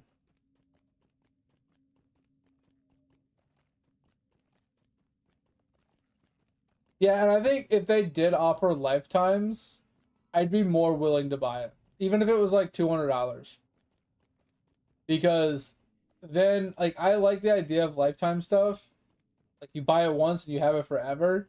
Because if I want to take 6 months off, I don't feel like I'm forced to come and play the game because I can come back in 10 years and play the game. Right? I still have it. So that's kind of like my one problem. Like the one thing that I wish that more companies would do. But at the end of the day, I understand why they don't because they would lose a lot of money in the long run for players that continued playing, right? Never had to pay membership again. No, they won't. 1000% won't do it again. I think they did it in the past because they were trying to bring back players Like they're trying to get money from people that haven't been playing in a while, I think, to come in and dump a couple $100 into the game that they knew they weren't gonna really play because they hadn't been playing in so long. I think that was kind of the idea. Give them the incentive to want to give them more money before they completely just ignored the game and like, you know, put it off completely. I think that was kind of the thought, but I'm not 100%.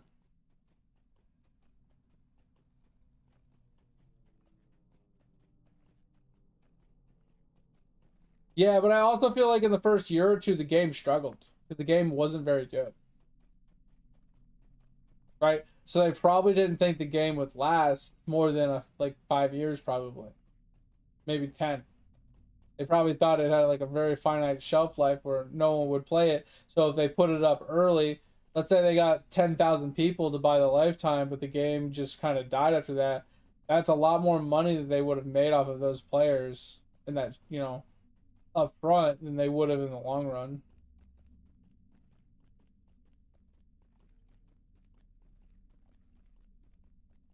And that's what I mean too, Dig, is like the game could be the best game in the world, but if it's constantly lagging and stuttering and freezing, then it's unplayable and it's not fun and people aren't going to play it. Like that's kind of like the problem I'm having with it right now is like with the problem that they have with that last update kind of breaking the servers, it makes me not want to play it because I'm just like standing there for 20, 30 seconds trying to fight a single mob because I just can't attack. It's fucking frustrating.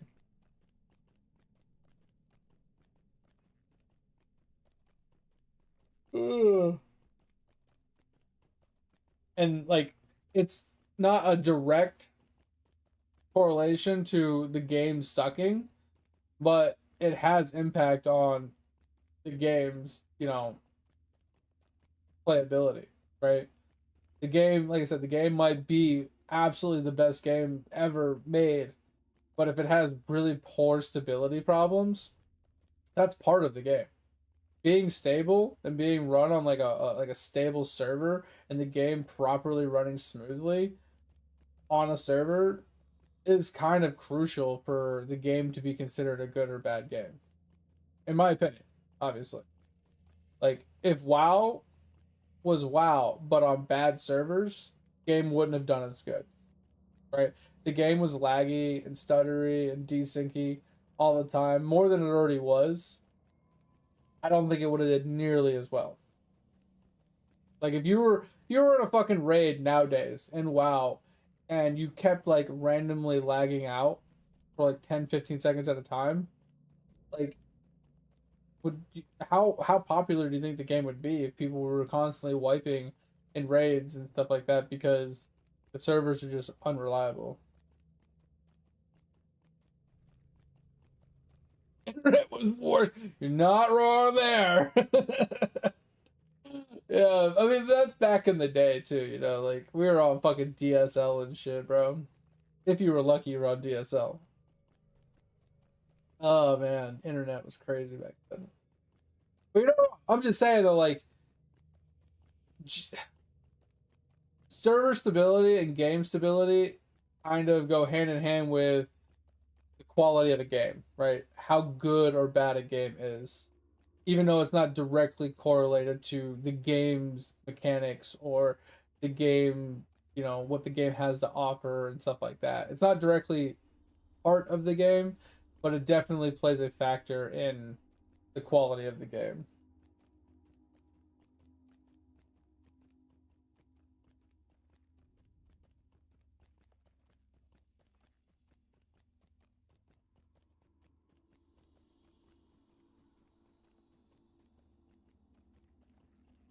That's hilarious, Dick.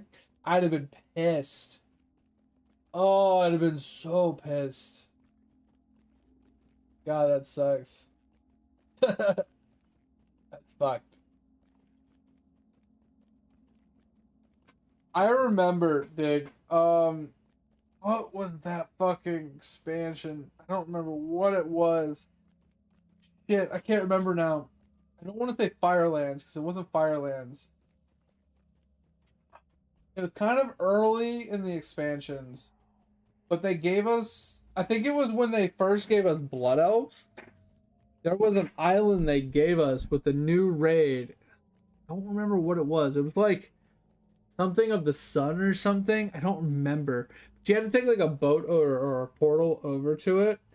And there was so many people going to that island when it first opened.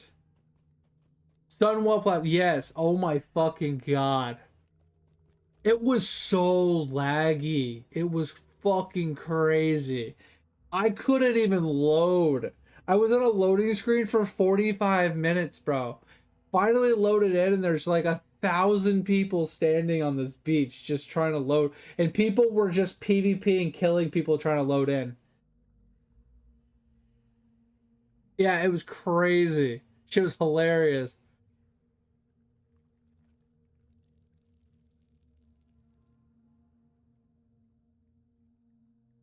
Does it still happen? That's crazy. I mean, I would expect that because the servers can only handle so many people in one area at a time. That's why Outtrack Valley is like 40 on 40. And that sometimes can be a pain in the ass.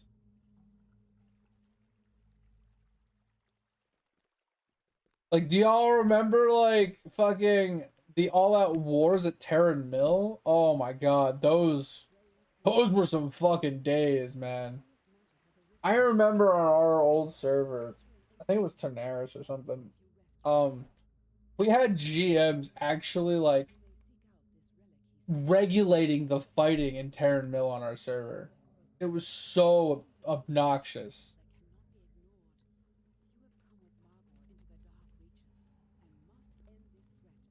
Like they had to step in sometimes to stop the fighting because it would go on for like a month.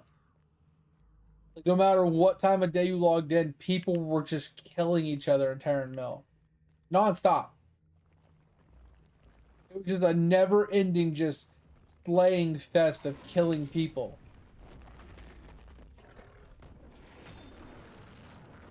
And, like, the NPCs wouldn't even live. We killed all the NPCs, so you couldn't even fly into Terran Mill because the flight masters were all dead. The guards were all dead. Fucking everybody was dead. There was fucking corpses everywhere. Oh, man.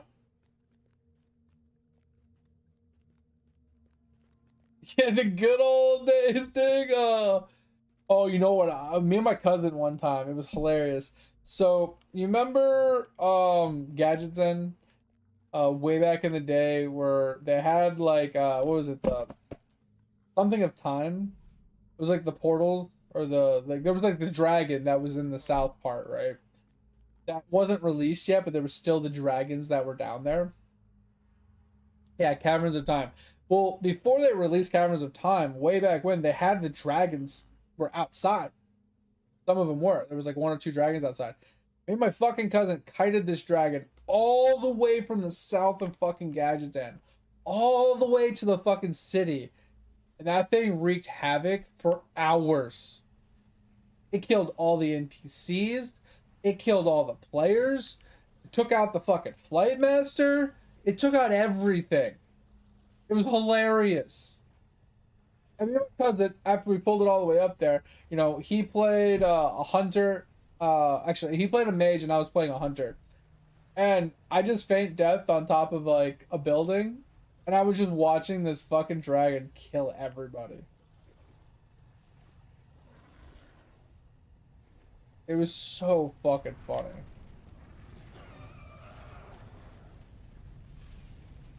I mean, granted, we did die a bunch trying to get it done. But eventually we got him all the way cut into the city. And yeah, that shit was so fucking funny.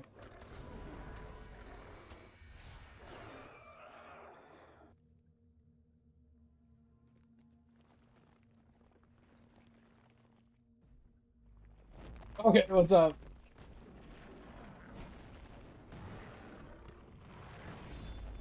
Yo, Dig, were you ever part of the underground Ogomar fucking wars? Where you'd get underneath Ogomar and like there was a bunch of Alliance and Horde down there just having a fucking all-out brawl?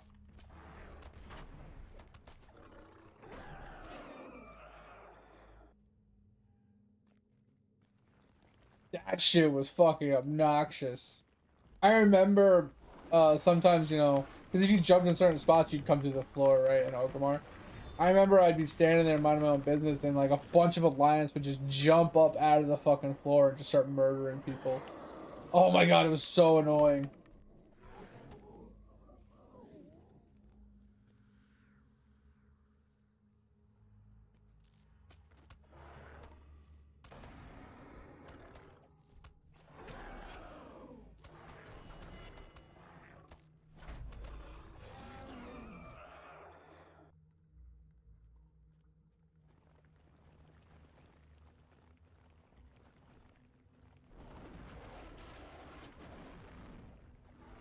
Oh, that's hilarious. Oh my god, it's fucked, but hilarious.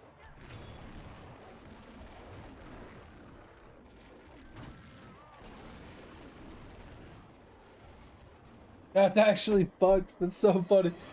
You know how many times I've actually died waiting on the Zeppelin over at Orgrimmar?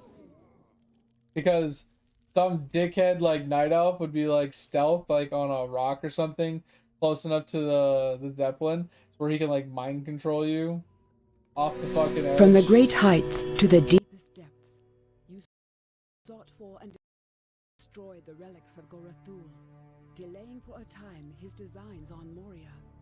Now all our eyes must look forward, across the shadowed forest of Mirkwood, to where the hosts of the enemy gather their strength.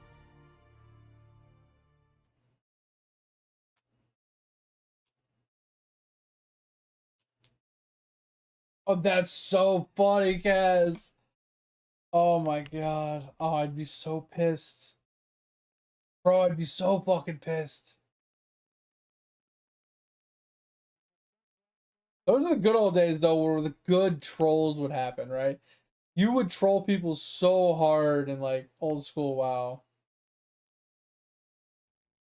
Like, the good old days playing fucking, Warsong Gulch and, Alterac Valley and fucking Arathi Basin, where you're, like, mind controlling people.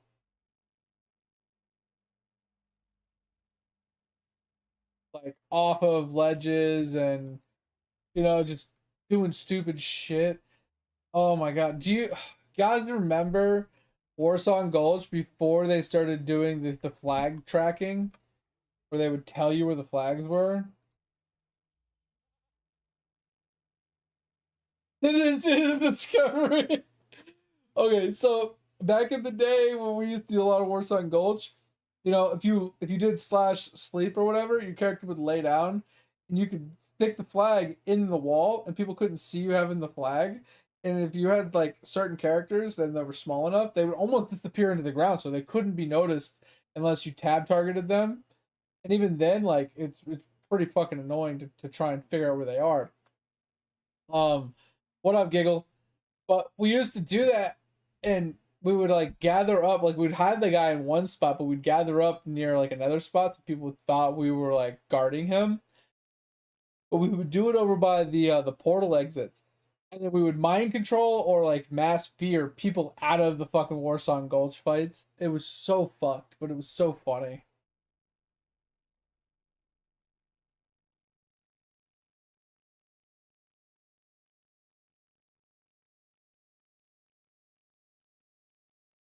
Next stream tomorrow, mate. Tomorrow.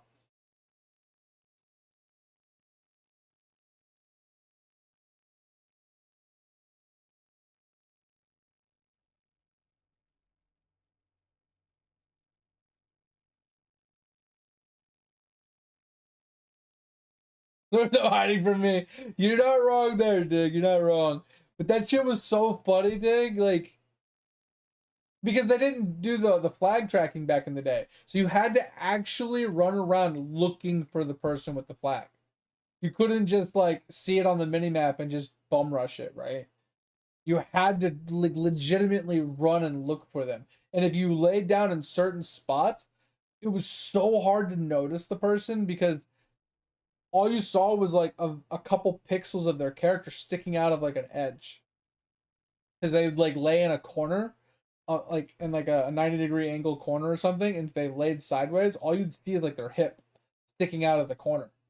and the flag was in the wall and everything. You couldn't see anything. Oh my god. It was obnoxious trying to find flag carriers sometimes.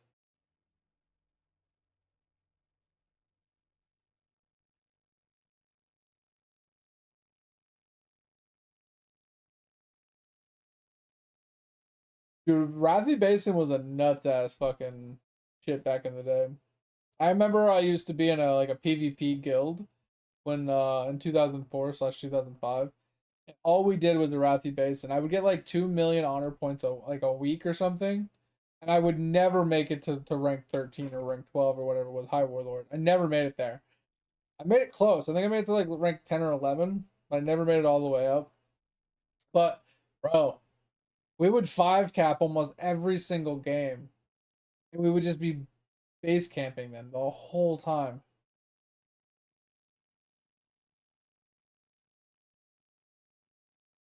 I can't tell you how many Wrathy Basins I've played. It's just crazy.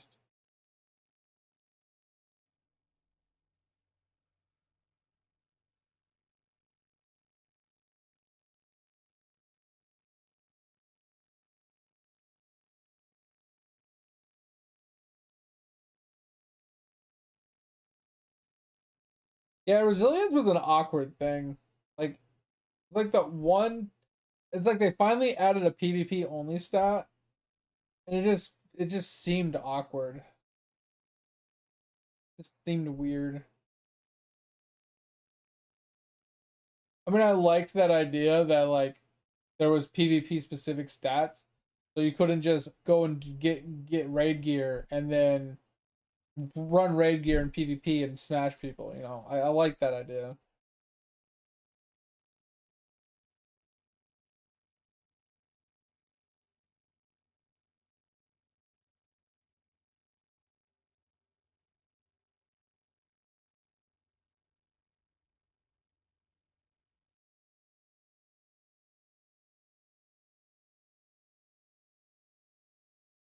Yeah, like I remember like making like the level 19s or the level 29s, like twinking out and killing people.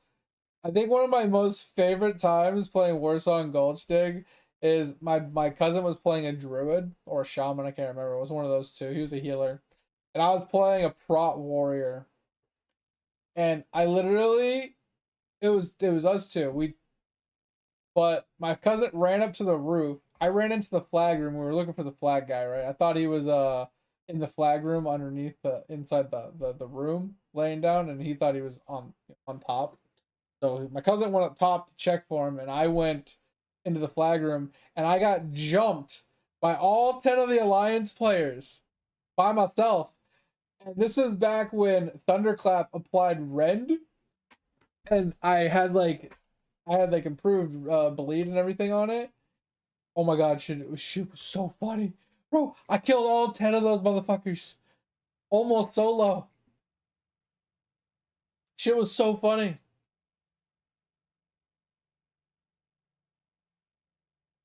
Oh, good old days, man. Good old days. It's like what made it crazy was first hall. What made it crazy was I thunderclapped and I was beating the shit out of like this one guy, and they were ganging up on me. So I was just like I was spamming thunderclap on cooldown, and you just saw like massive numbers, bunch of bleeds going off. People were like slowly dying, and like they're beating on me, and I'd get a kill and I'd victory rush somebody. And I'd get a kill and I'd victory rush somebody. I'd get a kill and I'd victory rush somebody. Oh my god, dude, I fucking destroyed the entire alliance by myself. My cousin's up top, he's like, hey, you good down there? I'm like, I'm good. Just like kicking everybody's ass. Don't worry about it. Oh man, I wish I had recordings of some of my like younger day gameplays. Cause like there has been some like Counter-Strike things that has happened that I'm like, damn, that would have been sick if it was recorded.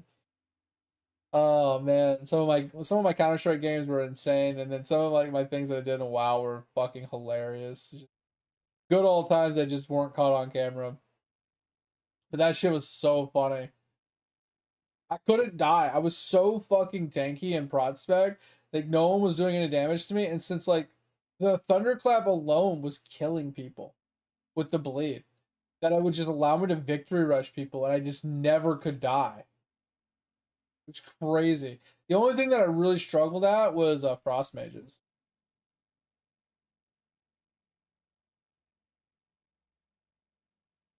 Since they had like rank 1 frostbolt and then frost nova, they could basically almost indefinitely kite me. It was really annoying.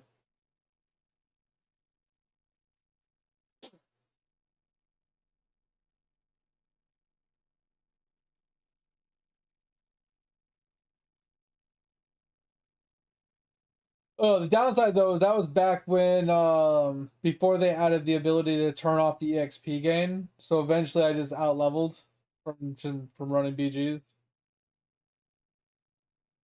And I ended up like at level 20, so then I had to twink again at 29, and it just wasn't the same. I couldn't destroy like I was at 19. Man, that shit was so much fun. Good old days, man.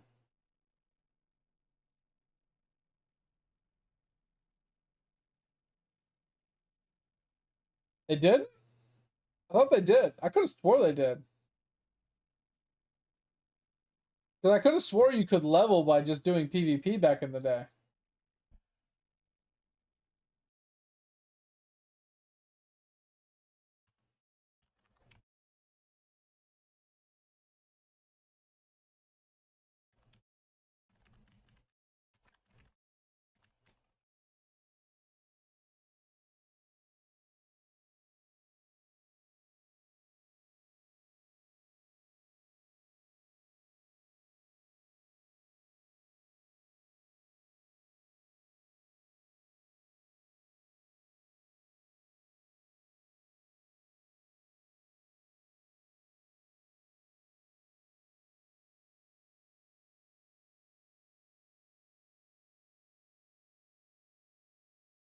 Oh, that's why. Okay.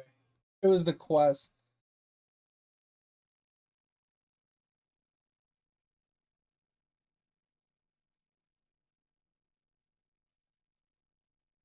Oh, yeah, I just saw your message. Yeah, I just Googled it. Yeah, I forgot it was the quest.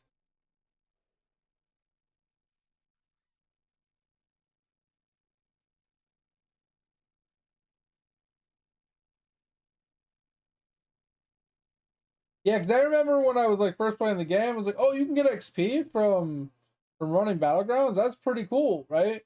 So I was like at a stall point in questing where I needed a few levels or a level or two to like get to the next like section. I would just do BGs for a little while and like level up. I never put two and two together that it was the quest that gave me the XP. Huh. That shows how much I paid attention back in the day when I was younger. My small brain.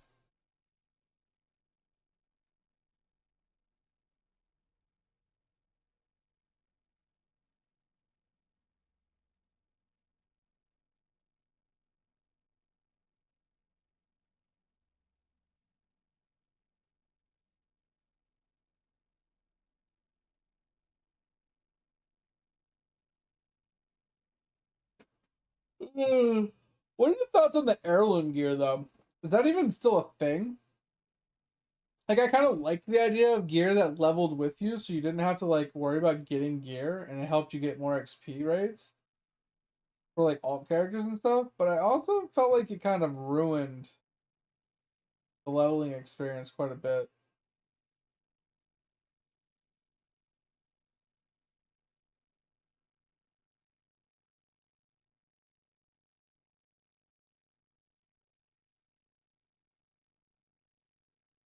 3K HP? That's fucking insane. Motherfucker could never die. Ever. That's the problem with the warrior too, Dig, is like all you needed was one kill and you victory rush and you got like fucking 2K HP back or some shit. It was obnoxious.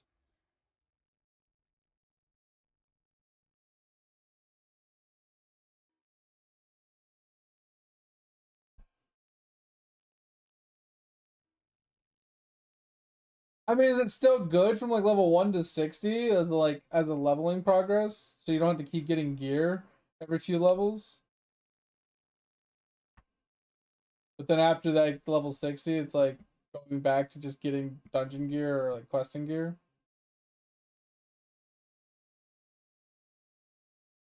But I remember that's like kind of what it felt like it was used for, like level 1 through 60 specifically.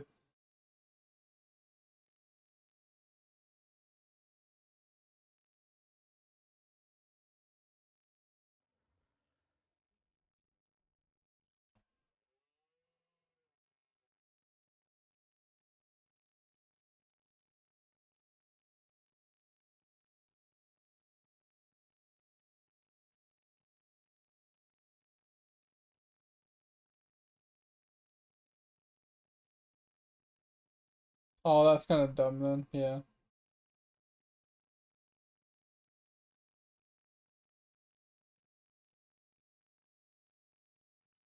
So it just gives more like rested XP or something? So it's like an armor set you would put on before logging out in a town or something stupid?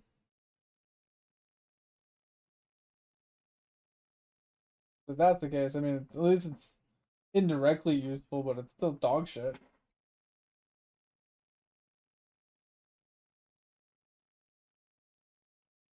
Yeah, I always thought it was like a cool idea to help you level faster, and you didn't have to like worry about picking up gear, which was always really cool. But it just never felt good. It just felt mediocre.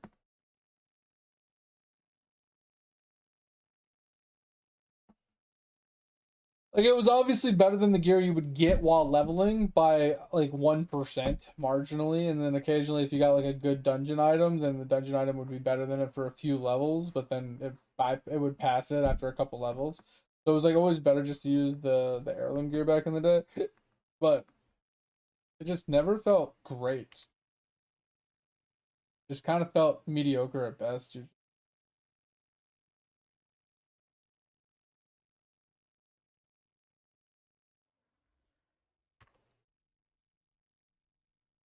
But yeah, you kind of make me want to play WoW again. But I 1000% if I tell my wife I want to play WoW, she'll cut my internet cord. Like she doesn't normally care what I play, what I do, what I buy. I don't really ever buy much ever. I'm a pretty frugal person.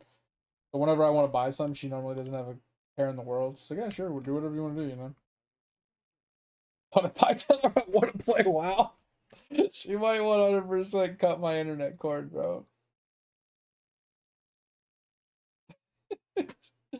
Like I'm convinced she will cut my internet cord, bro. No ifs, buts about it, man. I think I'm gonna get rid of this item. Fuck it, I'm not gonna deal with this shit. Which is funny because she really doesn't care what I play. Like she doesn't care if I play WoW.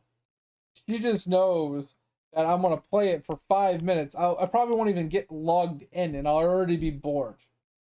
And I'll be like, well, that was a waste of $90, right? Like that's kind of where she's at with it. Is she'll cut my internet cord just to prevent me from playing because she knows I won't I won't play it. I'll just waste the money.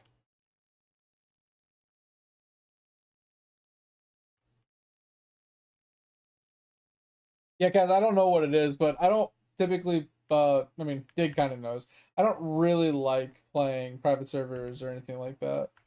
I did it once with Dig for RO and it was cool.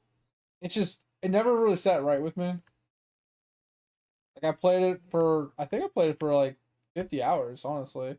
And I just never felt comfortable, right? I always felt like my computer was gonna be like compromised, or you know, someone was gonna like start moving my mouse around and be like, haha, bitch, sucks to suck, like I always felt uneasy about it.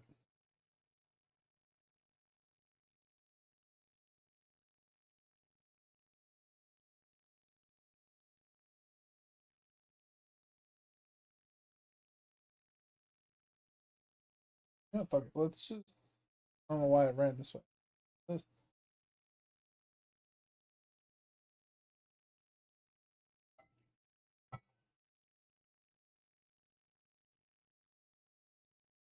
Oh.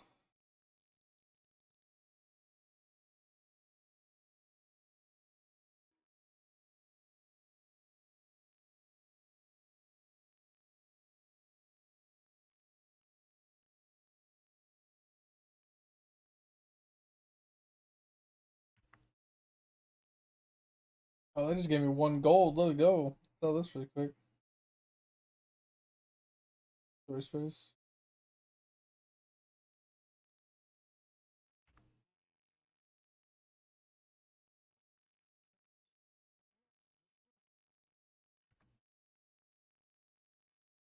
So we need to. Okay.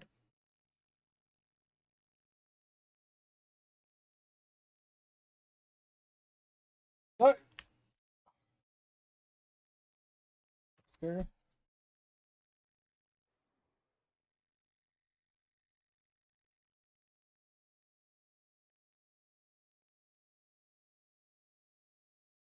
Yeah, I'm not gonna lie. The one I keep seeing commercials for that has piqued my interest and has been like slowly but surely like as my interest for going back and playing WoW is like slowly increasing. My interest in trying uh this one private server keeps increasing as well. It's the one with the archetypes.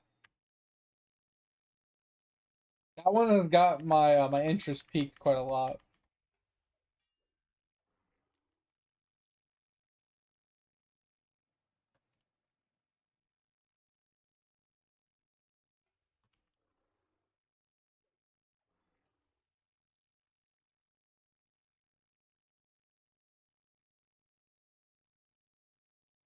I don't know what it's called. I just every once in a while when I'm on YouTube, I'll see a commercial for it or something.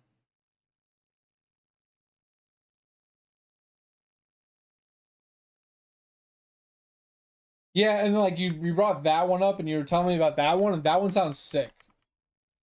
It's called Project Epoch, according to what Dig wrote. And it sounds sick. Like absolutely sick.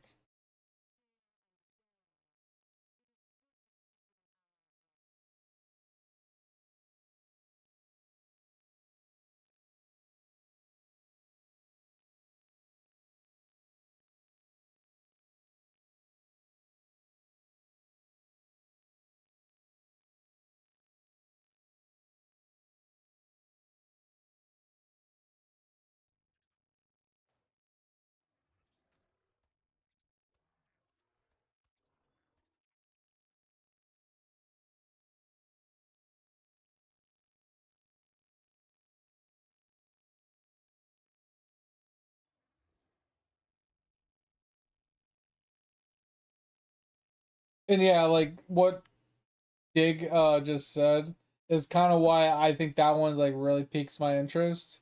Is because it's like a true classic plus.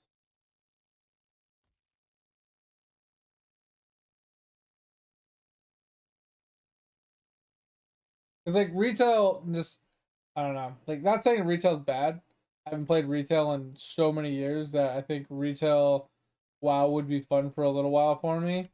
It's just nothing in my opinion beats classic. Classic is just such a good experience overall. I like the slower, methodical gearing progression and leveling process and just playing the game with all the inflated numbers and everything. Uh but at the same time like it being a plus means it's like it's vanilla but with a twist. Right? Kind of like Seasons of Discovery, but not really Seasons of Discovery style. So I don't know. It's really piqued my interest, and that's kind of I think why archetypes piqued my interest is because I feel like it would be classic but with an archetype twist.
Yeah, one of my main problems with private servers, if I'm being honest, is just the hypothetical chance that I get banned.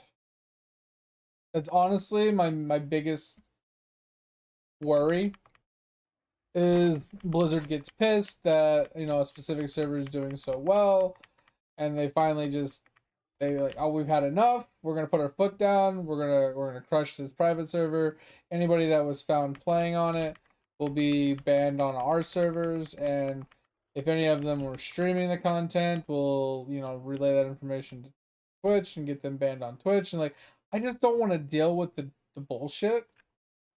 And that's honestly the main, like, I would say that's like 70% of why I don't want to play private servers. And then the other 30% is just purely, I don't trust people. Y'all kind of already know that. And to put my trust into somebody else to have like my MAC address, my IP address, you know, my you know, any of my other computer statistical stats and information, and then asking me for information, you know, to make an account with them and stuff. Like, I don't trust people enough for that. The only reason I do it for game companies is because it's, hypothetically speaking, supposed to be somewhat secure-ish, safe-ish, confidential, which obviously we all know is a load of crap. But there's no way around it, at least with them. I mean, it's kind of the same thing with a private server, but I feel like it's less likely, actually, it's probably more likely to happen with a company to sell your information than a private person to sell the information. But at the end of the day, like,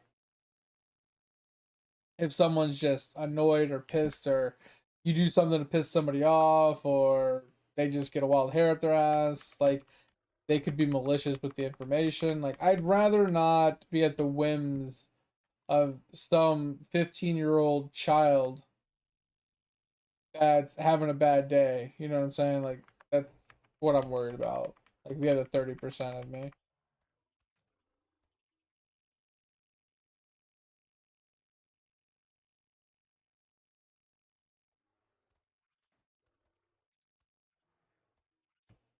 New professions would be sick.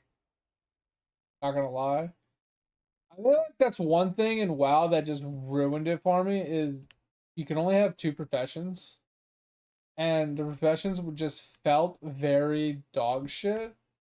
Like, I felt like if you were a blacksmith, you could make things up to a certain point, but then making things kind of became obsolete at a certain point because you couldn't make best in slot gear or best in slot equivalent, right? You could make like pre-raid gear, but you couldn't make anything past that. And like, even when you would like run Molten Core and you'd like get patterns and things like that, oh my fucking god, stop lagging, you piece of shit game. Even if you got these patterns and you got these things, they weren't good. It said I fell, and I don't know how I would have fallen. I'm assuming I fell off this ledge.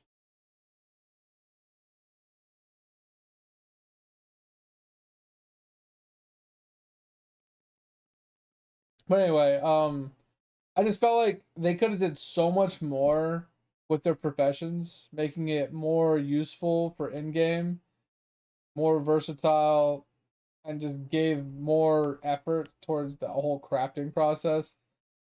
Because like I feel like they did a good job with the professions, but limiting people to two professions and not giving the professions much in-game viability just felt really bad.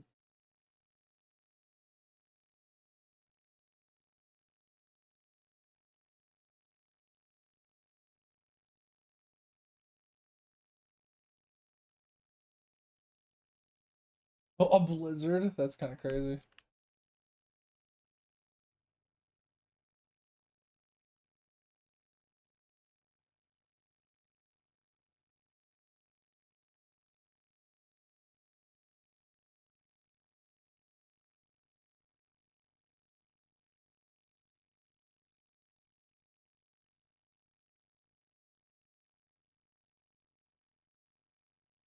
I mean, I've never played on a private server personally, but I mean, I know I see. I mean, I know your point.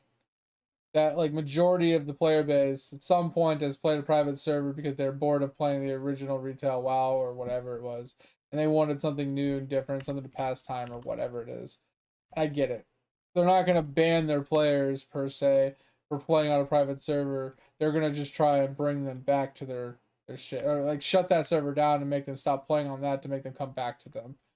And I get it, but they could be malicious about it too. It's like, well, you wanted to go and play on this server, so let's just ban your account and make you repurchase the account and like show you why you shouldn't try and game the system, right? Like they could be really fucking childish about it.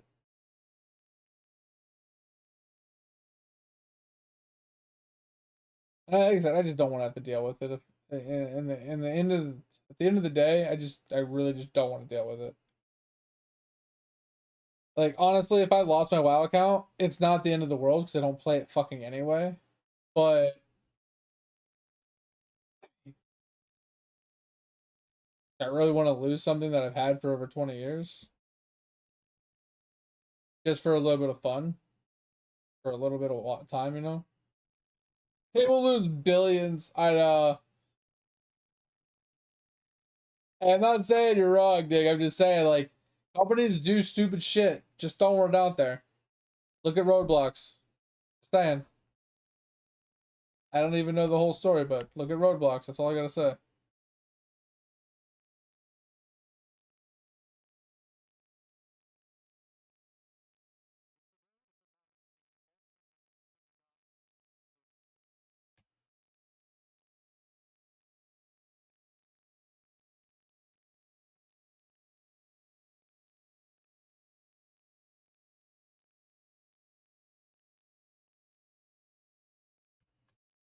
Yeah, but what I mean is, like, they're gonna ban somebody for bringing information to light on YouTube, trying to sue him and other people doing the same thing, causing even more light to be shown onto what they didn't want to be shown. Like, just say, they're not the smartest tools in the tech. You know what I'm saying?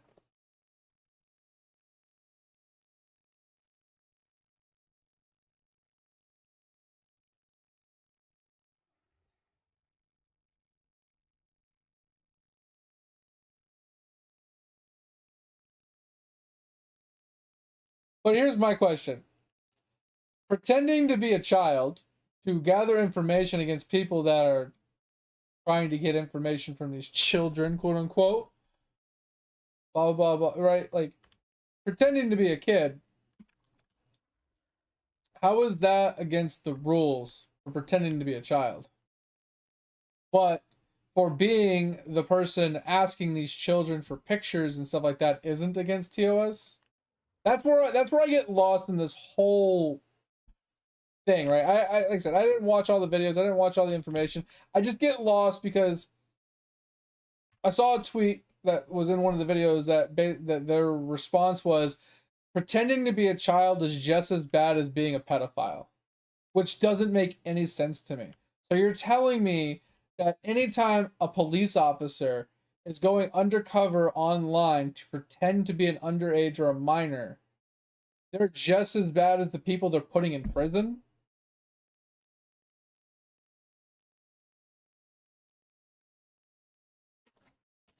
Well, supposedly, from what I saw in the videos, like I said, I don't know 100% everything. I'm just going off of what I remember.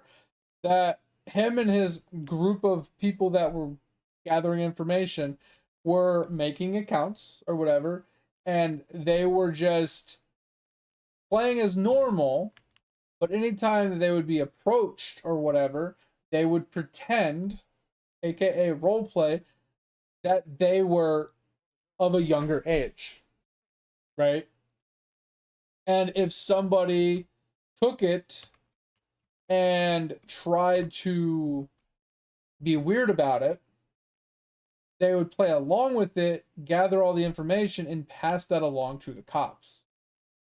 So, in no way, shape, or form do I believe that that is against terms of service. I don't know what part of terms of service that is against.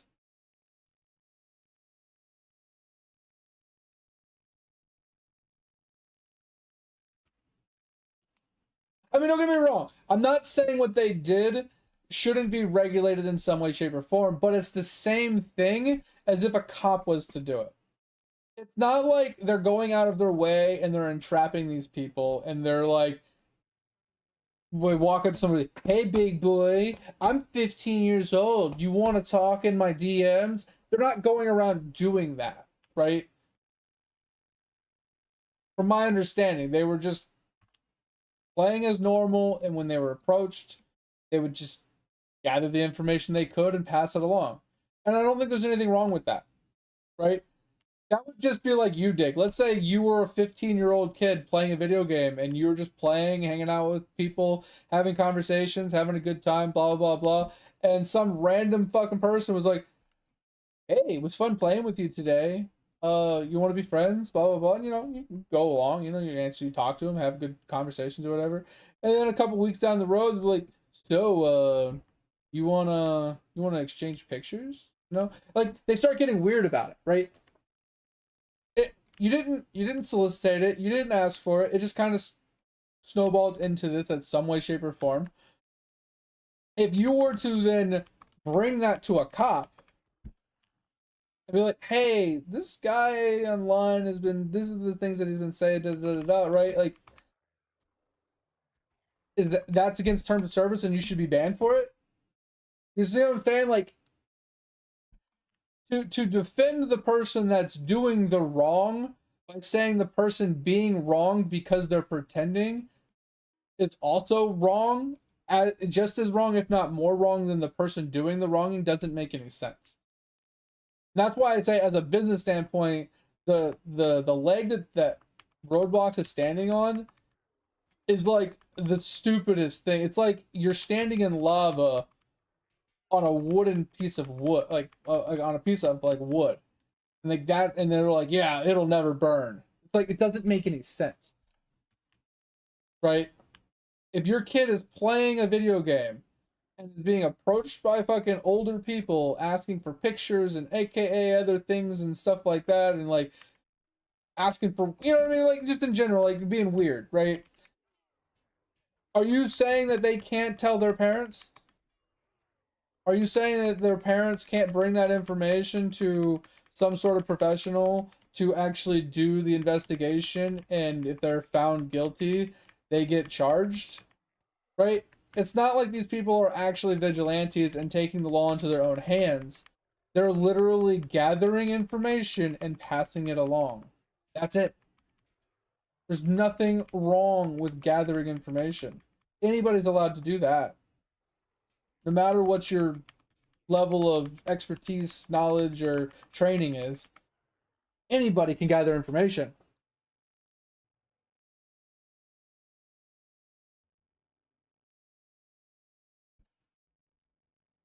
Like that's kind of why I don't understand the whole premise behind it. It's just, it doesn't make sense why they would argue this point so hard and double and triple, quadruple down on this person being in the wrong for exposing the information of these people that are approaching these people, right?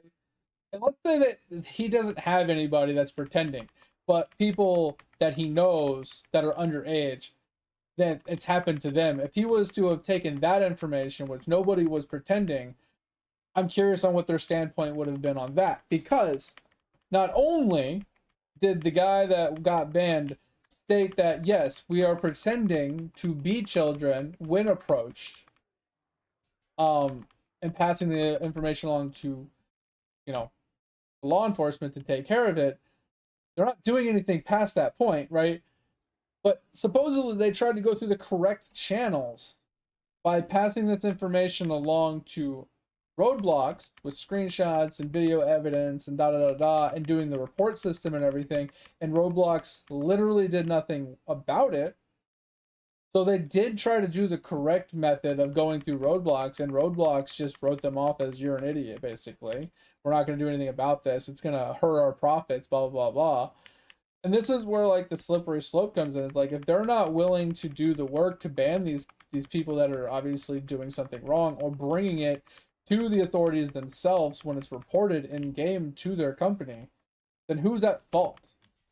if Roadblocks was already pre-warned and people were reported for this and they didn't take the evidence that they had or flag these accounts to gather more evidence, to pass it along to law enforcement, to do the investigation, stuff like that, then at the end of the day, who's really at fault here? Yes, there's a terms of service that you're not supposed to do certain things and you can be banned for breaking those terms of service. But what terms of service did you break? It's a video game. It's an online video game. In what way, shape, or form are you required to give the your actual personal information, your actual age, your actual location, your actual sex? Like, in what way, shape, or form are you required to not lie? Like, there's called roleplay for a reason. It's called online personas for a reason. Like, just because maybe I'm 30 years old, but I want to say I'm 20. Like, there's nothing against me saying that. There's nothing that should prevent me from allowing me to do that. And just because these people are saying that they're younger than they are, and these weirdos are taking advantage of that and be like, oh, ho, ho, ho, ho, you're underage. Oh, really? Can you show me? Like, I just don't get how you could fault those people for just stating that they're younger than they are. I just don't get it. Like I said, I don't know the whole situation. I'm not talking on behalf of Roblox or the guy that got banned. I'm just saying from the information that I saw, like, if I was to just take it completely all at face value and out of context and just, if it was me and I was playing a video game and someone approached me like that, like, I would expect no less, right? I would expect somebody to get in trouble. I would expect that information to be passed along to the correct people to get taken care of. Regardless of who's passing it along, it should be done. And if the company is not going to take care of it, then somebody should. You know what I mean? Like I said, we're only hearing one side of the story, right? We're not hearing both sides of the story, but like, the sides of the story we are seeing look really damning for one side versus the other. Obviously, it's one-sided story. If we actually sat down and had a conversation with the other side of the story, how damning would they make the other side look? Like, obviously, right? Like, but at the end of the day, one side's right and one side's wrong. And then sometimes they're both wrong. One broke the rules in order to do what a right thing, like you were saying before, right? He broke terms of service to do a right thing. Makes sense, right? So doing the wrong thing for the right reason isn't always the best thing. But at the end of the day, like, I'm curious on what terms of service he actually broke. Like, what was so important in their terms of service that supersedes jail time? You know what I mean? Like, I don't get it.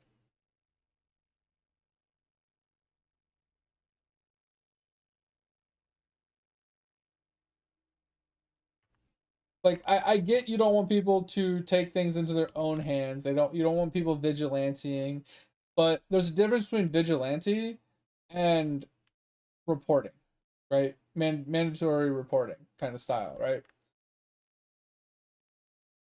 It's just like if you have a fucking swim coach, like a PE coach, or like a gym coach, or your football teacher or whatever. Like, you got a coach, right? They're in charge of a bunch of kids, right? If that coach, in some way, shape, or form, comes to the information that something bad is happening to a kid, they are mandated by law to report it to law enforcement. No and ifs, buts about it. Technically, Roadblocks, being a quote-unquote safe child sanctuary, whatever the fuck they label themselves as, is kind of in the same boat. If they're claiming that they are, quote-unquote fucking, safe children workspace, blah, blah, blah, whatever the fuck that they label themselves as, and yet they're not reporting anything that's being sent to them, like, aren't they breaking their own terms of service? It's just hypocritical.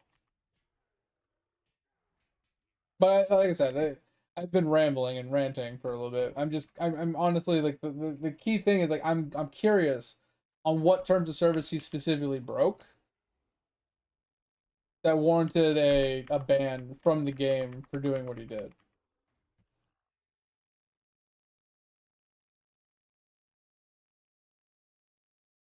That's all I'm curious on.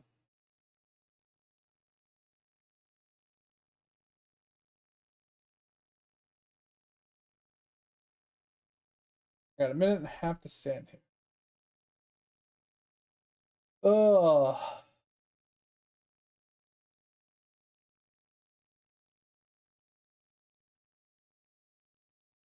The song always reminds me of Final Fantasy VII for some reason.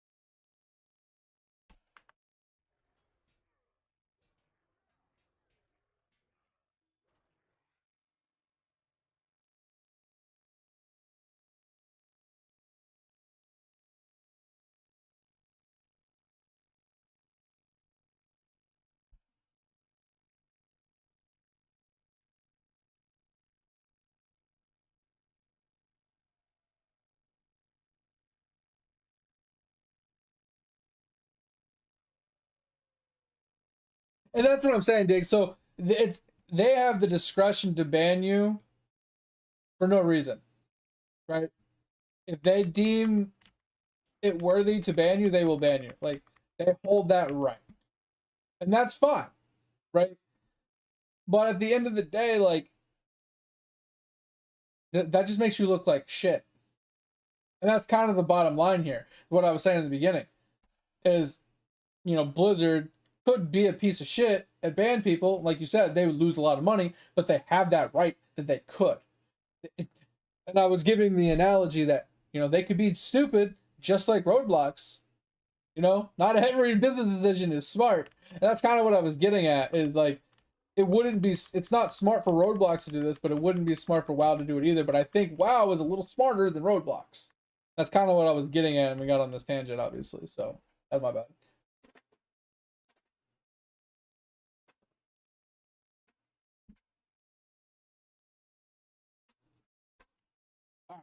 So that is done. We need to defeat a random dude. We have to defeat some more wargs.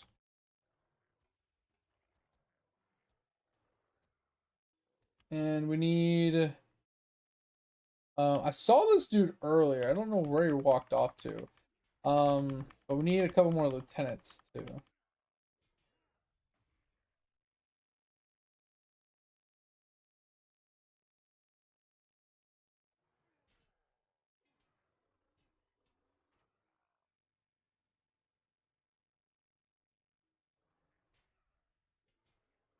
There he is.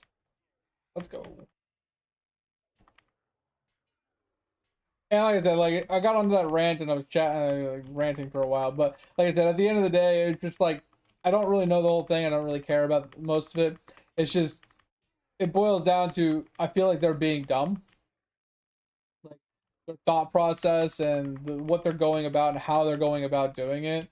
It just doesn't make any sense, and it's literally just the stupidest thing I've ever seen or heard. Um, which is it brings me to the point of like just because it's dumb doesn't mean a company won't do it.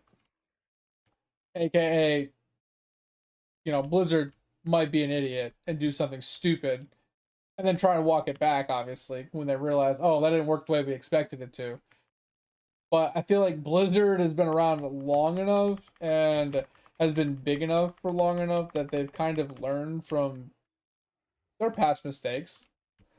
Not that they've made a lot of them, but they I feel like they tend to learn from their mistakes and think of things a little bit more in bigger picture sometimes.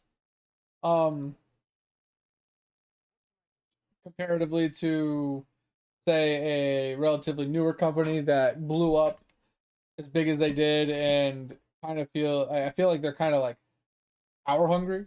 feeling like they're like untouchable. They can do whatever they want, however they want to do it, and no one can touch them or say anything. You know, they basically can't fail because of how big they are now. Like I feel like that's a wrong mentality to have. I don't think WoW would go that route. Like I said, like I don't think they would actually ban people, but I think that there's always the chance, right? Do I think it's likely? No. Do I think it's possible? Yes. Kind of like that idea, like that mentality, you know?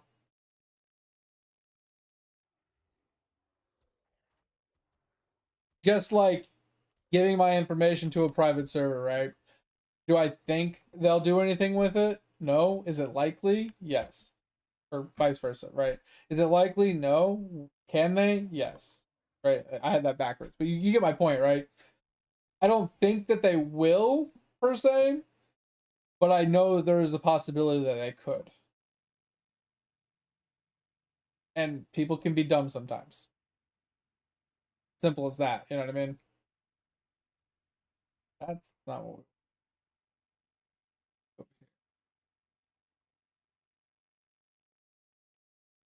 yeah, I don't really ever read TOSs. Like I've read a majority of like Twitches and stuff like that. Certain key points of it. But at the end of the day, like when it comes to games, bro, scroll to the bottom, hit accept. And then don't complain when stuff happens. You know what I mean?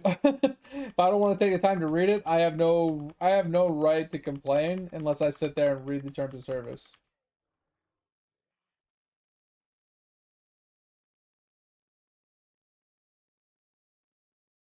You getting out a little early, mate?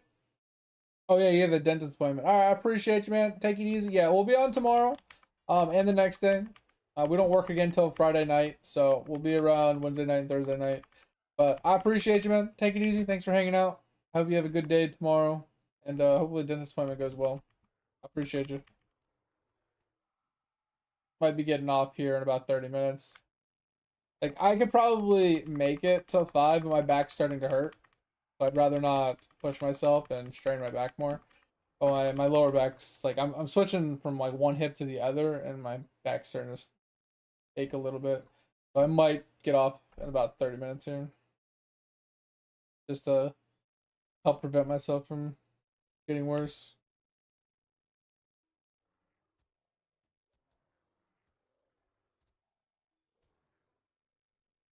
Yeah, that's insane. That many people on the private server in the middle of the night. It's pretty nice. That's a pretty healthy server at that point, I would say. Kind of curious how many it is the like middle of the day during like peak hours.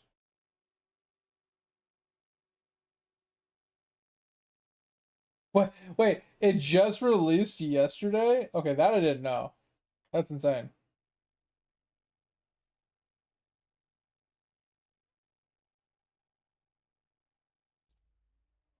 So I mean, okay, so with that little piece of information though, Dick, it makes sense why there's so many people because you know how people are when something's brand new, they kind of binge it, and a lot of people jump on it, and if you give them a couple days or a week, you'll see those numbers usually dwindle off pretty hard.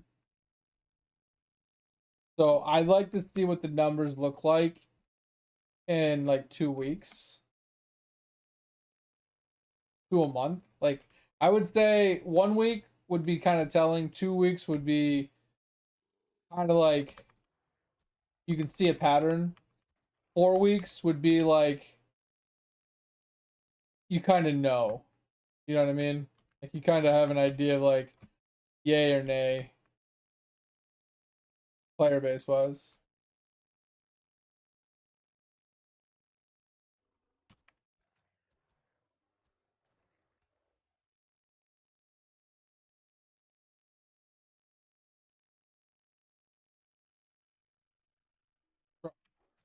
I can only imagine a private server with 100,000 players on it.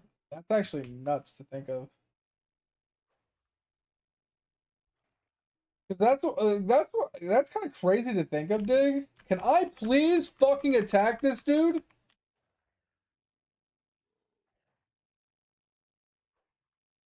Like, for the love of God.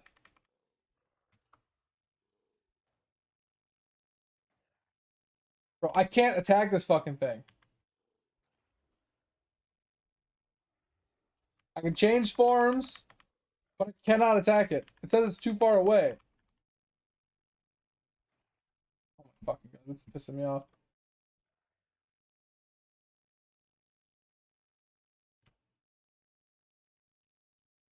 I mean, having a million players or having a million concurrent players. Like, having a million people signed up isn't that crazy to hear of, but having like concurrent online players, right? 3,000 concurrent online players is kind of nuts. Like, if like not 3,000, so 3,000 is pretty solid. But like if you had a million, like that would be insane. But I'm just what I was getting at is like if you have a server that has 100,000 people playing on it at any given time, how many servers is actually running that, right? Because a single server, in my opinion, like a single World of Warcraft server can't support 100,000 people on one server. I don't care how strong that like the hardware is on that computer or on that server. I don't think you can physically have that many people on a single server.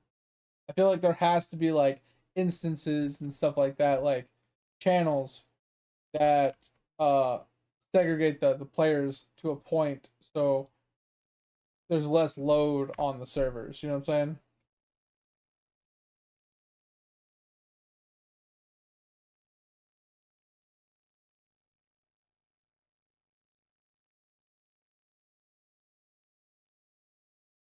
I mean, I could say like them tracking, a million unique logins in 30 days, right?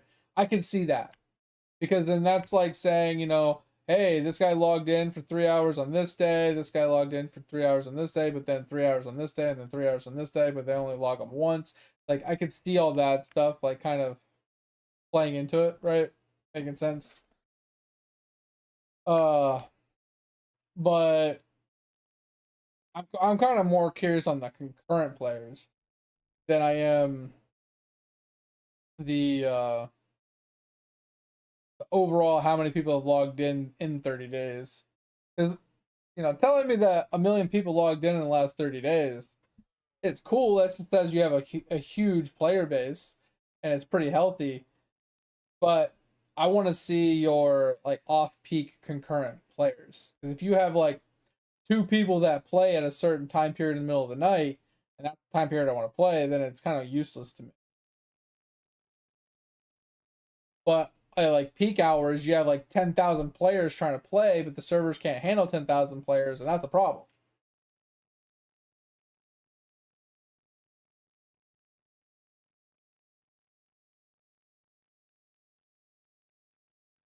Yeah, it's a pretty solid, healthy basis for concurrent players online. 5 digits, pretty huge. I'm just curious on how they have that server set up, right? Like I said, because most games they run like multiple servers and instances of servers for a single server. If that makes sense.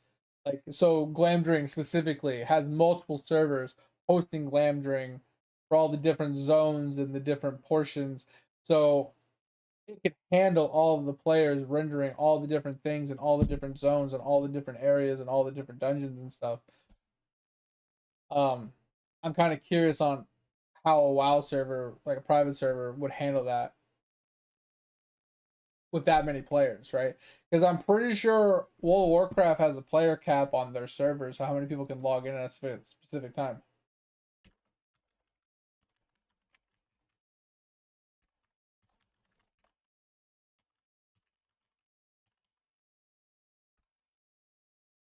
Yeah, so a World of Warcraft server can typically have 3 to 4 thousand players on at a single time.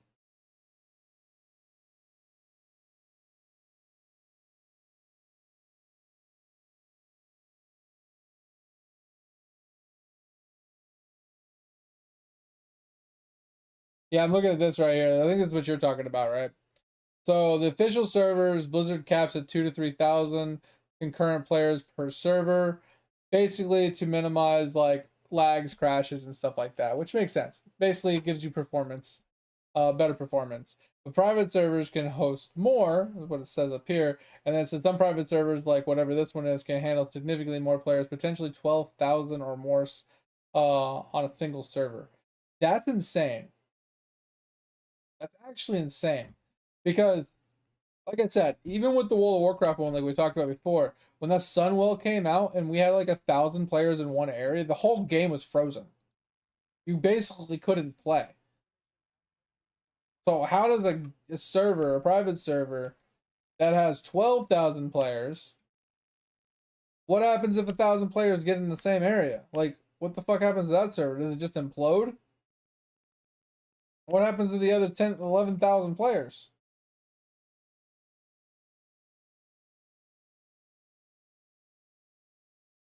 Yeah, no, this is what I Googled. I know back in the day it was like 2 to 3,000. I don't know if they've upped it since then or anything like that. I just know back in the day it used to be like a somewhat low number.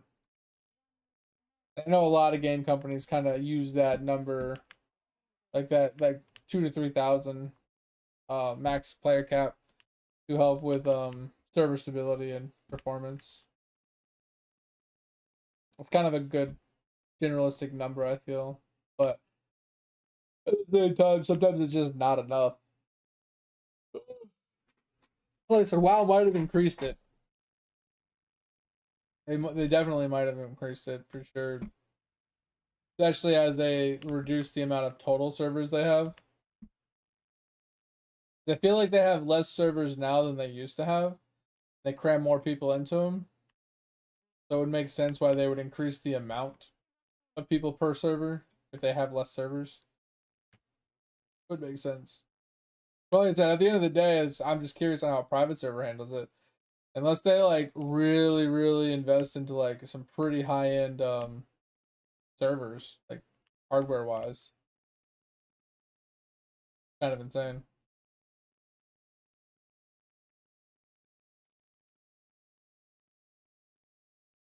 They would need some really insane like network interface cards and like internet speeds, things like that. They would need a lot to really house that many fucking players. That's crazy. Like I could expect like a company being able to like accomplish that, but I would not expect a private server to be able to, you know, be able to support that. That's crazy. That's not something I was expecting.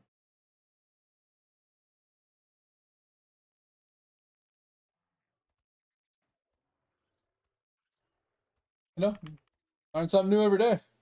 That's nuts.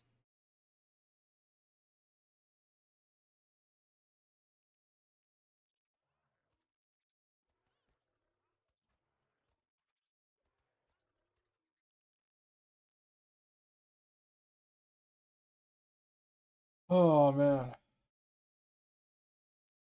Dude,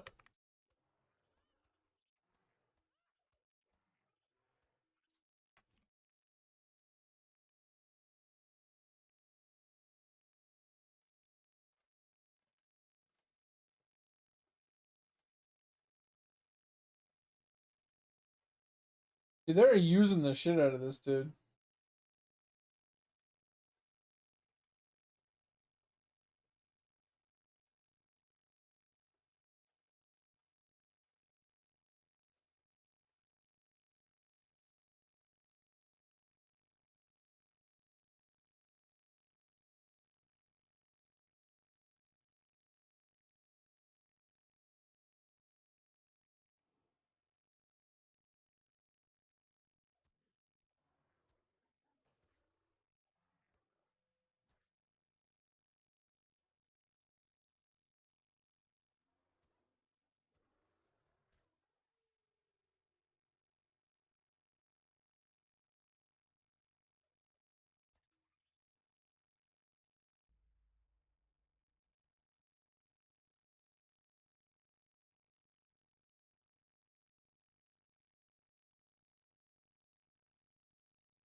Oh.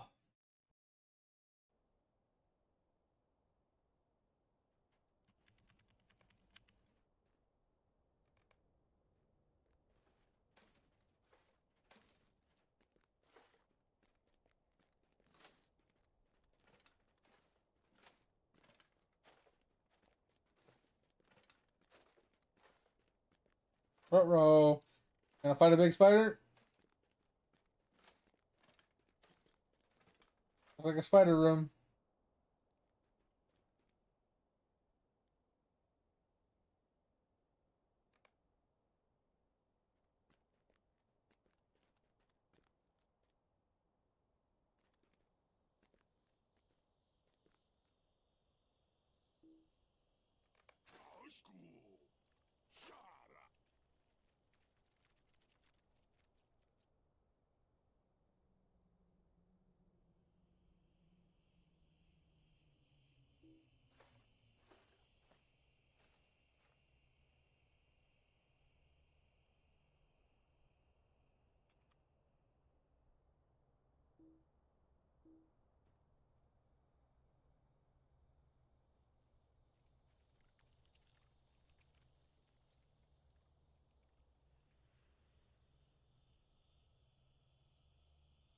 Oh, fucking kidding me? Let me out.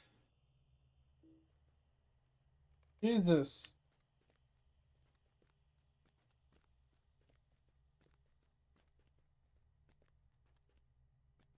Come on, you slow ass.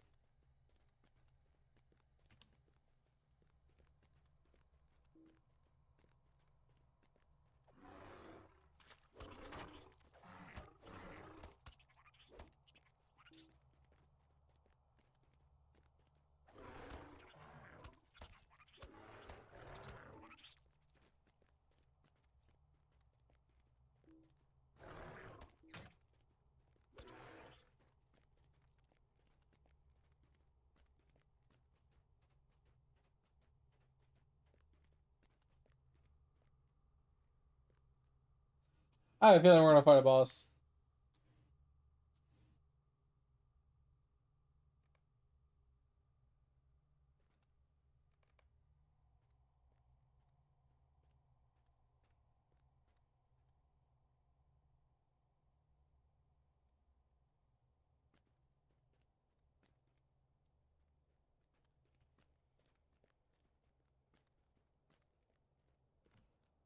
Oh.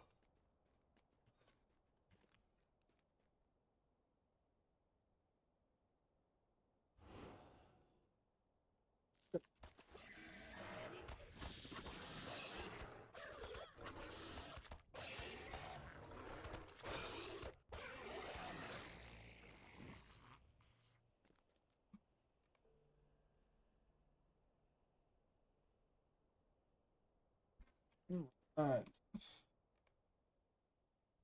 Who's that? Though all oppose me, I shall slay a single orc should a Suriel die on this ill-omened journey. Ha!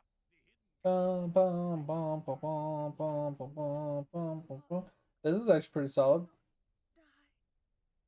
I get a bunch of vitality. I lose the agility, which is less damage, but you know, a little bit of might. Lose crit rating. There's a lot of crit rating. I can chase a match. Just sell it. Doesn't look very good.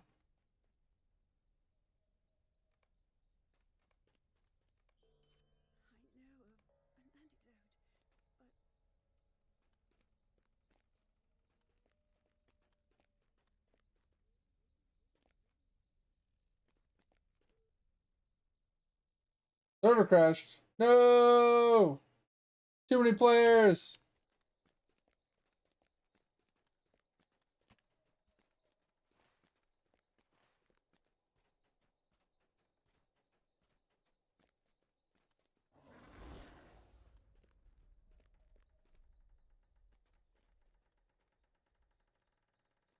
Can't I find persons?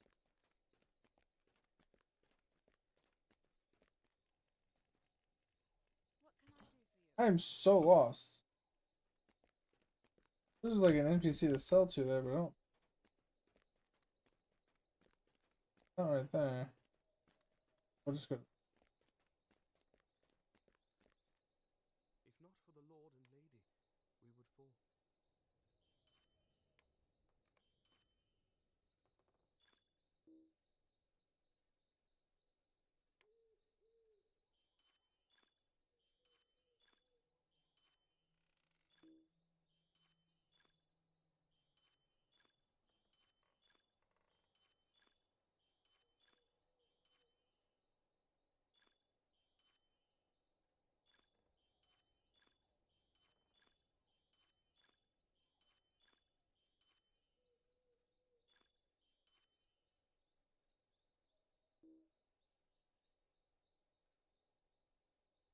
Ugh.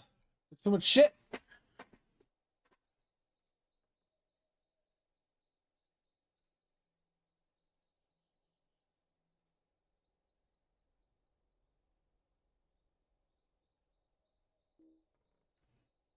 Ugh.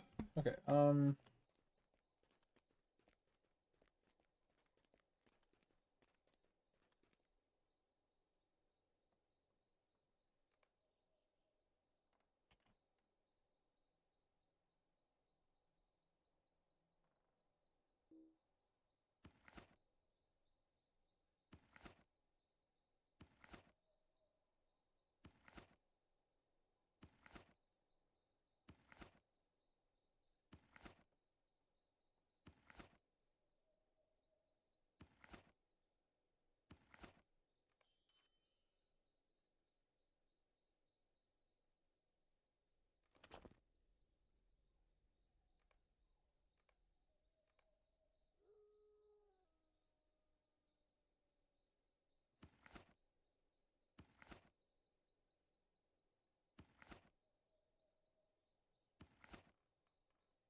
Alright, time to run up this way.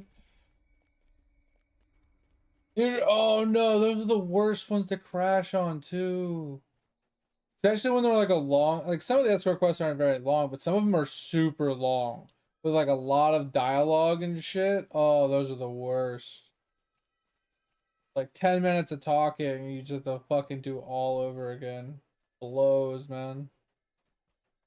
Yeah, it sucks. I didn't get much XP today.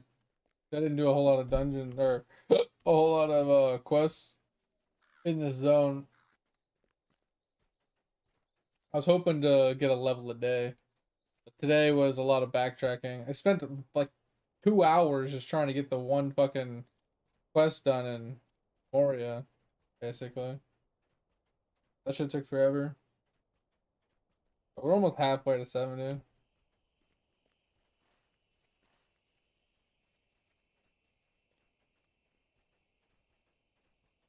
Why is the bug attacking me?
North. I get the last 2 items we're missing.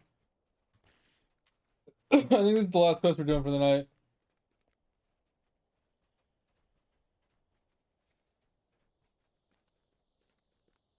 Like I said, it just my back doesn't hurt as much right now, but it was hurting like 15 minutes ago. I'm gonna go watch some anime and relax, rest my back, get some stretching in, and probably take a little bit of a nap. Oh.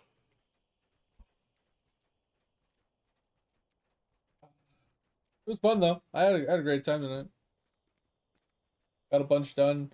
Bunch of the chapter quests mostly, not much of the actual zone quests or anything, but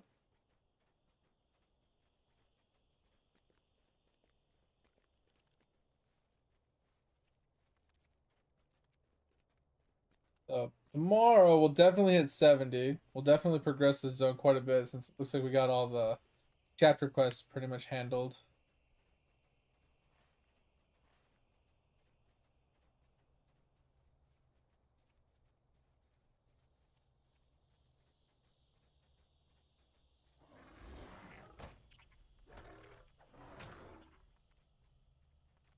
Why does it take some fucking spiders so long to walk?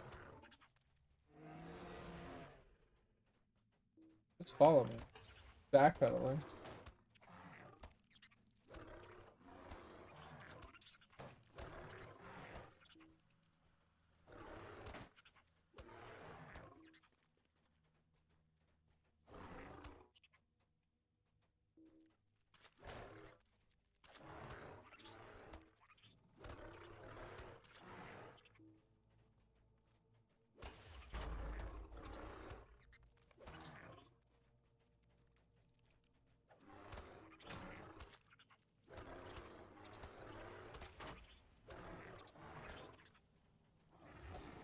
Back down.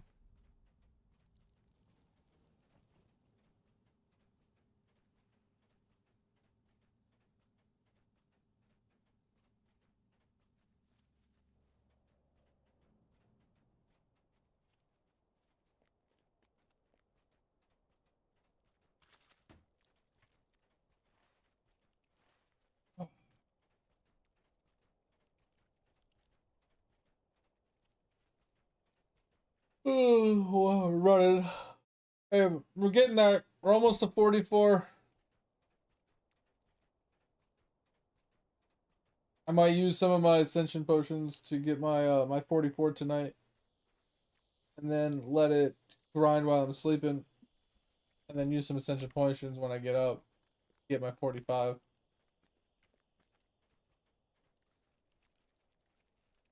Don't have to use my transcendent potions.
Oh yeah, Dick, do you have you looked up any of the Ragnarok Online 3 information?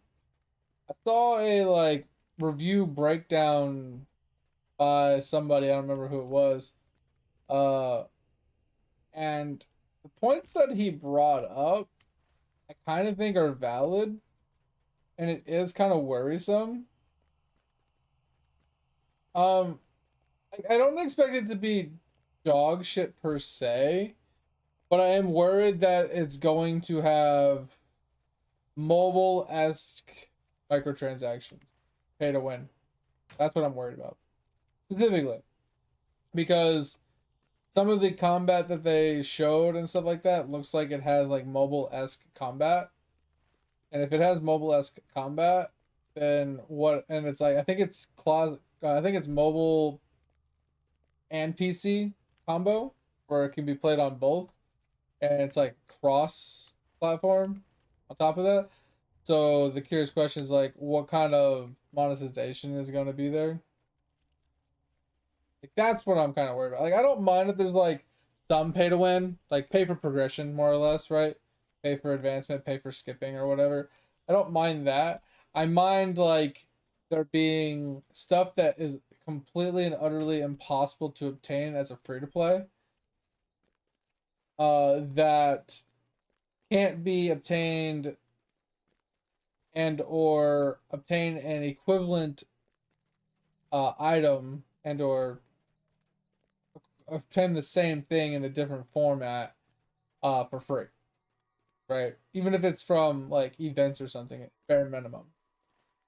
So if like let's say you spend $5 and you get this weapon that is best in slot item across the game and it's like 5% stronger than anything you could possibly get unless you without spending money. Like that's where I'm like dog shit, right? That's where I draw the line of dog shit. That's pay to win, and I refuse to play a game that does that. But if it's like, hey, you spend $5 and you get 15% faster leveling and fast travels or whatever the fuck, like that kind of stuff, I'm like, okay, whatever, fine. Like, it doesn't make his character stronger than mine. It just means he levels faster than. As long as it doesn't make the character stronger than my character for spending money, then I don't really care if it's quote unquote pay to win.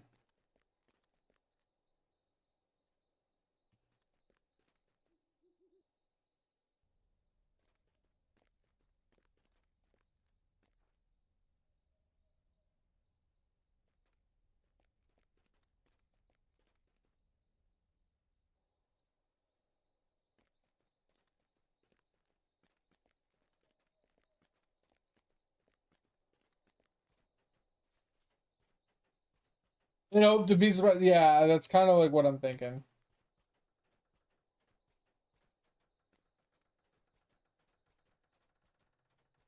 All right, I don't know where this person is.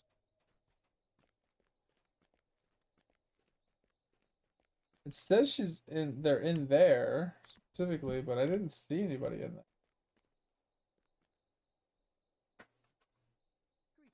Oh, back. I don't see them in there. Is something? Oh, they're up here. But yeah, I don't know. The combat looks good. Whatchamacallit, the graphics look pretty cool. Like I kind of like the way the game looks. I kind of like the way that like the animations and the explosions and the numbers. Like I like how all that looks, and it kind of looks like it's the same game, which is upgraded combat and movement. I just hope the UI is like decent and the movement is decent.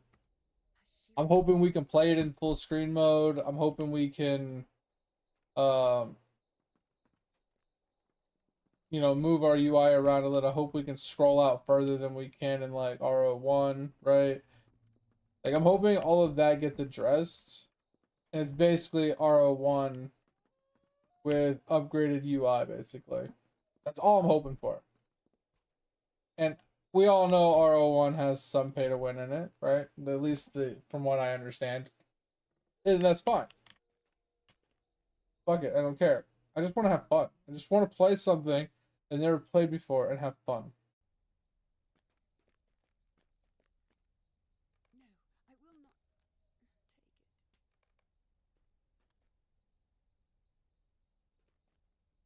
I'm gonna finish this quest. Oh, I think we're almost done with chapter 9. What we're trying to do. We're trying to finish chapter 9. Sweet, we're on chapter 10. Let's go. Chapter 10's on that side. Alright, sweet. Let's go through our right here. Alright, so we're gonna clear our inventory. I think we're gonna call it here, guys. A little after 4. I could probably stretch it to 5, but I'd rather rest my back, if I'm being honest. I'm feeling okay, but who knows how much longer that's going to last. It could just hit me like it did yesterday and just be in pain again. So, we're going to be safe and rather than be sorry. We'll get rid of all that stuff. Alright, so we'll call it here. We'll be back on tomorrow. We'll be back doing the same thing. Finishing up these chapter quests, pushing along this storyline a little bit more. Because I ran out of quests over here. I never ended up down here. I mean, I went down here, but I went down here and grabbed a couple quests. They're all dungeon quests. I feel like we're almost done with Mirkwood. I just gotta push the chapter quest that I forgot to do. And it should push us to the next zone. I think we're pretty much done here, though. If I'm being honest. I think this is the only place I don't know if I've been to yet. How do I check that again? Do you remember the hotkey for that? To check, like, all of my mount things?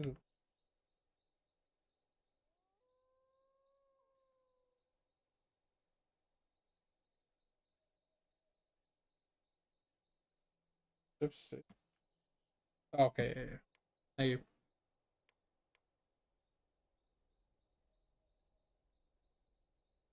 We are...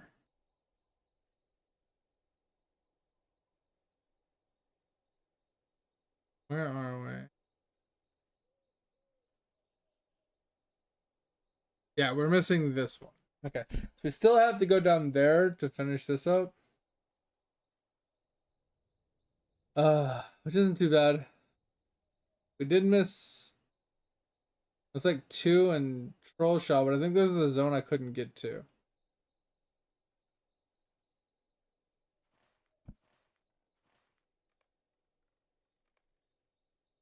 Yeah, those are the ones in the Angel place that I don't have unlocked yet. Pretty sure. Alright. But anyway, we're gonna call it here, guys. I'll be on tomorrow. We'll hit 70 and push on. I think we're gonna be pretty much done with Mirkwood though. We might end up in the next zone. But anyway, I appreciate you guys. Hope you got a good time. Hope you had a good rest of your day. If you guys want to join the Discord, feel free. The only thing I ask is don't be a dick. If you ever have any gaming questions, ever need any help, ever want to share something, show something off, or help somebody out, feel free to chime in. And if you want to check out the VOD, check out the About Me. It'll give you a link to it. But I appreciate you guys. Like I said, hopefully we'll see you tomorrow night. We'll be back on this, grinding. Have a good time. If you need me in the meantime, hit me in the Discord as always. Talk to you guys later. Bye-bye.